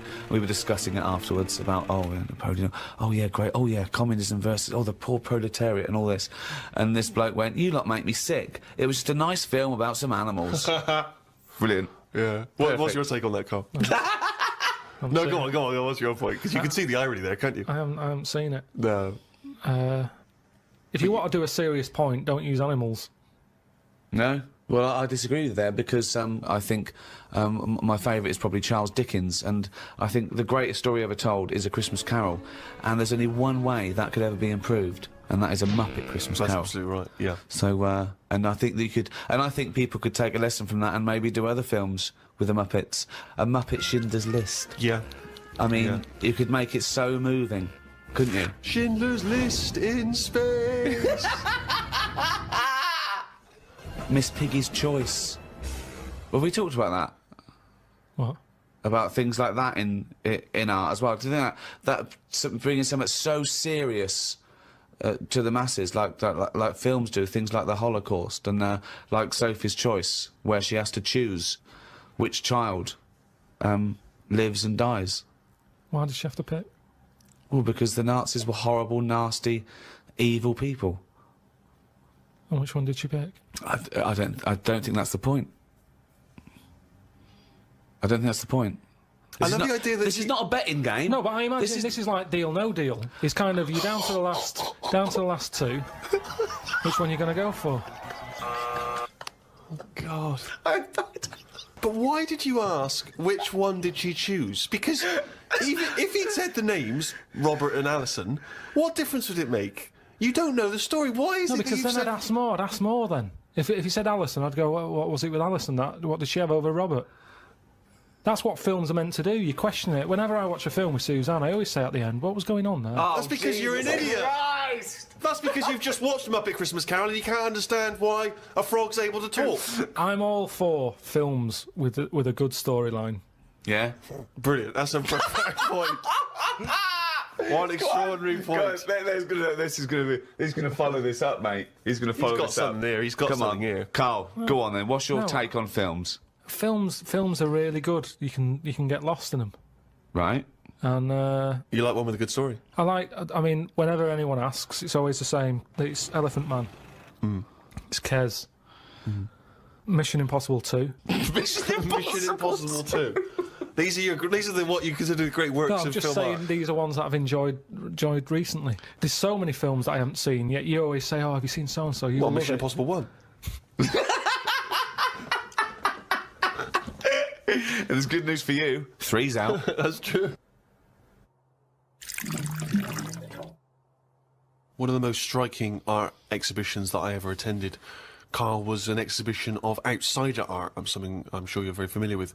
Outsider art, of course, is work that is made by people who are often institutionalised for mental health problems, or they are just incredibly, the people who aren't in any way part of the art establishment. Well, right up to psychopathic murderers, clinically insane mass murderers would count as outsider art. I went to an outsider art exhibition in New York. It was incredible, and I bought a painting of this guy. He's a chronic schizophrenic, and he paints in tar, like road tar, that he gets from roads, and he paints in that on wood he finds in sort of skips, and it's incredible because it's sort of like scratched in, and it's amazing. And there's this thing of Jesus being helped down off the cross. Admittedly, I was walking around there going, this is fucking mental, and James was going, you've got to stop saying that, because of course some of the people are mental. There was one bloke doing a sculpture of a skull, right? And underneath, it was like a little head with his teeth. Underneath, he'd put a sign that said "real teeth." Where did he get the real teeth from?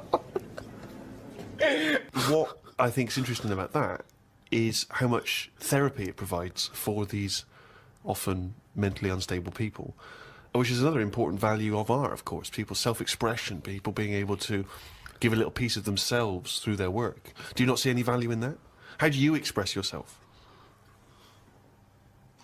Whistle. You whistle. Yeah, I found over Christmas I whistled a lot more than I usually do. And I think that was just freedom. What do you mean freedom? Right, freedom. expand on this point, if you would. Well, that's what art is, isn't it? It's you being free of all the world's heaviness on your shoulders. See, that's a great quote, that. That's great, that. For art is freedom. I love that, because I think you've really hit on something there. Would you include the free of all the world's heaviness? Well, I know what you meant. I know what you meant there. Would you include that one in it? I mean, I would include the world's heaviness in my freedom. You know, some artists are attracted to the dark side, the heaviness of the world. But I just want to return to you whistling as your artistic expression of freedom. I mean, why did you find yourself whistling more? That's what was weird. So just few take us days through a typical day. When would the whistling begin? So this was that you spent Christmas down in Kent with Suzanne and her parents. Yeah. Yeah. Could I suggest something? Your freedom was thinking, I'm in my own place now, I'm going to annoy them. Well, it was mainly, it's when we were playing Scrabble. And they were taking ages to have their go, and couldn't have the radio on because the boiler affects the radio. You've got boiler problems down in Kent as well? It works, it just gives something off. Every time it kicks in, the radio goes all staticky. Right. So I just was sort of supplying the soundtrack. And what kind of things would you be whistling? It was like, I just sort of did a whistle medley. It was going from one thing to another. A Wedley. And a man was impressed. She was like, "Oh, you can whistle, can't you?" I was going, "Yeah." And then she was saying, "How loud can you go?" I was just doing all different levels. Sorry, this sounds like a scene from One Flew Over the Cuckoo's Nest. The boy that's setting off the radio. I can whistle. Oh, you're good whistling, aren't you? Oh, yes, Scrabble. Talk about outsider art. I love the fact that Karl's life is like living in a home It when is. you're in your 80s. Yeah. But you felt that this was your way of expressing yourself. I just found it odd because I don't whistle that much. I think just because I think I'm fed up most of the time when I'm in London. And you don't whistle when you're fed up. Whistling's a happy thing. You never get an angry man suddenly breaking into a Well, whistle. the people who aren't whistling are usually pissed off. But yeah, the bloke who's whistling, it's like, it's the least. He's the least annoyed person in the room when someone's whistling. Same as holding a drill. The only person that noise doesn't annoy is the bloke who's drilling. Everyone else wants to punch his face in. Same with whistling. Whistling, Goes to show there's no point in whistling. No, there is. No, there's not. Don't know. I mean, our window cleaner was known as like, that's how you knew he was there. He always whistled. And in the end, he fell off his ladder, broke his front teeth. Oh. Retired. What, because he couldn't whistle? That was it. It was like, Well, yeah, he can't whistles all the time. Can't whistle, Well, yeah. can't clean windows. It's a bit tragic. Could he take along a whistle? Just pop that in his mouth. Yeah, I suppose he could have done. I didn't think of that. What about a flute? Or a recorder? Not London's burning again. Fucking clean the windows and then fuck off. He didn't really think this through, did he? He retired at the age of 28. And his whole family were bankrupt. With no teeth. Yeah. And just a bucket and a Why aren't squeegee. you working, Dad? Because I can't whistle. I can't whistle anymore. And if the day you give up whistling is the day I give up window cleaning. So you never whistle? No. I can't really whistle very well. No. I don't whistle, but I can whistle better than that. What, you did this for hours on end while playing Scrabble? About 2 hours. 2 hours? Put my word down. And then- this, sorry, can we just hear that again? Can we hear it? So you But were that whistling. is- You were whistling after you had your go as Oh, well. yeah. Fucking hell, Carl. But hang on, let's just hear a bit. That is Karl's self-expression. That is his artistic self-expression right there. A name, no tune, no nothing.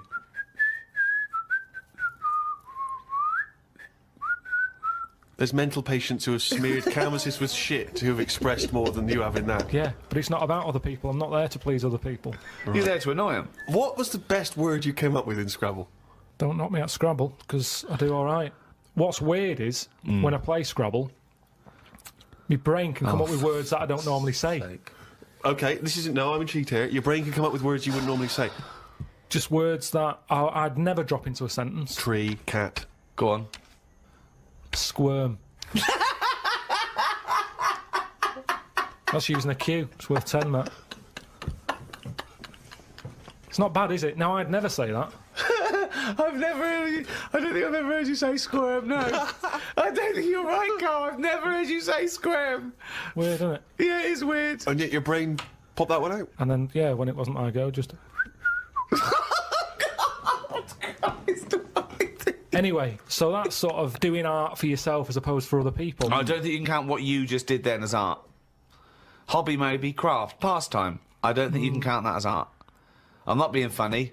I'm being a bit snobby here. But I think there's a difference between Beethoven and... Squirm. There's a Q in that.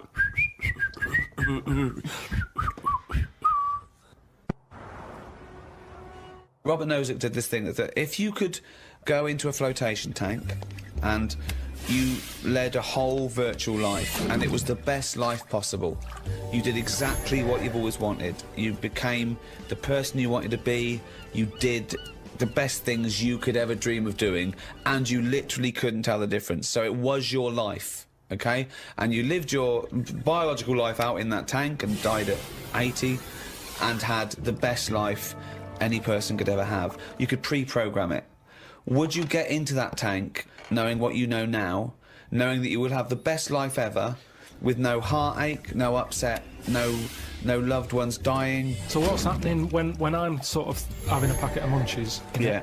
Am I having them, or are they imaginary? They're imaginary, but you can't tell the difference. It's the best packet of munchies you've ever had. I love the fact that you went into the flotation tank And your one proviso was, are munches as good? Yeah. No, absolutely. I'm just taking it back to basics. That is Right. basic. You've got to yeah. pre-program your life. That's where you'd start, is it? Munches must always taste magnificent. Well, it's just if you can still enjoy the basic things in life, then that's when you can't go wrong. You do. You enjoy them. It's the life you'd ever want to live, and It's a you're bit living dangerous, it. That.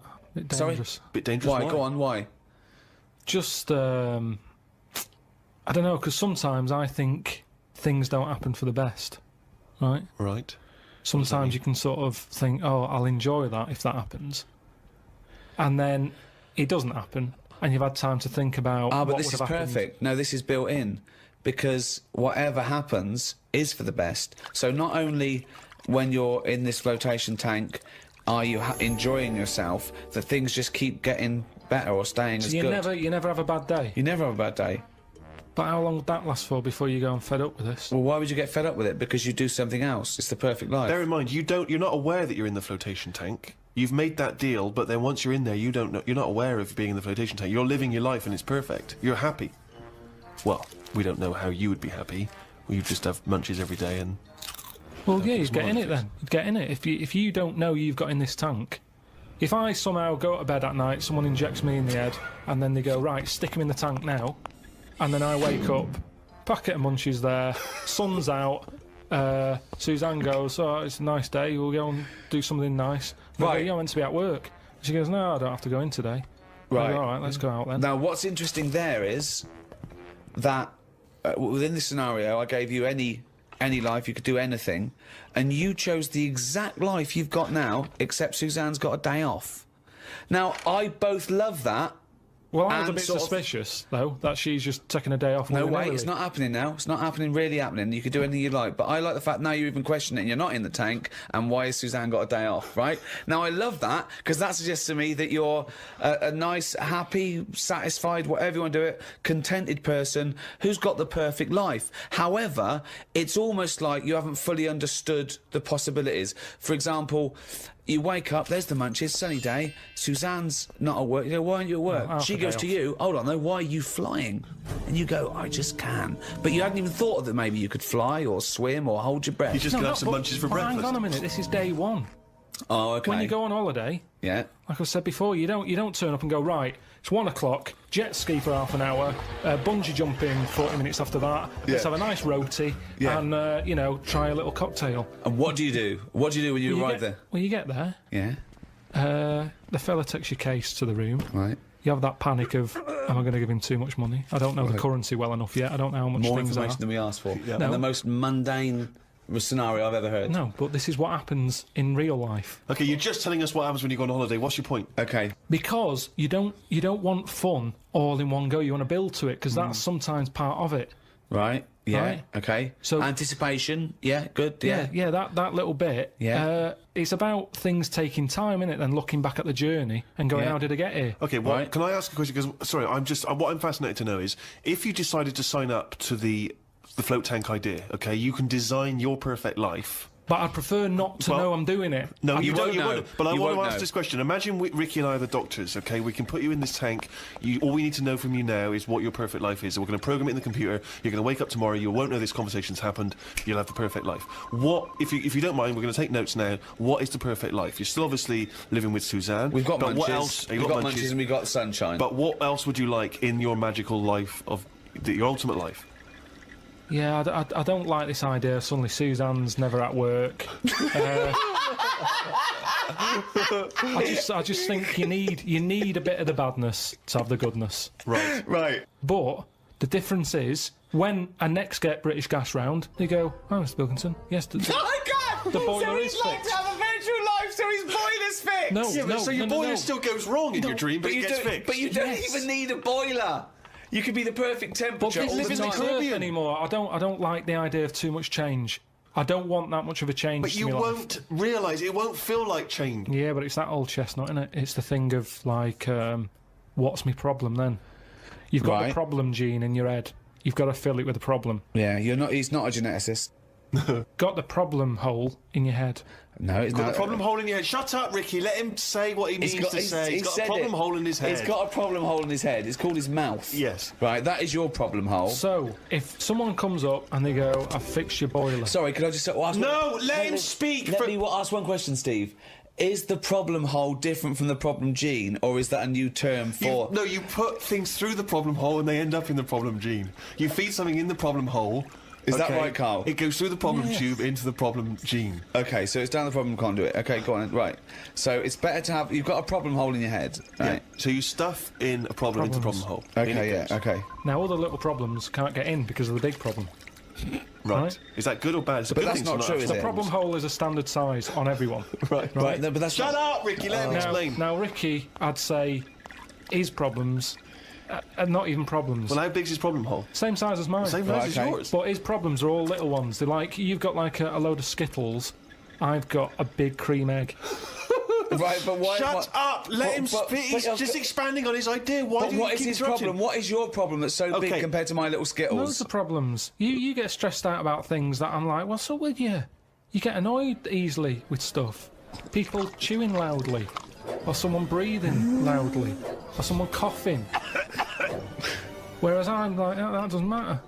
Like you say, to you, the boiler is like, get it ripped out, put a new one in. It's not as easy as that. It is. And that's why the problem ball is growing.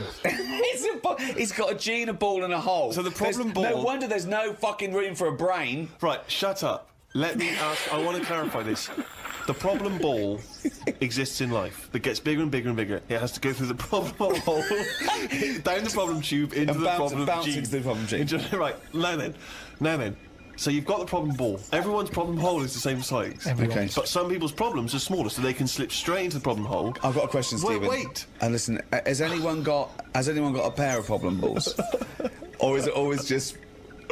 Can ladies have a pair of problem balls? No, because Hitler had one problem ball, didn't he? But could anyone ever have a pair of problem balls, is my question to you. And some people's problem balls are much bigger than another man's or another woman's, right? Yeah, Right. depending on the problem. So you could have you could have a pair of problem balls and one problem hole. The way I'm saying Okay, look, Listen. so supposing I came to you and said, listen, But a man it's- starving in a foreign country might have huge problem balls. he might have, but if I went to a doctor and said I've got a problem hole, and the doctor said, well, let me see it, and he said, well, let me see your problem hole, and hanging down in front of my problem hole was a huge pair of problem balls. What would he treat first? Is my question. Well, would he look into the problem hole? He said, he'd say, take your problem genes off. Right? I want to see your problem hole clearly. But he would put his hand or his finger into the problem hole to try and remove the problem He ball, would, wouldn't he? Or the problem- he could feel the problem balls, but he'd have to insert his finger into the problem hole, wouldn't he? Right. Okay, so Carl, go on then. I'll just get in a tank.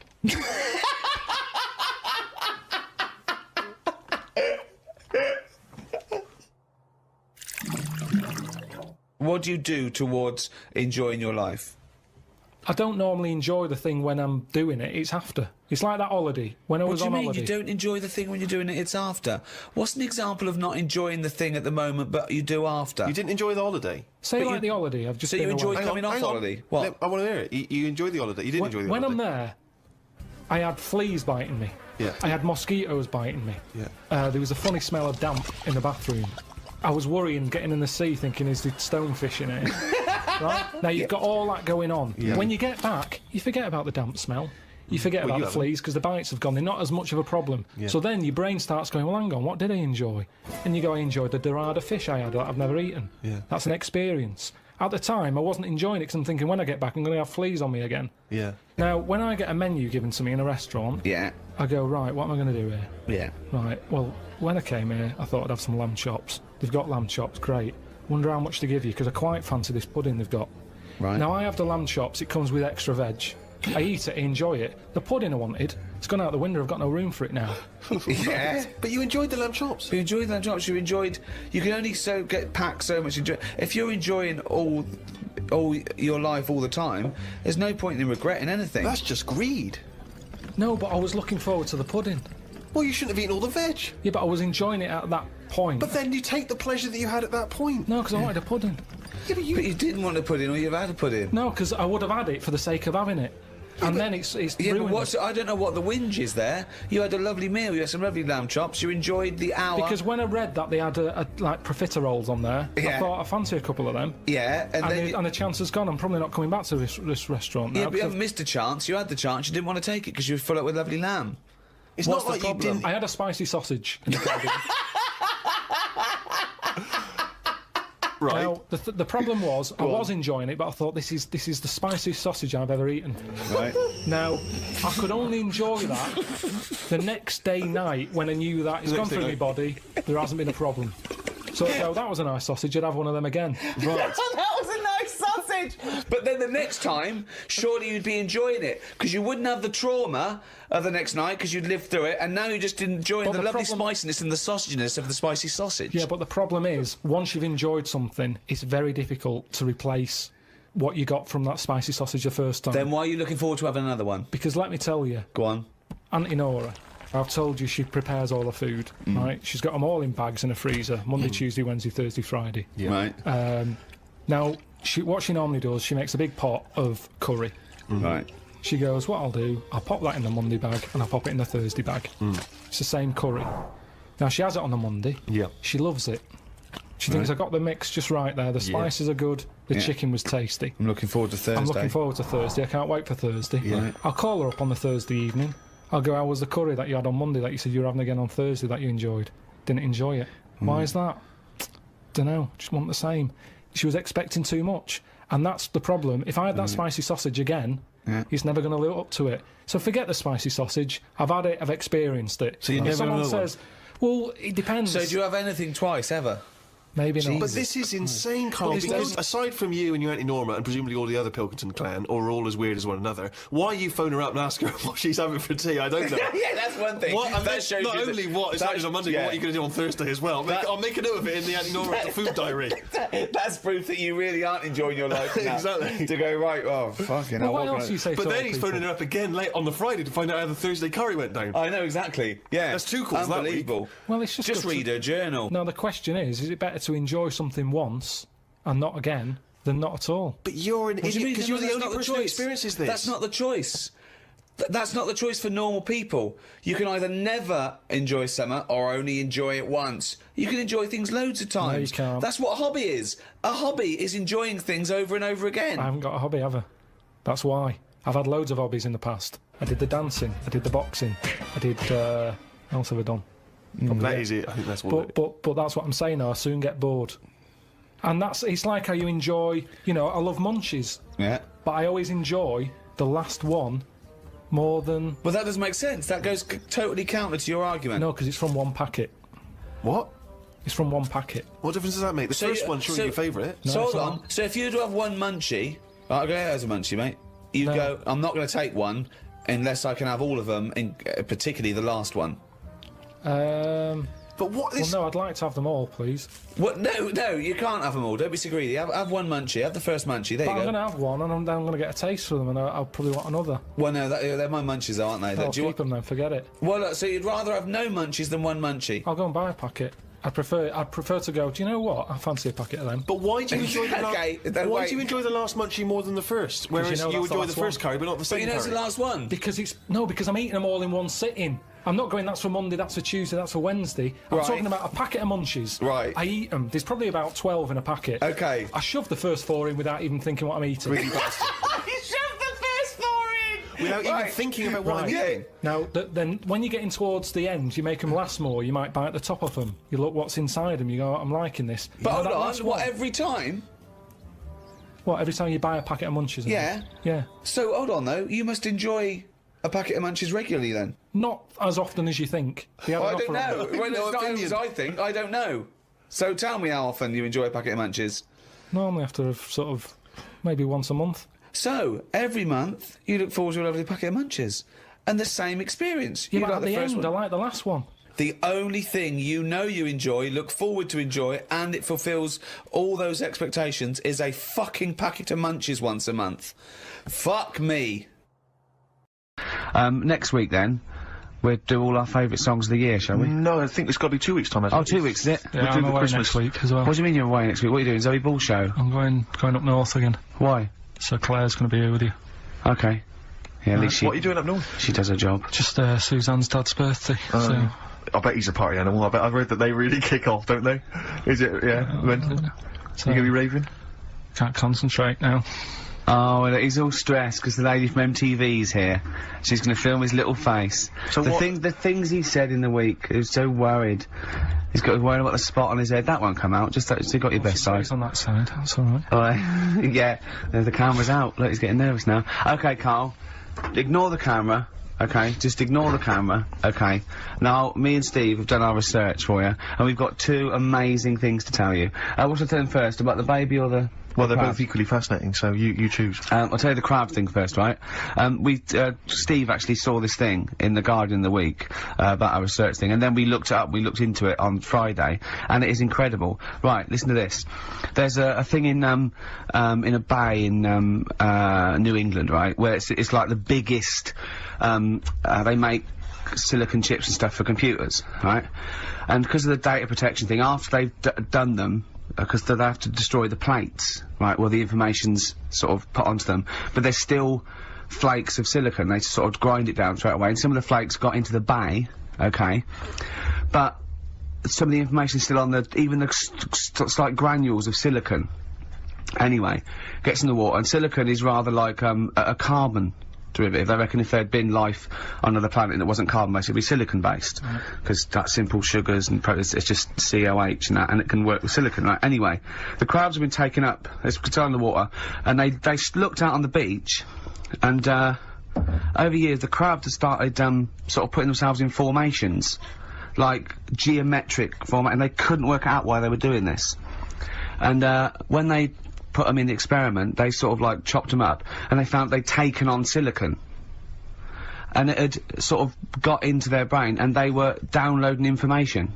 They picked up little things, because it's just chemical, you know, like, electrical impulses that got information off the silicon chip, and they were interfacing it. But, this is the amazing thing, one bloke sort of thought of this, and he thought, well, if it's a simple computer with a brain, if it's just a simple sort of electrical thing, then maybe there's sort of, you know, we could get it down. So what they did is they made a thing called a biointerface, and they put it into the crab's brain, just a really simple brain, so it's measured avant-garde, right? And it got impulses from it, and they were getting, like, computer readers, just flashes of, like, symbols and geometric things on this screen to read the crab's brain, and it was stuff like, you know, fragments of a... what made them do this in the first place? Because they saw the crabs behaving differently. They were behaving differently to each other. They were just like, they're, you know, intelligent. And they were sort of solving problems and all this sort of stuff. Anyway, when they downloaded the thing, it was like there was, they found one of the secretary's names where it had been on the silicon chip, where it was just like a flash of a computer screen. But the most amazing thing is, they downloaded a memory, right? It was like a snapshot where it had been burnt onto the retina of the crab, just a snapshot or something, and it was like a picture of the beach, like a couple of years ago, right? And they also did, incredible, it was like just a digital black and white sort of thing, so they could see what the crab had seen.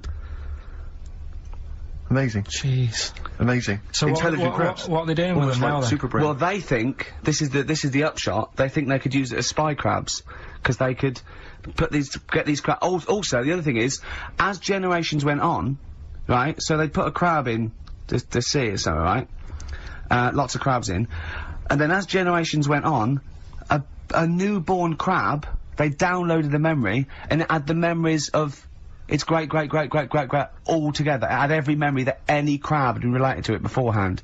Because it passed it on, it just passed it on. So not even ones that had been eating the silicon stuff? Yeah, no, these are just like ones that have had kids? Yeah. And they've got, like... And they know so you'd know everything everything right the way back. So would that work if we ate silicon? Well, I suppose possibly. so. So what are they gonna... Well, they can use them for all sorts of things, though. I mean, that's what's incredible. I mean, I don't know how you train it particularly. I don't know, it'd be quite tricky to train, but I'm assuming if they can do it that way, then presumably they can It'd be give like certain silicon information, which they can then plant in it, if you like, within its sort of food. Also, if you get them onto enemy can get it beaches, yeah. you'd have like 1,000 digital cameras just sneaking around. If you get like Osama bin Laden or someone just crawling around. They don't understand the information they've got. No, they don't know they're doing it. They just download them. That's the thing. So it's not like you could torture them and they wouldn't be able to sort of give you the information because they wouldn't know what information they had because they're just. But the first crab they downloaded, they just kept seeing the same picture of a big crab feeding it, which they really. Yeah. Wow. That's what, like its mother crab or something? Yeah. As it was memories of it as a child. But they're not in colour, presumably. Because no, it's all in black and white. It's just a digital camera because it's just they don't see it in black and white, so it's just like a, I don't know. I think it's burnt onto the retina or something. And the only one that they kept were the ones they saw a lot of the time. Wow. I mean, in a way, some of the educating Ricky I've got for you today is on the similar lines. Right. Oh, you've got to be impressed by that. You've got to be impressed by that. That's pretty good. I mean, I'm interested to see, what they do. What they do with what the crab developments are. But yeah, no, that's pretty good. Yeah. But I mean, amazing. Yeah. Amazing. Well, just digest that information because that's not even the most impressive one we found. I think it is. I suppose it's pretty impressive, but the next one's maybe more shocking. Okay, right. But let's play a tune, and Ricky's got another extraordinary.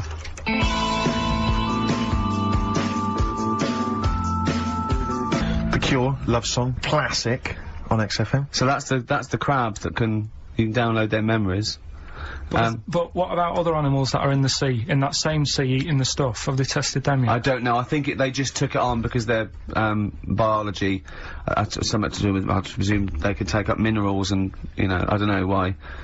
I don't know. But anyway, next one, it's just on the horizons, a bodybuilder, yeah? Married, freaky. Married another bodybuilder, yeah. Right, and they're pregnant. And they had these tests, and the baby was very large, but it was causing it pain, right, in the thing, right? And it's almost bizarre and like. Yeah, after the female woke up pregnant after 7 months, and the baby. Walking around? No, it forced its way out of the vagina. Oh, no way. Yeah, it forced its way out. And it was because it almost had like super strength, like. And it was pulling her along by the umbilical cord, and and it was a stone. Extraordinary. That's freaky. I mean, you talk about freaky stuff. That's made up. What? It wasn't pulling her along. Well, no, it was pretty. She could feel it. Exactly. And it was. Do you know what I mean? Like, just went. And just sort of squeezed its way got out because it was ready because all the hormones. Because it thought it was ready. Oh God! Imagine that. Just waking up and finding that in the bottom of the bed. Freak out, wouldn't it? Because you'd think it was a nightmare initially. And it had hair and everything, didn't it? Yeah, because all the hormones, there was like a hair. There was something in the week about you've got test tube babies and that now, haven't you? But they've managed to do it. I only caught half the story. I knew he'd be more impressed by the crabs than that. He doesn't care if it's No, I am. I'm telling you though, that, there was something, I only caught half the story because I was busy, but, there's something about babies being able to be born without having any people involved. Or something, it's like putting them in an oven or something, and it's like a cake. And after a certain amount of time, it's ready. I think you can buy those in Argos for kids at Christmas. Well, it's my first baby kit. Yeah. Yeah. There's Play-Doh, I think, that they can buy. Yeah. Well, so what do you think of that then? The baby one? Yeah. I prefer the crab one. Yeah. But the baby thing's pretty horrible. Yeah. So it was bigger than like the average. Both made up. We made those up. Yeah, they're both rubbish. They're both they are bullshit. both rubbish. Despite the fact they're both rubbish. Yeah. They're interesting. We made those up. Both those stupid stories up. Yeah. Imagine downloading a crab's memories and seeing its mum feeding it as a child. Both that's a rubbish. I had trouble. Yeah. I knew I was gonna have trouble with, pushed its way out of the vagina. Yeah. I practiced that about 30 times yesterday with Stephen. I was going, I'm not gonna be able to do it, mate. Yeah. I'm not gonna be able to say that. Yeah. Are you disappointed? A little bit. I mean, the baby one's a bit sort of out there. Yeah. I wasn't really having that one. No. But the crab one, See, now, what's interesting, I think, is a useful experiment, Carl. I don't know what it's taught you about yourself. But would you say that that's revealed to you a certain thing? I don't know, maybe... that you're a bit gullible. I mean, you know, what I'm saying is maybe you shouldn't accept or swallow hook, line and sinker everything you read on the web. you not think maybe a valuable lesson? I feel bad because I said to Steve, he won't be annoyed that we conned him, he'd be annoyed that they're actually not true. You'd love that crab thing to be true, wouldn't you? It wouldn't surprise me if it did happen one day. Sure. Yeah. So, and then he'd laugh. And it's, in the break, when I said about the crabs, you went, well, I'm keeping them then. Yeah. Yeah. Right, well, I know what you're getting at. with the educating Ricky, but, you know. Let's see. Feeder. Just the way I'm feeding. That's my favourite feeder track ever. It's bugging me. It's just like, a ride track from about 10 or 15 years ago. So if you know, put me out my misery, email in. It's just like a ride track from about 1990, and I can't. It's just the beginning. Drive me mental. Ricky.gervais@xfm.co.uk. Yeah, well, half hour to go. You've done your screen test. Yeah. Reluctantly. I think you had just such the wrong attitude. Well, it doesn't matter, does it? If I've told you before, if things are meant to be, right, they'll happen. That's how I've got through my life, right? I'm 29 now. Yeah. Never 30, planned. ain't you? Well, yeah, 30, but the camera's still on. Right, so... and everything I've done in my life, I've never sort of planned it. Do you know Is what that I how mean? you stormed through your exams? Well, your GCSEs? look at the school play doing Little Donkey. I wasn't planning that day to do the drums. It just on the night I couldn't help myself. And you stole the show. What happened? What do you mean? When you know, when all the kids were playing Little Donkey, I wasn't meant to be doing my drum set in that track. I was only meant to. I think I was doing We Three Kings or something. But when they started doing it, the tune, I couldn't help myself with the drumstick, just like tapping away Right. at the drum. Yeah. And then when it came on, I was like, oh, and I started doing it, and like the teacher looked over at me, and I was like, oh, I shouldn't be doing this, but she sort of gave me the nod as if to say, it's all right, carry on, it's sounding good. Then after it, she went, you know, they love that, you can do that again tomorrow night. Yeah. So I got like an extra part in the play and that. Yeah. That wasn't So planned. you were doing the drum part to We Three Kings over Little Donkey. Yeah. That's weird. That is like Fatboy Slim or something, isn't it? When they mix up. No. Or Novi. Start mashing it up at the age of what, 8? Yeah. And that's what I'm saying. And is that when someone was filming it and you could hear your dad on the camcorder going, he looks like a twat? That's the one, yeah. Oh. And that's why I don't want to be on the telly, because I'll always have my dad's sort of echoing voice just saying, he shouldn't be on there, he looks like a... That's it. So that's why I'm a bit sort of nervous about this today. Really? You think it's sort of quite Freudian in a way, sort of? Yeah. Your attitude is que sera, sera. Well, plus I haven't got the look. I'm not pretending, right, that I should be on the telly. What's wrong with your look for VH1? It's not right. It's not right. Jono was on VH1. Was he? Yes. So I'm going up against Jono. No. So... He's gone now, he's moved on.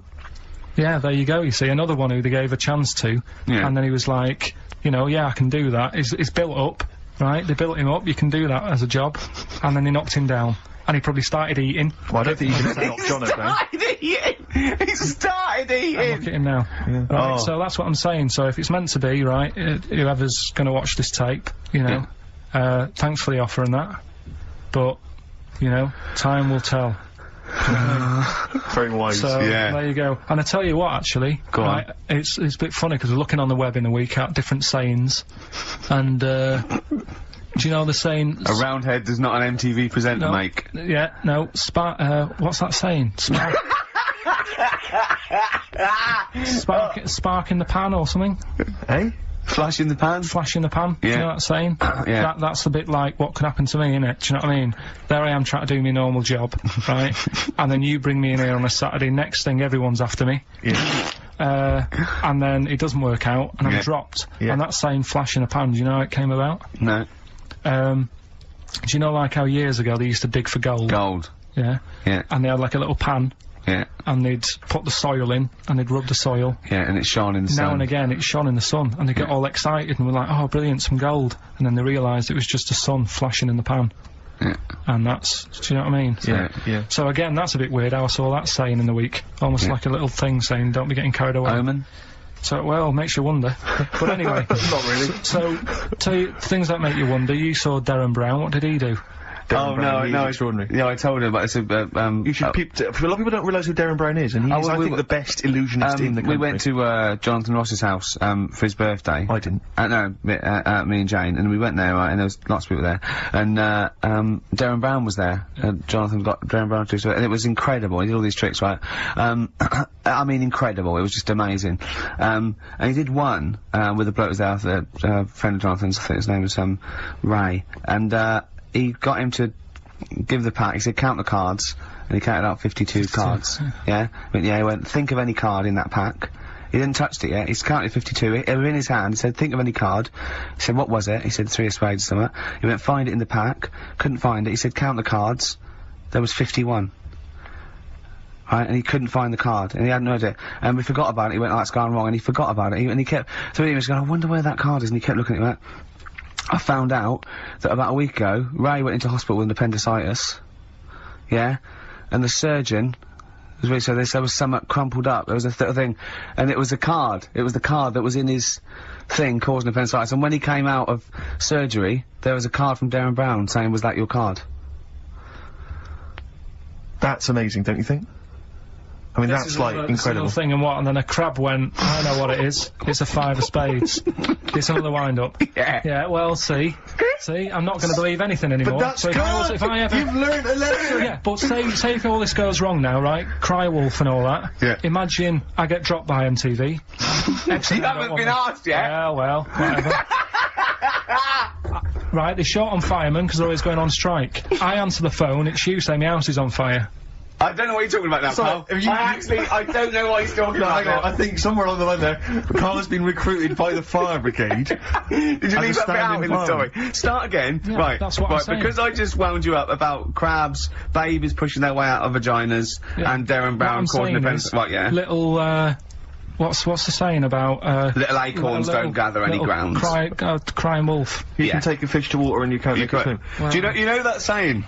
You can lead a horse to water, but you can't make it drink. Do you know why? Because its neck's too long.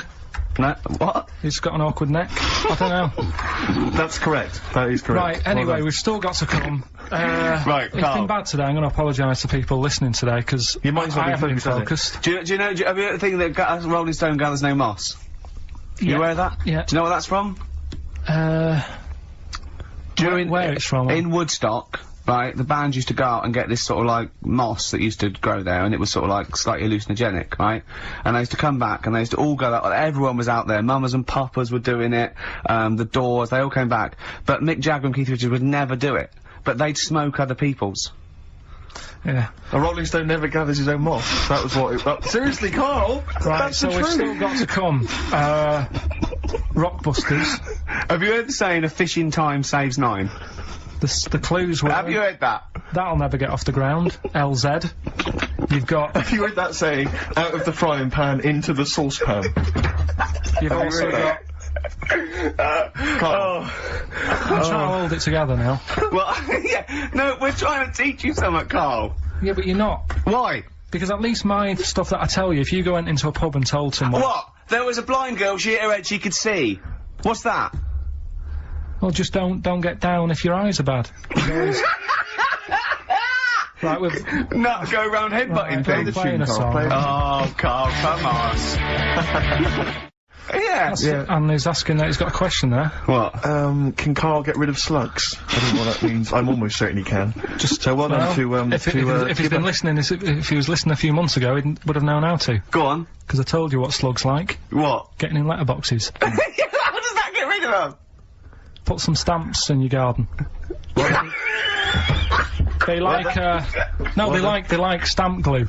So, yeah, that's and how does that get rid of them? They'd keep coming back, won't they? Then he goes, I can't believe it, we'd have to climb those boxes now, there's a fella leaving stamps out for us. You've won some prizes and I've sorted your problem out. How does that get rid of slugs? Leaving stamps out for them, their favourite food.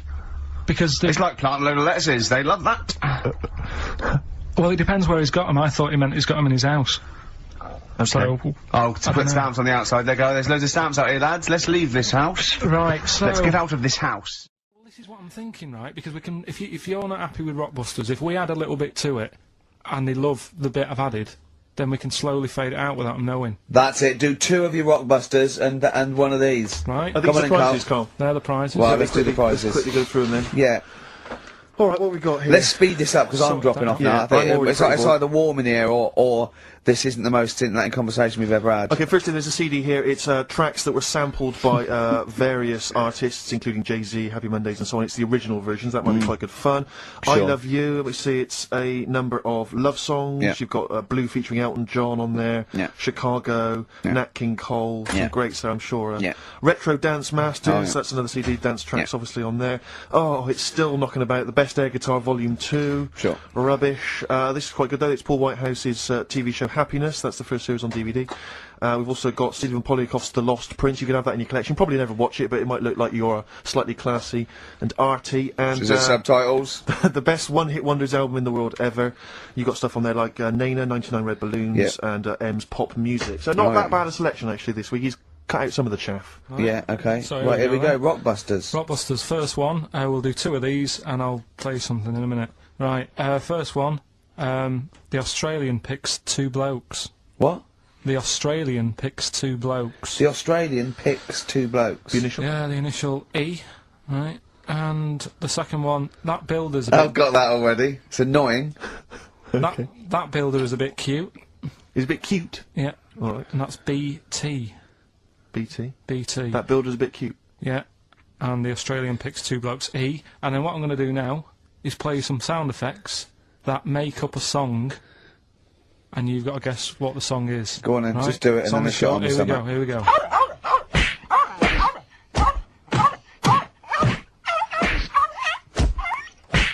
There you go. So what song's that? It's Yeah. sort of an XFM type Okay, song, well, that's isn't it? great. Email So the only. first, so I should just clarify that the first 2 are band names or artist names, but that's the title of the track that we want there. Yeah, that's Okay. right. It's That's so right. confusing. No one's ever going to figure this out. They will, though. They will.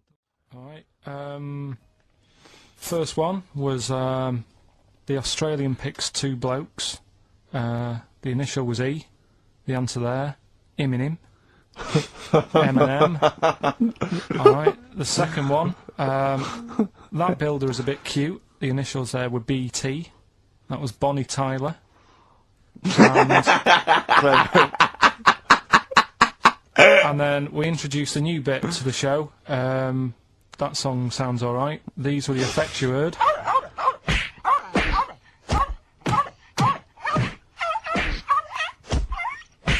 And that was Prodigy, Smack My Bitch Up. Who are you punching there? And could I just say, no animal was harmed in the taping of that. Have you got monkey news for this week? Don't know if I want to do it this week. So, just 'cause breakfast do it and that, and just leave it maybe this week. See what happens. See if we need it. We'll see. Sometimes I don't know. Play a record a minute, Carl. I'll talk to you off air. Play a record. Or what? What's the email address again? ricky.gervais@xfm.co.uk. Okay. Right? That's where the email the answers in. So we've got to remind you whose show it is. Play a record. Right. Radiohead, they're there. Like everything they ever do, that's grown on me more and more. It's brilliant. XFM 104.9, Ricky Gervais, Steve Merchant, Karl Pilkington. Well, you know what it's time for, don't you? Oh, chimpanzee that monkey news. It always gets me, that jingle. It's a joy. Once more, please. Well, Carl, do you reckon you could sort out, do other people have real jingles with their name on it and don't have to say who's in the room, what's happening, and do their own jingles? Well, Christian's got one for it. For Monkey News that he does. Why is Christian doing monkey news? I don't understand this. Because he did it ages ago. So you ripped it off of No, Christian? I haven't ripped it off. I said to him, I said, there's enough Monkey News to go round. Right? But hold on, though, I don't want cast-offs. I thought this was your Well, idea. let's not do it. But what's but new? wait, Come on, wait. what's new? What? There's Monkey News out there. I mean, if he wants to have a meeting in the week and say, well, this is the news I've got, the way I see it is, he can do it in the week. He's doing, like, the news at 10 type Monkey News. We're on a Saturday. We're like the, Jeremy Paxman Monkey News night.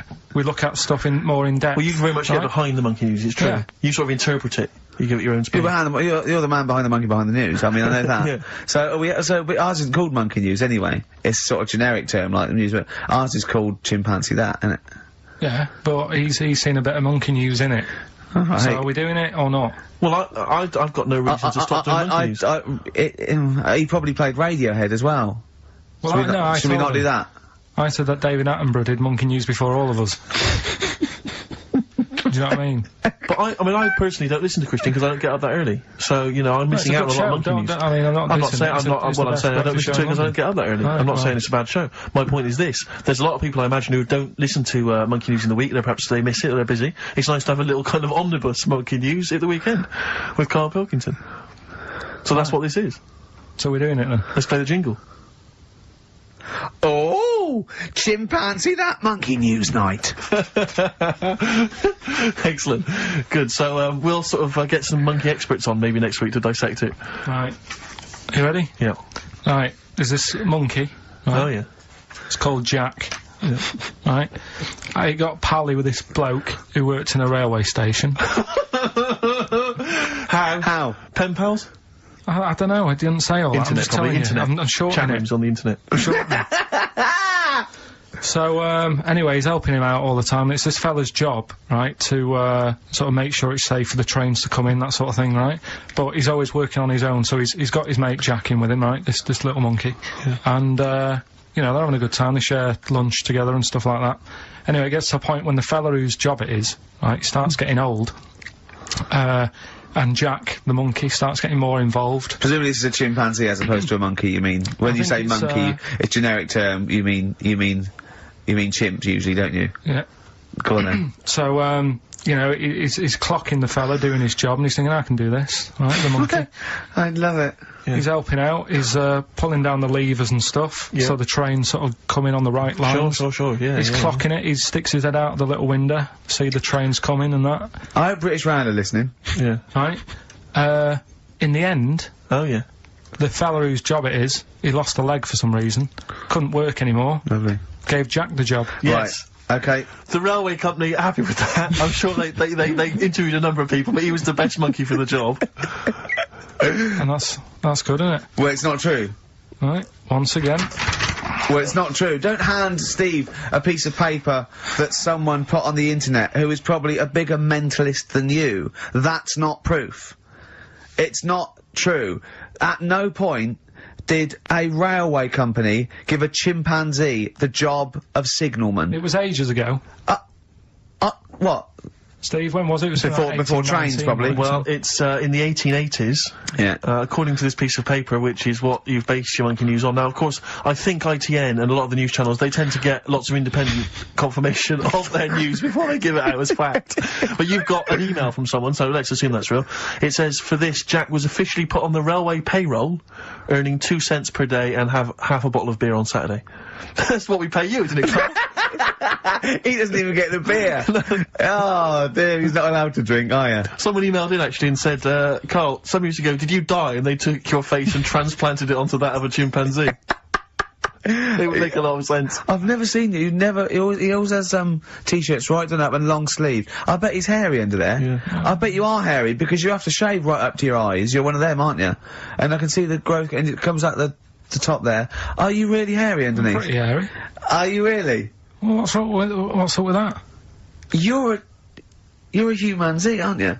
That's why you're fascinated with them, and why your IQ is sort of about 80. I think you might be. I don't mean there was any. I think it was a genetic sort of throwback. Well, you're pretty hairy. Look at your arms. What?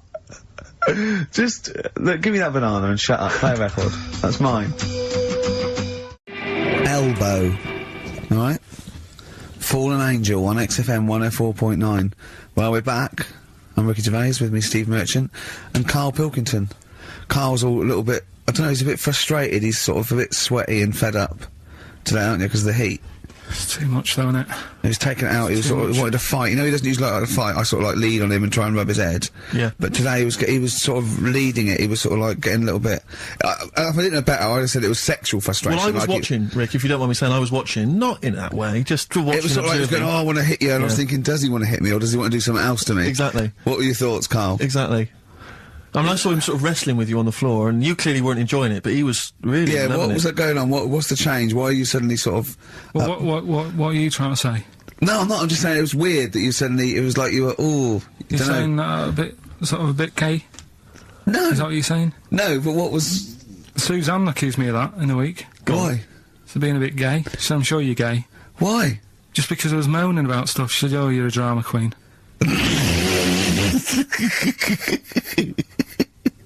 Right, well, that's What were you moaning about? Not having enough gay sex? no. She didn't have a knob. Yeah. It's going, oh, why don't you get yourself a nice little knob? Yeah. I mean, can I call you Frank, please? Could you wear this false beard? Yeah. It's just, well, we'll talk about it later. It was about the 7 Wonders. I just wasn't that impressed. He wasn't impressed, right? He said, well, we'd say that, yeah. Well, we got a top show coming up, haven't we? But if you are a little bit, kind of, just a little bit sexually, you know, don't be afraid to let it out. I mean, if you want us to relieve you of it. I'll tell you what. Let's have a little bit of Maggie May by Rod. It's some Can't we beautiful play day. Killing a Georgie? That's your favourite song, isn't it? Oh. That's we are. weird, isn't it? Strange, isn't it? That's weird. I'd like to hear Rod Stewart singing about a lovely lady, please, Carl. As would I. You can picture whatever you want. Good choice. Carl, cheers. What are you thinking, Carl? What have you been doing this week? What's been going on? Yeah. You'd be miserable because of the heat, obviously. That's getting me down. Yeah. It's just the way people wander about as well with next to out on. Yeah. I'm always amazed by the men, because there's a certain breed of man. Guys, sometimes it's kind of builders, mechanics, taxi drivers, van drivers, but not necessarily students, all sorts of guys. And you sort of watch them walking down the street. They'll be walking down the street, girls, you know, will see in their sort of summer gear, and it's literally, you know, eyes go, look at those legs, oh, knockers, oh, I can't believe my luck, oh, you know, and they're sort of talking to their mates, they're checking it, oh, it's an ours, I can't believe it, oh. Yeah. And it's like they sort of forget, there's like some kind of amnesia that sweeps over them during the winter Like months. it's a surprise. Yeah, and then it's like every time summer rolls around again and girls put on, they goes, I can't believe it, where have they been? They're back. Yeah. And they get so excited. Excuse me now, but they got tits under there all winter. Exactly. Well, yeah. Bloody hell. I can't believe it. It's great to see him again. Yeah. And then he gets to sort of October and they go, where have they gone? They just don't say anything, they just like get on with it, Exactly, they're reminded. They completely forget. Yeah. For sort of half the year. There was a fella this morning, I just nipped out having a cup of tea, reading the paper, reading that bit about nudists and that. Sure. And little old fella, must have been 75, Okay. walks past, shoes, socks, sort of shorts, but because he's old, I don't think he's got like a normal pair of shorts. So with like suit pants but short, so really smart shorts I've never seen before. Yeah. But the thing is, with him being old and thin, Yeah. it's just, don't do that. Don't walk around like that. What, the legs? The legs and the back. He looked like a little tortoise without his shell on. And everybody outside the I've cafe. always wanted to see a tortoise without its shell on. Yeah. Just to see if it would run really fast and go, this is brilliant. Just Yeah. scamper along. I saw a grotesque thing. I think it's Britain's fattest man. I'm not sure.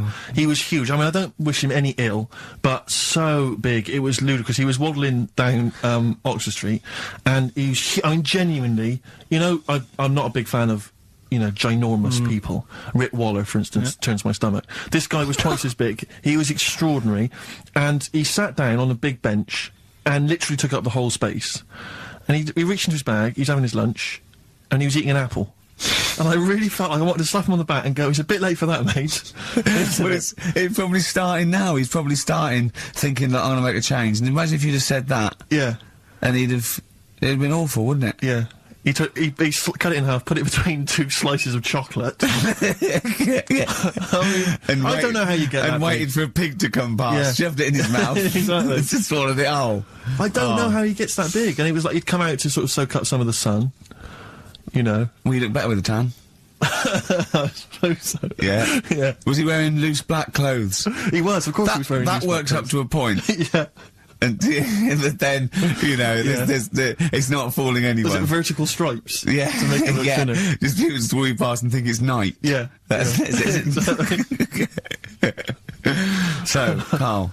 So yeah, so that's you know, that's been annoying me with the weather and that. Yeah. And then I love the warm weather. Although I can't sleep at night, I had 2 hours in front, just went and lay down in front of the window, in front of the French window, just because it was just too hot last night.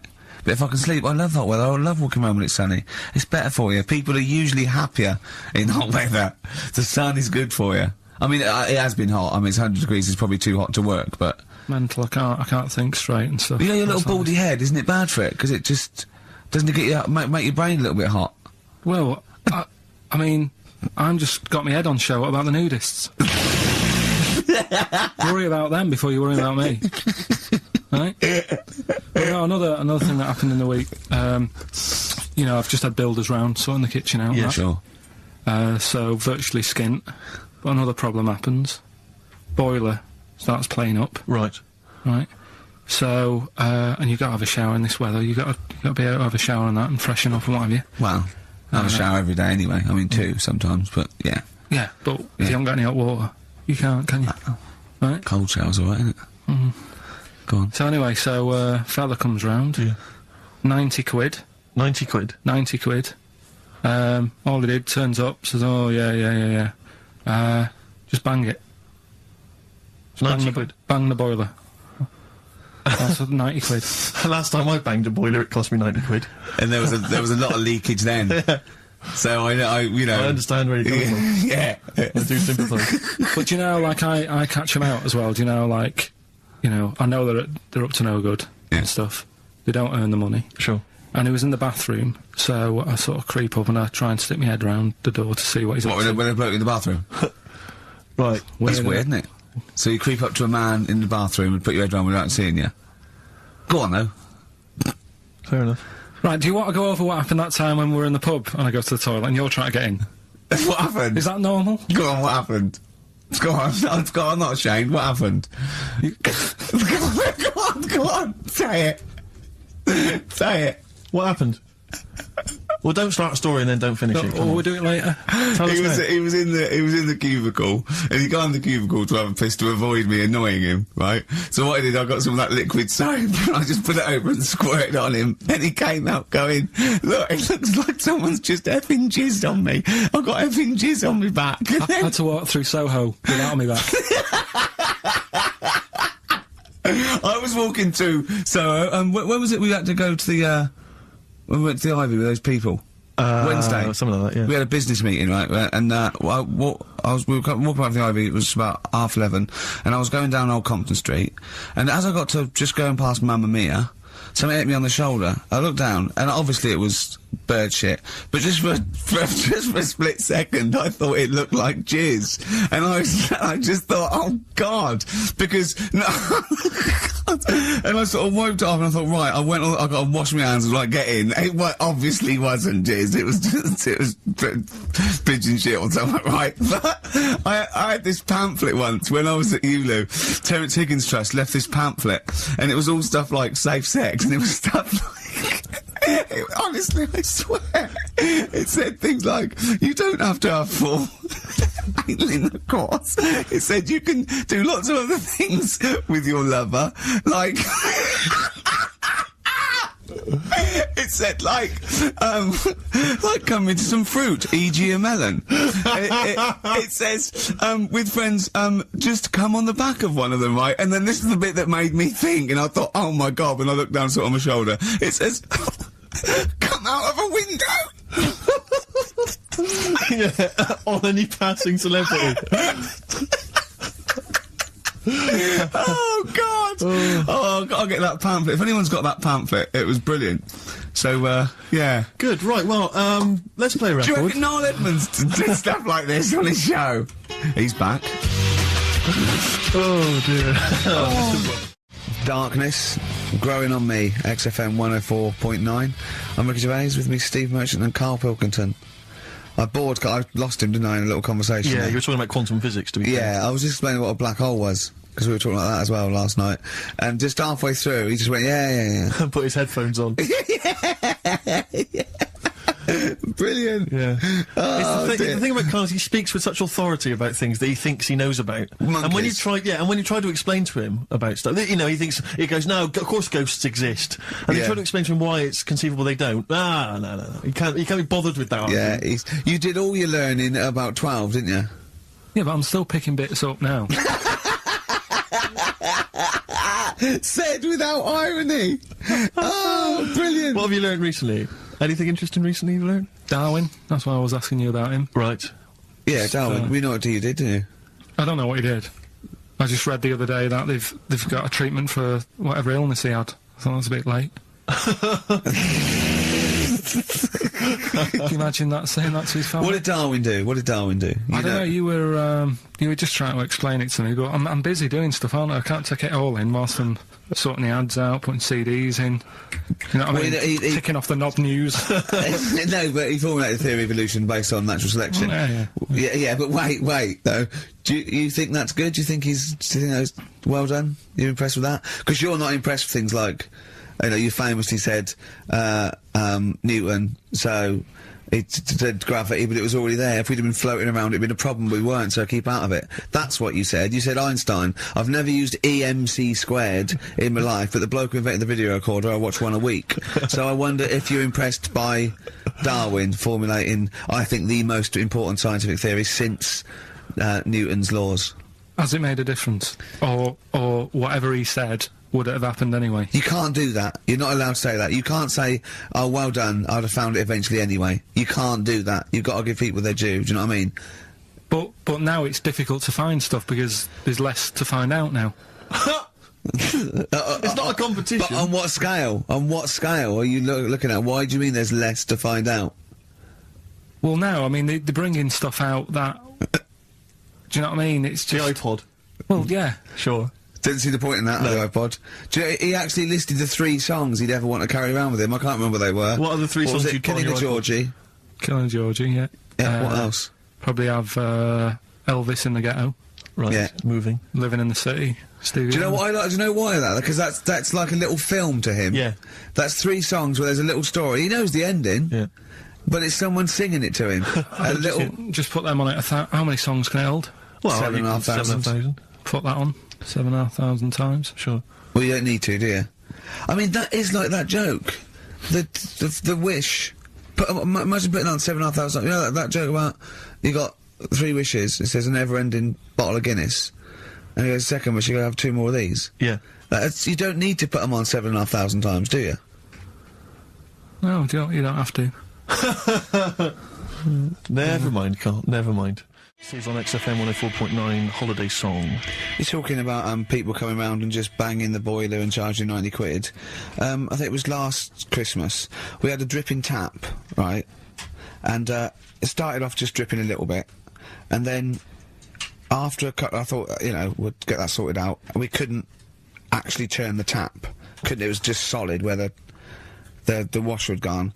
And then over Christmas, like before Christmas, it just started flowing. It was just like on, and I was thinking, this is terrible. It was terrible. It was the hot tap, and of course the caretaker gone away. Everything had been closed down, so I called out an emergency plumber. Christmas, Yeah. right? He couldn't get it to turn the tap off, right? So he was trying, and in the end he said, well, what I could do is I could just squash the pipe. Right, cut the pipe, squash it, and then you could change the whole thing. I'm like, yeah, whatever, right, because I can't have this.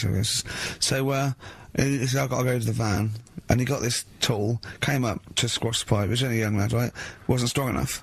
So I had to help him squash the pipe. Right. He squashed the pipe, cut it, put a little nozzle on it, just to seal it, right? And I was 180 quid. 180 quid? And I want to say, surely that's half mine. Yeah.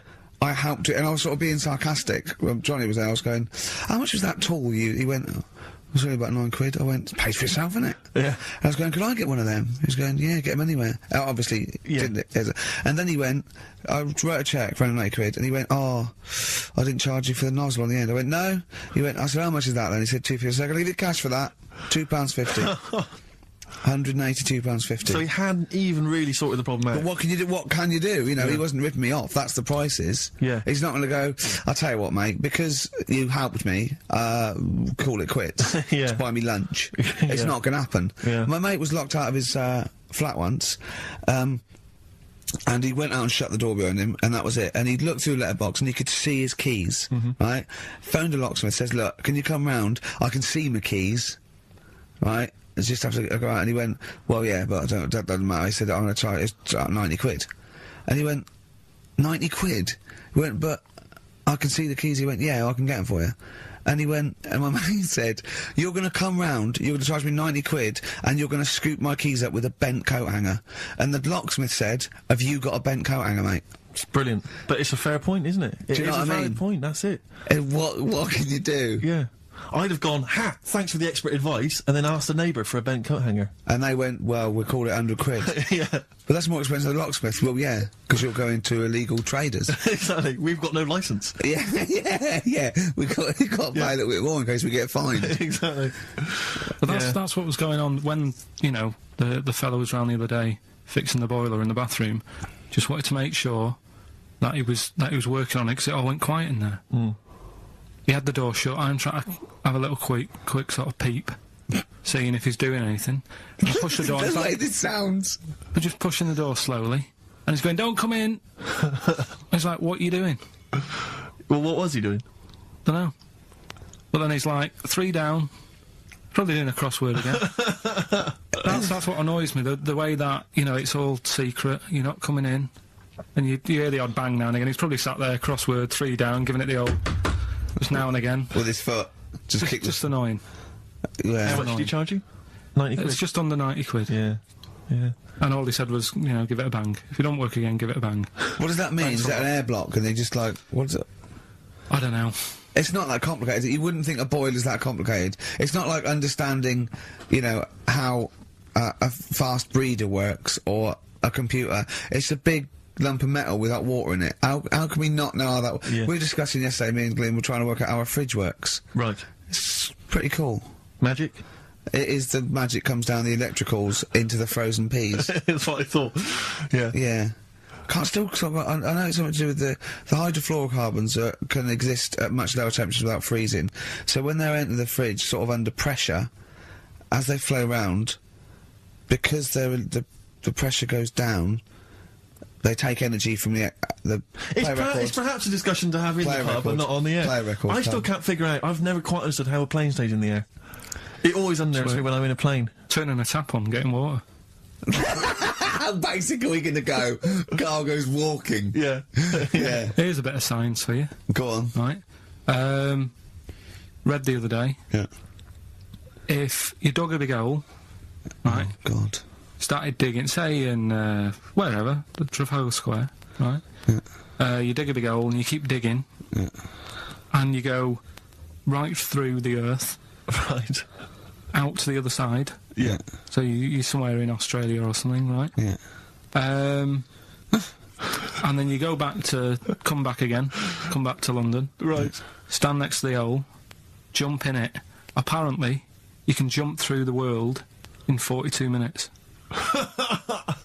It's interesting. But then I was thinking, will you fall? And then when you come out the other end, would you fall back again? Well, yeah, you would, wouldn't you? What would happen is, you'd accelerate 10 metres per second to the centre of the Earth, And you but you'd have, slowing down. but you know, you'd have such inertia, you'd nearly go as far out the other end before it was like a bungee jump. So you'd nearly get as far as the other end, and then you'd go back again, and you'd keep going until back and forth, getting further and further away from making it until you went sort of back and forth in the centre, and then you'd stay still in the centre. Have you drilled a hole through the earth? Get in touch. Email xfm.co.uk and just let us know how you got on. Did you get to the other side? Did you get to Australia? Did you buy one of those funny cork hats? Did you see Paul Hogan? How does a fish work?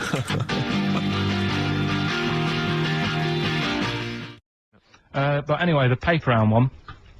Paper round, I'd still say it's the best job I've ever had. And he means it. No, I really enjoyed it. It's like, you know, you don't have to work with anyone else, right? So you make your own rules. Just think of that. You know, you sort of You're around. spreading information Well, yeah, to people. yeah, Vital information. giving a service, Yeah. and no one else is around. You know, you can just do what you want and think about stuff whilst you're cycling around on your bike. It's really good. Yeah. So anyway, Imagine the stuff he's thinking about when he's riding around his bike. So getting in the head of a salamander. So anyway, I loved it, and even though I only got like 50p a day, right, no matter what the weather was like and stuff, I used to get up at 4:30 and go and do the round, And, Why'd you get up at 4:30? because I wanted to watch the Pink Panther at 5:30, so I wanted to get me paper round done. I said, why didn't you watch the Pink Panther? And then do the go- paper. he went, oh, I can't sit there thinking I've got my paper round to do. You'll ruin it for him. Yeah, so is it a good job or not? So Go on. 4:30 I was up and about, and this morning it was like winter, really bad winter, bad snow, you know, freezing cold, really windy and all that. And my mum said to me before I went to bed, she said, don't be getting up tomorrow, I'll give you the 50p. I said, it's not about the 50p. So, you know, people want the papers and stuff. So, Conscientious. so anyway, I went to bed thinking, you know, that's it, I've told her I'm still going, so, you know, whatever. Go to sleep, get up in the morning, and put all my kit on. And I used to have layers of clothing on because it was really cold. I had like a big anorak on with the fur on, I had like waterproof pants, and I got my paper round bag. And I went downstairs to get out, and tried to open the door and it was locked. Oh, God, so she'd locked it so I couldn't go out, so I'm searching around the house looking for the keys. She must have hid them somewhere. I thought, oh God, you know, I've got the papers to do. So I thought, how can I get out? So I went upstairs, climbed out of the bathroom window. God. Right, and to try and jump out of the bathroom window onto the porch. But the problem was, I had so much gear on, I was like the Michelin Man. So I could hardly move as it is. Yeah. And I'm trying to get out the window, and I'm like, trying to stretch down like that, get my foot on the porch, and my bag got caught on like the hook of, do you know, like how you have a hook so you can put the window open? Right, yeah, The little arm goes on. My bag had got caught on that. I was holding on to the wall and my foot on the thing, so I couldn't sort of pull it away in case I pulled it away and then fell on my head. Yeah. So I'm stuck there, Dangling. dangling. My dad comes back from working nights. Yeah. He thinks I'm a burglar. Gets out his gun. So he's shouting and stuff, going mad and going, Dad, it's me. And he had to give us a hand using a... He's heard that wily trick in Manchester before. He had to help me using a washing prop thing, a big stick. What did he do? Well, he said, just hold on for your dear life, and I'll sort of push the paper bag off the hook. Why didn't he go upstairs and sort it out? It was at that point where I was in the middle, there was nothing you could do, do you know what I mean? It's at that point where you've just got to make a decision. Yeah. And by the time you go upstairs, who knows what might have happened. Sure. Do you know what I mean? You've got to act there and then, no messing around. Yeah. So... And you could hear downstairs, now here he is, the Pink Panther. Yeah. Dad! Hurry Isn't he up. a Panther? Ever so pink. Oh. So that was close to death, because I must have been about 30 foot in the air. Yeah. And I would have, you know, that would have been nasty if I fell to the concrete paving, so... Well, And, there's more to come. Should we play a record and come back to this? Because he's got more. Oh yeah, no, there but- must be no, one of no, them no. where you did fall on your head.